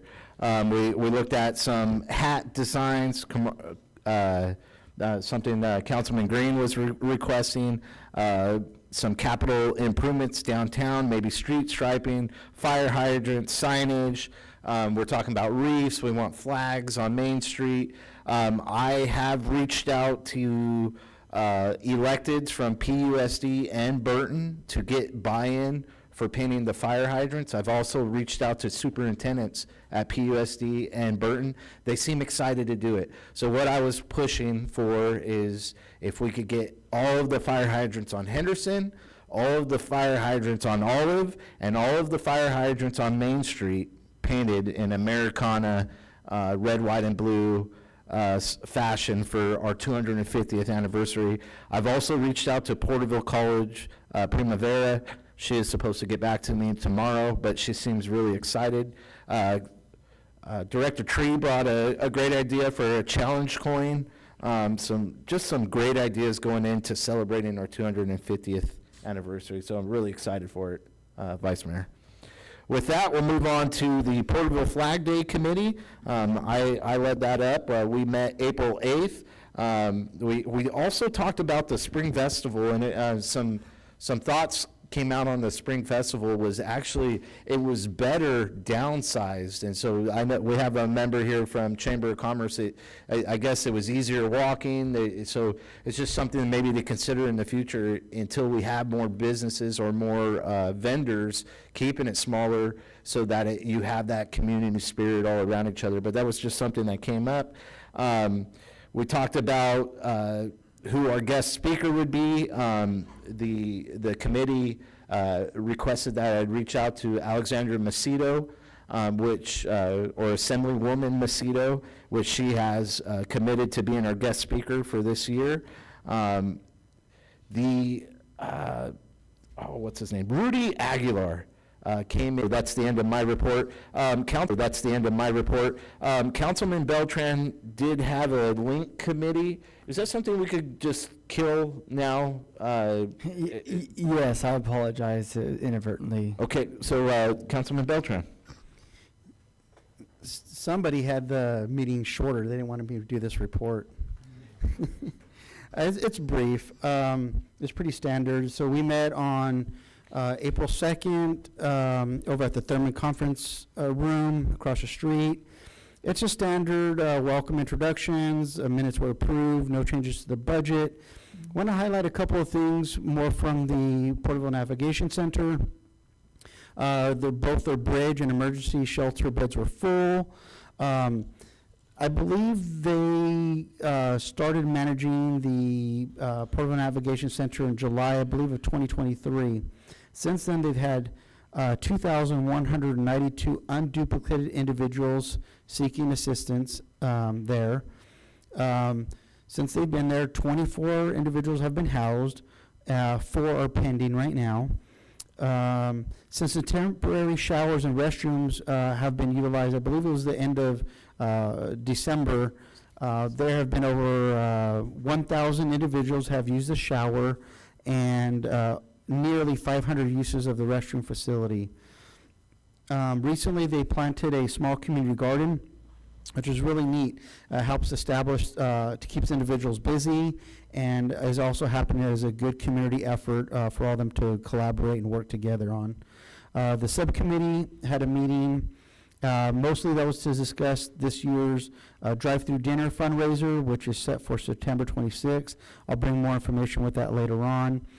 As well as continued discussion for Porterville College and Porterville Adult School to collaborate and do an enrollment project, since there are many individuals who are continuing to seek education. There's still continued effort with a mobile health clinic. We do have a nurse who is on the committee who will be gathering testing materials from the Family Health Care Network to provide some basic tests like the glucose and some other basic like high blood pressure and some other basic testing there until we get a mobile provider as well. There was a brief discussion. I forgot to, as I was reading my notes, I totally forgot to reach out to the city manager on a couple of issues there, but I'll send an email to him, and maybe on the next meeting I can have an update on those matters. That was it. The next meeting, I will add briefly, Kiwanis of Porterville donated quite a few items because there had been requests for some hygiene products with the showers and individuals there. So I was able to get them together, and they donated over 200 Gillette razors, cases and cases of deodorant, body soap, Band-Aids, just hair care products, just a lot of items to help with those individuals. So it was really appreciated donation on Kiwanis of Porterville's efforts. And with that, the next meeting is on May 7th. Thank you. Hey, thank you, Councilman Beltran. Okay, moving on to oral communication. This is the time to come forward. Brock Neely, address on record. Just so you know, Councilman Beltran, the 2 election cycles ago, we passed a ballot initiative that provided a whole buttload of money for mental health services. The problem is the way the mental health services are set up in the state of California is they trickle down from the county, and our county sucks. Because if they can't turn it into a profit center, they're not going to do it. So you need to talk to Mr. Townsend. The other thing is, it was pretty obvious how you changed the configuration of your committee to exclude me. That was really obvious. Thank you, Mr. Neely. Is there anyone else? Thank you, Council. John Coffey, contact information is on record. Several years ago, well, let me back up. There's a piece of ground immediately west of Zalad House. It's a vacant lot. Looks like crap. Several years ago, the city was going to turn that area into a exhibition area, if you will, of drought-tolerant plants. Nothing, absolutely nothing, has been done. Why? For one, as a property owner, I'd like to know about more drought-tolerant plants than what I'm using. I think most of you would too. We've had extensive discussion tonight about usage of water. Well, nobody's helping me with my sewer bill. Thank you. Thank you, Mr. Coffey. Is there anyone else? Please come forward at this time. I'm not seeing anyone. Is there anyone on line, Fernando? No, Your Honor. Okay, so now we'll go into other matters. Councilman Rivas?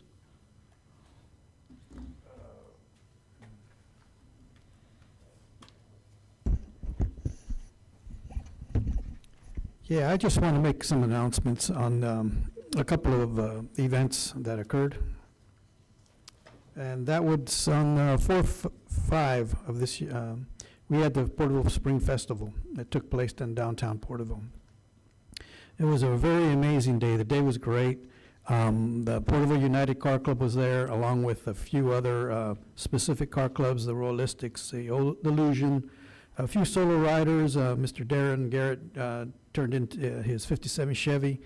The Loyalist was there, and the Finance Club. There was about 50 car clubs there. The food was great. The entertainment was awesome. There were some Spanish dancers there that highlighted a lot of good stuff. I mean, the folklore and they just took the stage, a center stage for everything, along with a few other vendors out there. I mean, a lot of good stuff. Myself and not a former, but Mr. McCurvey, Vice Mayor McCurvey were out there. We were engaging with the staff, and we were, along with engaging with the City Chamber of Commerce, and we were just having a good old time out there. It just, I'd like to also extend my thanks to the Elks Lodge for opening their doors for the event. I want to also thank the Porterville Police Department, the Fire Department for their safety and their stance on providing security, and a few others. And also another thing, I want to make aware that there was, on the 6th, the Royalistics Community Car Club had an autism awareness event. Over 110 vehicles from Kern County, Tulare County, Fresno County, Kings County, and throughout these areas were in support of autism awareness. And the event accumulated about $2,500, where all the proceeds went to autism for the Porterville Unified School Districts. So that was donated to them, and this is their second annual, and hopefully next year, maybe they will look for a bigger location, because 10 cars just wasn't enough. So everybody had a good time. There was good food, and that was held at the Eagle Feathers Nest Trading Post. It was like I said, the weekend was great for both events, and with that, I just want to pass it on. Thank you, Councilman Rivas. Councilman Green? Nope, I have nothing tonight. Okay, Councilman Beltran. I want to start off by, it was great recognition of the Police and Fire Employees of the Year with Captain Rene Zavala and Detective Sergio Cerna. I did have a quick question on that.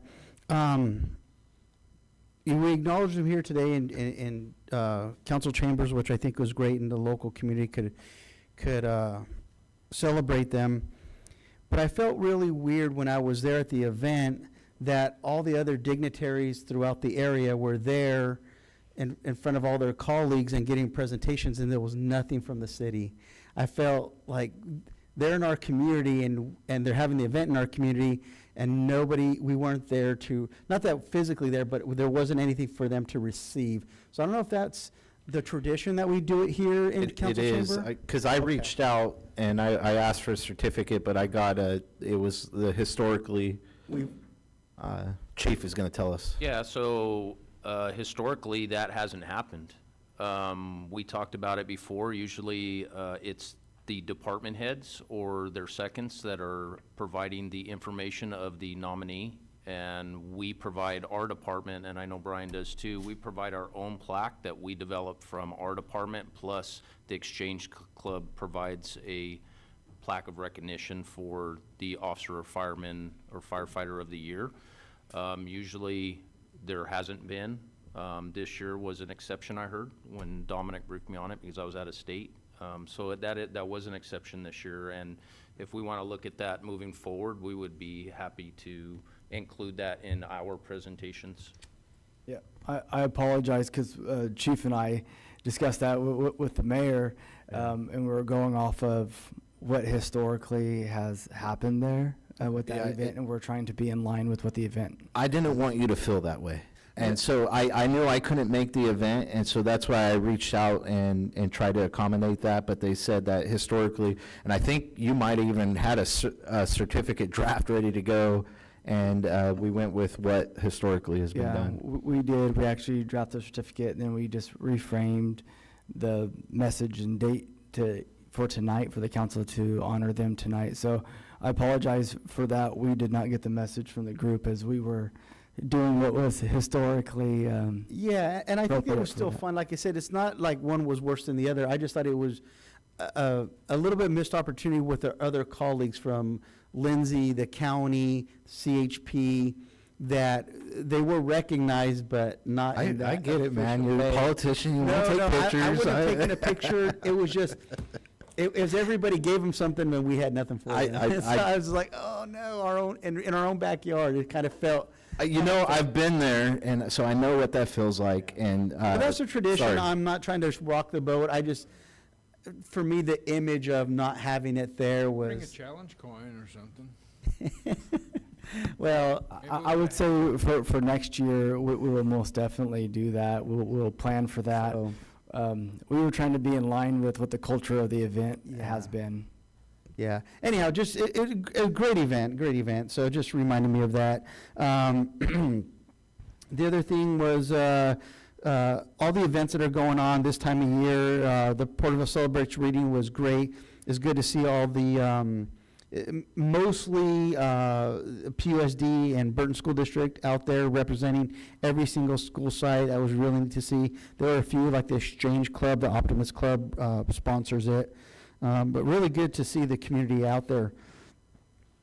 Spring Fest, Councilman Rivas talked about a great turnout. Coming up, we have the Cinco de Mayo Parade in a couple weeks that we'll all be participating in. The Jackass Mail will be coming this week. Going back, Sycon Barbecue and Wildflower Festival was last week. And I bring all these up because I travel quite a bit around the state. I hope the community recognizes it's unique that a city puts on these types of events.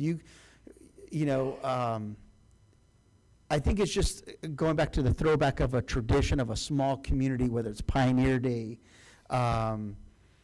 Freedom Fest. It's just, I don't believe the residents understand how spoiled we are that these entities put all this effort in, and just there's so many events for us to go and enjoy as a community. I love seeing us all come together.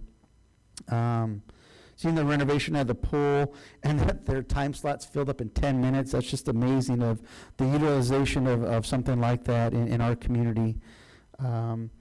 I did come across something I thought, I don't know if we can make a motion now or something we could discuss later on.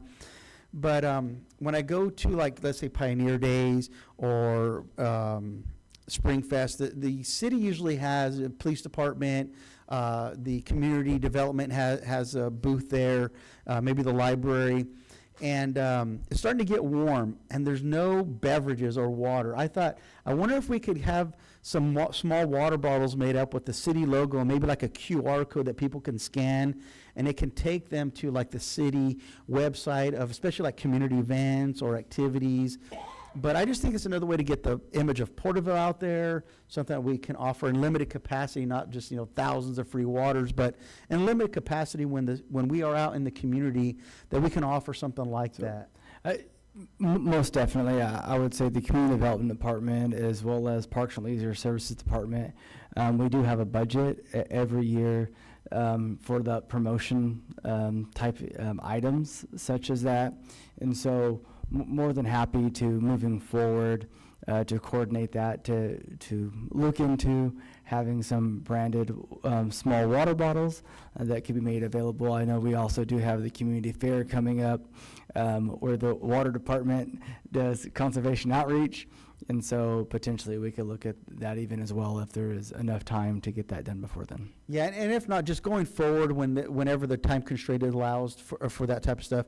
And again, I know some of these departments run on some tight budgets. I know Parks Department, I don't know how you do all these events on your budget, but kudos to you guys. If there's funding assistance that might need a few $100s, whatever. I don't know what these cost, but I just think it's really neat to get the Porterville image out there, especially when it's a public event. I was looking for water, and I'm like, man, nobody has water out here, and it would be neat to have the city ones available like that. Let's see. I think that was all I had. So, no, thank you, gentlemen, again for all your time and effort on all these things we're trying to do for our community. And staff, man, great work on all the agendas. That work does not go unnoticed, so thank you. Thank you, Councilman Beltran. Vice Mayor McCurry. Jason, we got an idea for the Heritage Committee. Water bottles. Which, when you allocate the money in the budget for Ray, we'll use some of that. Sounds good, Vice Mayor.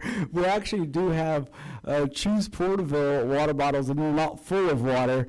So my thought is he wanted the 8-ounce water bottles, but we can most definitely look at that as part of that. It's, like I said, part of those budgets. Yeah, it's a great idea, Ray. And I thought, our water is so good here that we could bottle it, right, Mike? I was just going to say, I support tap water, and I can get you all the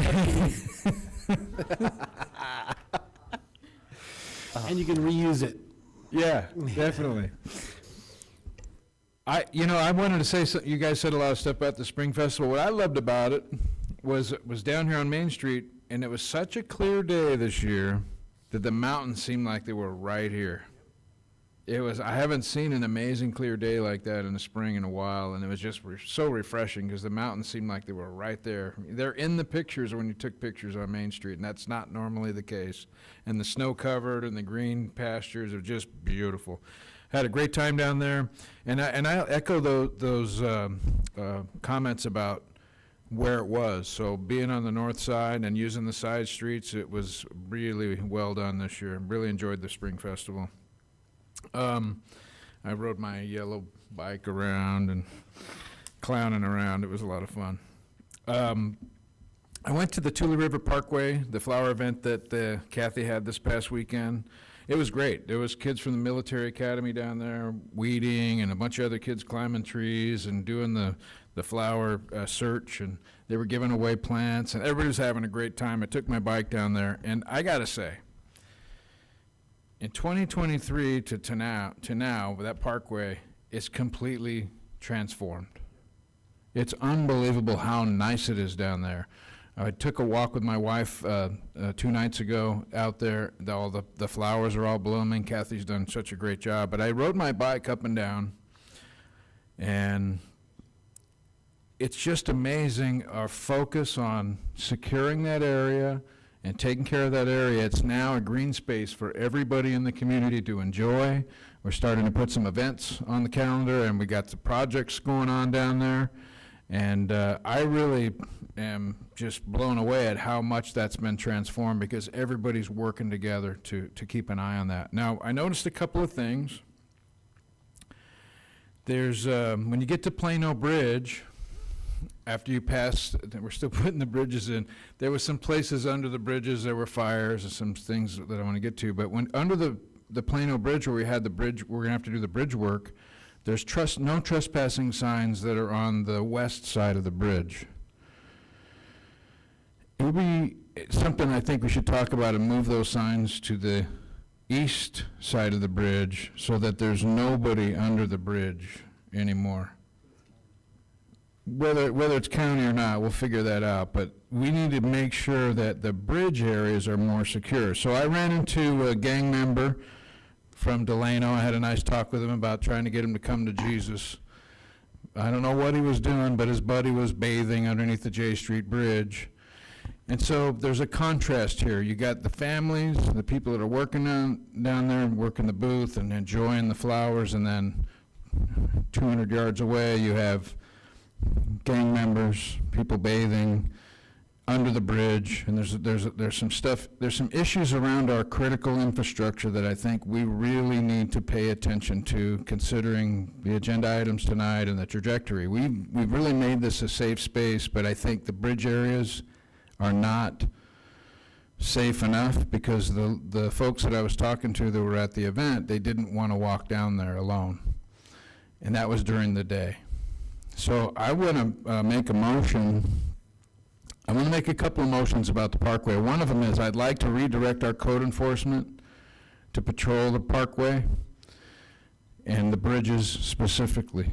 I don't know what we can do with the graffiti and the cleanup and the trash and that kind of stuff, but there's a lot of strange elements underneath the bridges.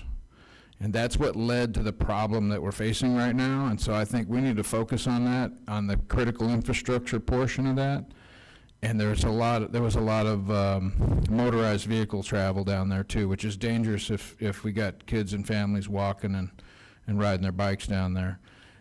So I would just like to make a motion that we could spend some of our code enforcement working on our critical infrastructure monitoring. So we can only schedule future agenda items, since it's not something that's on the agenda, we can't take action on it tonight.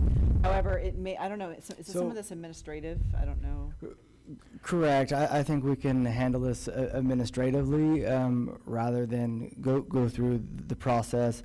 I also been working with both chiefs in, I think really we could execute this better through the police department than code enforcement on some of this enforcement. And so we're working on that. And so the chief and I will continue those conversations and with Chief Cogburn. Maybe staff can bring a report back as to its efforts. Right. I mean, if you guys feel like you need to take further action, we can put something on, but that might. Yeah, whatever the complementary feature is. I was just thinking code enforcement because it just seemed an obvious fix. I don't want to call the police on everybody every time. Well, in the process, I mean, it's going to go on my Porterville app so that we're monitoring Right. and getting the statistics. I think part of it's getting visibility. If you get law enforcement visibility down there, then that will be a deterrent too. And so that's where law enforcement can be a little bit more effective potentially. In handling individuals that may be precarious or potentially violent. Yeah. I would prefer to have the police department who are trained to handle such individuals and situations. I understand. Not everybody's like me. I'll walk up on a gang member, but most people won't. And I would just say that's a very good point, because now we're securing this green space for families, and if they're wandering around down there and you're worried about that same issue that I'm worried about, and that's safety and security down there as we secure those spaces. It's looking great down there. We've painted over the graffiti. We've taken that area of our city back, and it's being used, but it's still not as safe as it probably needs to be for the events that we'd like to have down there. So I would just want to pay some compliments there and say, let's continue to move forward, because there's great opportunity to just continue to expand in that area. I told the chief I took a drone trip out there and took a bunch of pictures. It's just beautiful out there. And I actually captured some of our finest officers out there on and doing their work, and I thought, man, this is great. We are really secured this area for the center of our town, and the spirit of our community is coming alive down there. All right, I'll make a motion on this one. I know that we actually just started remodeling our bus stops or whatever. We took the benches out. I saw them when I was out there for the JPA meeting. I was hanging around in the yard with Michael, and I think we could redeploy those benches around the parkway. Shovel ready, Jason. Shovel ready job right there. We could redeploy those benches and the trash cans that are there right away. We have those assets, and I think we could put some marketing on the bus stops if we use the whole thing to market our city or things that are going on. I'll have to watch out for graffiti, but the opportunity to put some bike racks down there and put some benches down there, I think we could do that straight away. We could have some up before the next event if we worked on it. So I would just say we got some shovel-ready jobs right now to really expand our use of the parkway and use some of the resources that we have in hand and repurpose them, and I think we could do that in short order. If you take the trash cans that we took off of Main Street, which I think if you refashion the top of them so you can't take the trash out of them, they would go really well down that parkway and really enhance what's going on down there. Kathy has been the anchor, but now it's expanding beyond, and so I really would like to see us do something like that. So I want to make a motion to get a Tiger team or someone in our operations to start working in that direction down at the parkway. To do it as a scheduling of a matter on the agenda, since we can't actually take action on items that aren't on the agenda, but we can go ahead and work on getting an item, because it will take probably some effort and some decisions to do that. No problem. Does that make sense? Yeah, we want to put it on the next meeting, that's good. One of the things that I think that we could look at administratively is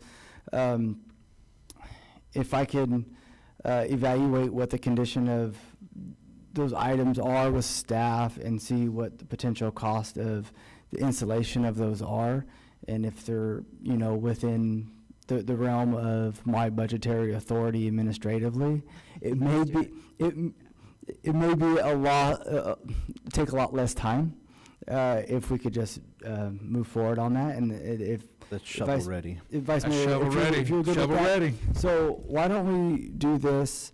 If the council, you can, in your discretion, you don't Right. even need a motion, then you can Right. just bring it back in your So- discretion if you need future action from the correct, council. so Or bring it back a report. I will move forward with staff to see the condition of the equipment that was removed, to see how that is and find locations and establish what that would cost. If it exceeds budgetary authority for that, then I'll bring an item back. Yeah, and we could allocate something in next year's budget if we need to, and I really want to support Kathy. She has they took the benches out because they were destroyed before, so we could probably So find we could do is, I'll work with Mr. Tree and Mr. Moore and look at this to see and work with Mr. Moore can reach out to Kathy to see about that. And I'm thinking if it's in her space, we could look to see, and what I would aim to do then is to see what I could do within my budgetary authority to just have a project that's shaped to that size, if that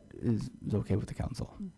I just to express a concern with the trash cans, and you did highlight the fact that people can't get in them, but some of the beautification on Main Street is because these new trash cans, the homeless can't get in them and spread trash, right? Or not just necessarily to pick on the homeless, but anybody looking for cans or whatever. And so my fear with maybe putting some of those trash cans, if they are able to get in, it'd have to be some kind of same mechanism, almost like a bear box where people are pulling a handle and you have to dump it and close it and it goes away to where they can't get to it. And I don't know if that's capable with these. The traditional trash cans that were removed were essentially a traditional trash can. Yeah. So I don't believe that we could modify those to be of the same that you're referring to, Mayor. So my fear with that, though, is then the trash is going to spread. But I think we need trash cans down there. it'll And help. maybe we can find a way to modify them. Jason, we could look at that so that maybe it doesn't, isn't exactly like the ones that Greg's talking about that are on Main, but maybe there's a way that we can. And maybe we look at some of those trash cans, just my thought. Well, yeah, those trash cans, we could look at that and as a future budgetary item of those types of trash cans. Would also just evaluate serviceability and make sure that, we install something that it's able to function properly. So let us go to work on it, and then we'll bring an item back if we need additional funds or direction from council. All right, I've got a couple of quickies here. So I went to the Wagon Master Dance to support those folks that are doing the Jackass Mail Run, and I was minding my own business, and a bunch of cowboys surrounded me and grabbed me. They were going to make me the Wagon Master. But I told them I didn't have a cowboy hat, so they put 3 hats on my head and dragged me up to the front of everybody and made a fool out of me. But they did a medical examination on me. I don't know what kind of doctor that was, but they said that I wasn't Wagon Master material because I was a city councilman and I wasn't smart enough to find Springville. But it was a lot of fun. Are these guys proctologists? Oh, my goodness, Stan. But that was a lot of fun, and those folks are really interested in the heritage stuff and the ideas that we have with the downtown, and they're very supportive, so we got to keep that conversation going, because I think we can continue to build on that spirit. And then on this, I really had an idea too, and I'm going to pitch this as not a motion, just discussion, and that is, we're finishing the year, and we're going to be allocating the budgets for next year, and we're probably going to have some monies left over in our budget that's allocated, of the 100,000 that's allocated each year. I would like you guys to think about, if we have some left over, making a grant fund for small business, using what money we have left, make a grant fund for small business to celebrate the heritage or beautify their storefront, or work on the things that match up with downtown and what we want to develop to celebrate their small business, just a little boost with small business. I'd like to suggest that as a grant idea, similar to what we're doing with the churches with any monies that we have left over, so that we can get an economic boost out of that while we work on our heritage and building the spirit even further with our small businesses downtown and around town. So is your thought like a string attached that they promote Porterville heritage or Americana heritage? Yeah, something like that, but also small business, right? So if it contributes to that, we could figure out how you guys want to do it, but it wouldn't be a lot of money, but it could go a long ways if we do it in a grant way. Okay. Thank you, Vice Mayor. All right, I will try to speed through this. Excited about agenda item number 8 with the bus wrap. How cool is it going to have Old Glory around the buses, and our city motto, which 83% of the people voted in God we trust. It's going to be a beautiful sight. I'm really looking forward to it. We have the spring cleanup event April 26th. Don't miss out. The pool reserved in 10 minutes, just wild. It makes you think, how can we expand? How can we make it better? But I don't have the answer to that. The Jackass Mail Run is the 19th. I will be riding with those folks through Porterville. And then there was some comments tonight on the bicycle riders in town, and it's funny because their concerns are real, and we don't want anyone to feel that they're being picked on, but they also pointed out the fact that there are troublemakers in the groups, and I've had constituents reach out to me with some of these issues with the fixie riders or whatever clubs they're in, where they're riding out in traffic, playing chicken with vehicles. I've even had a woman reach out to me who was going through the drive-through at Rallies, and her window was down, and one of the kids came up and hit her in the face with a bag of pee.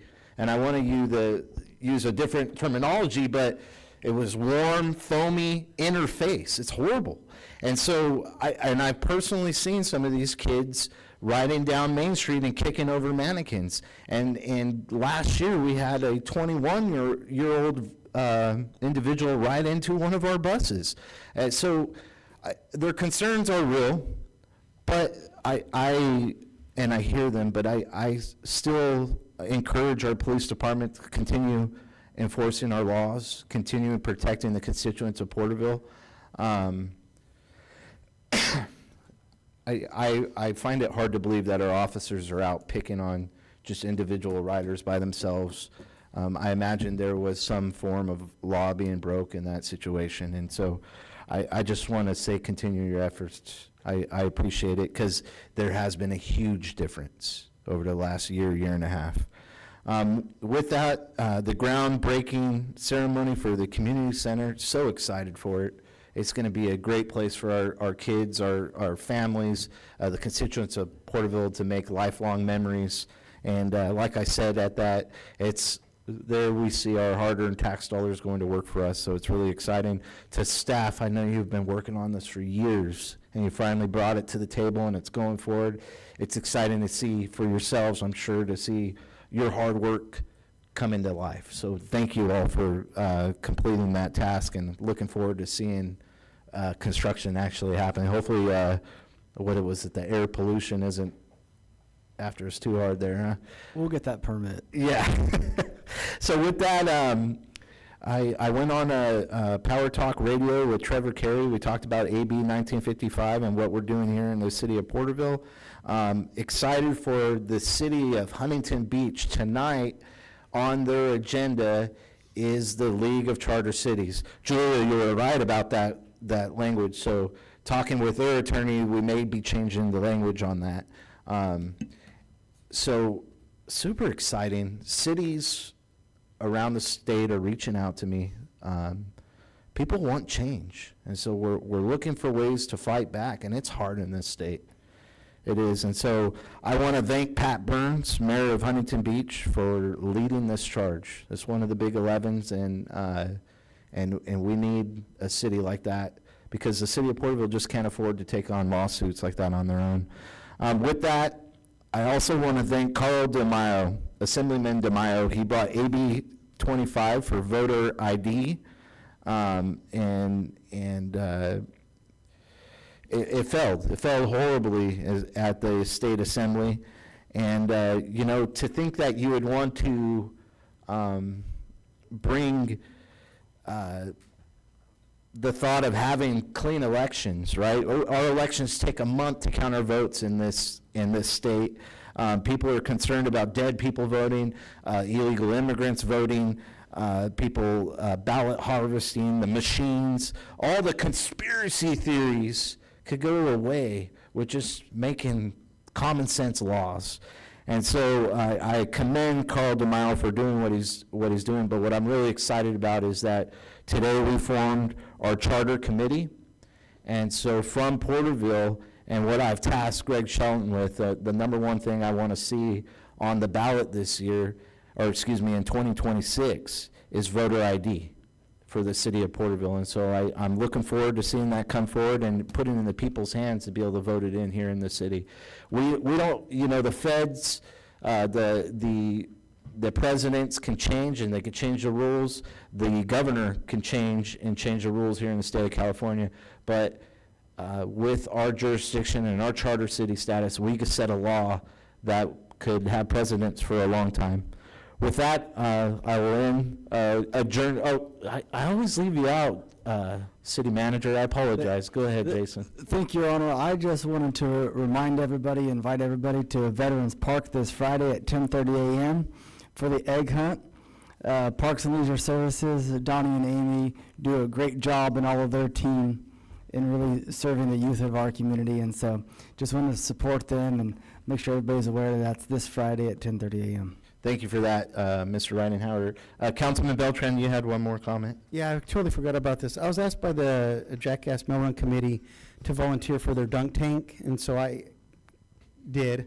And so it's a fundraiser effort for them, and so they asked me to ask any of the council members if they'd be available and willing to be either humiliated or praised, but it's all for a good cause. So I'll be up there volunteering, and I was asked to ask you if you guys are interested to contact Rafaela Woods. If not, I can give you her contact information if you'd like to make connection. But I'll be up there, so it's for a good cause, and so come dunk me. Oh, well, now I'm going. No, with that,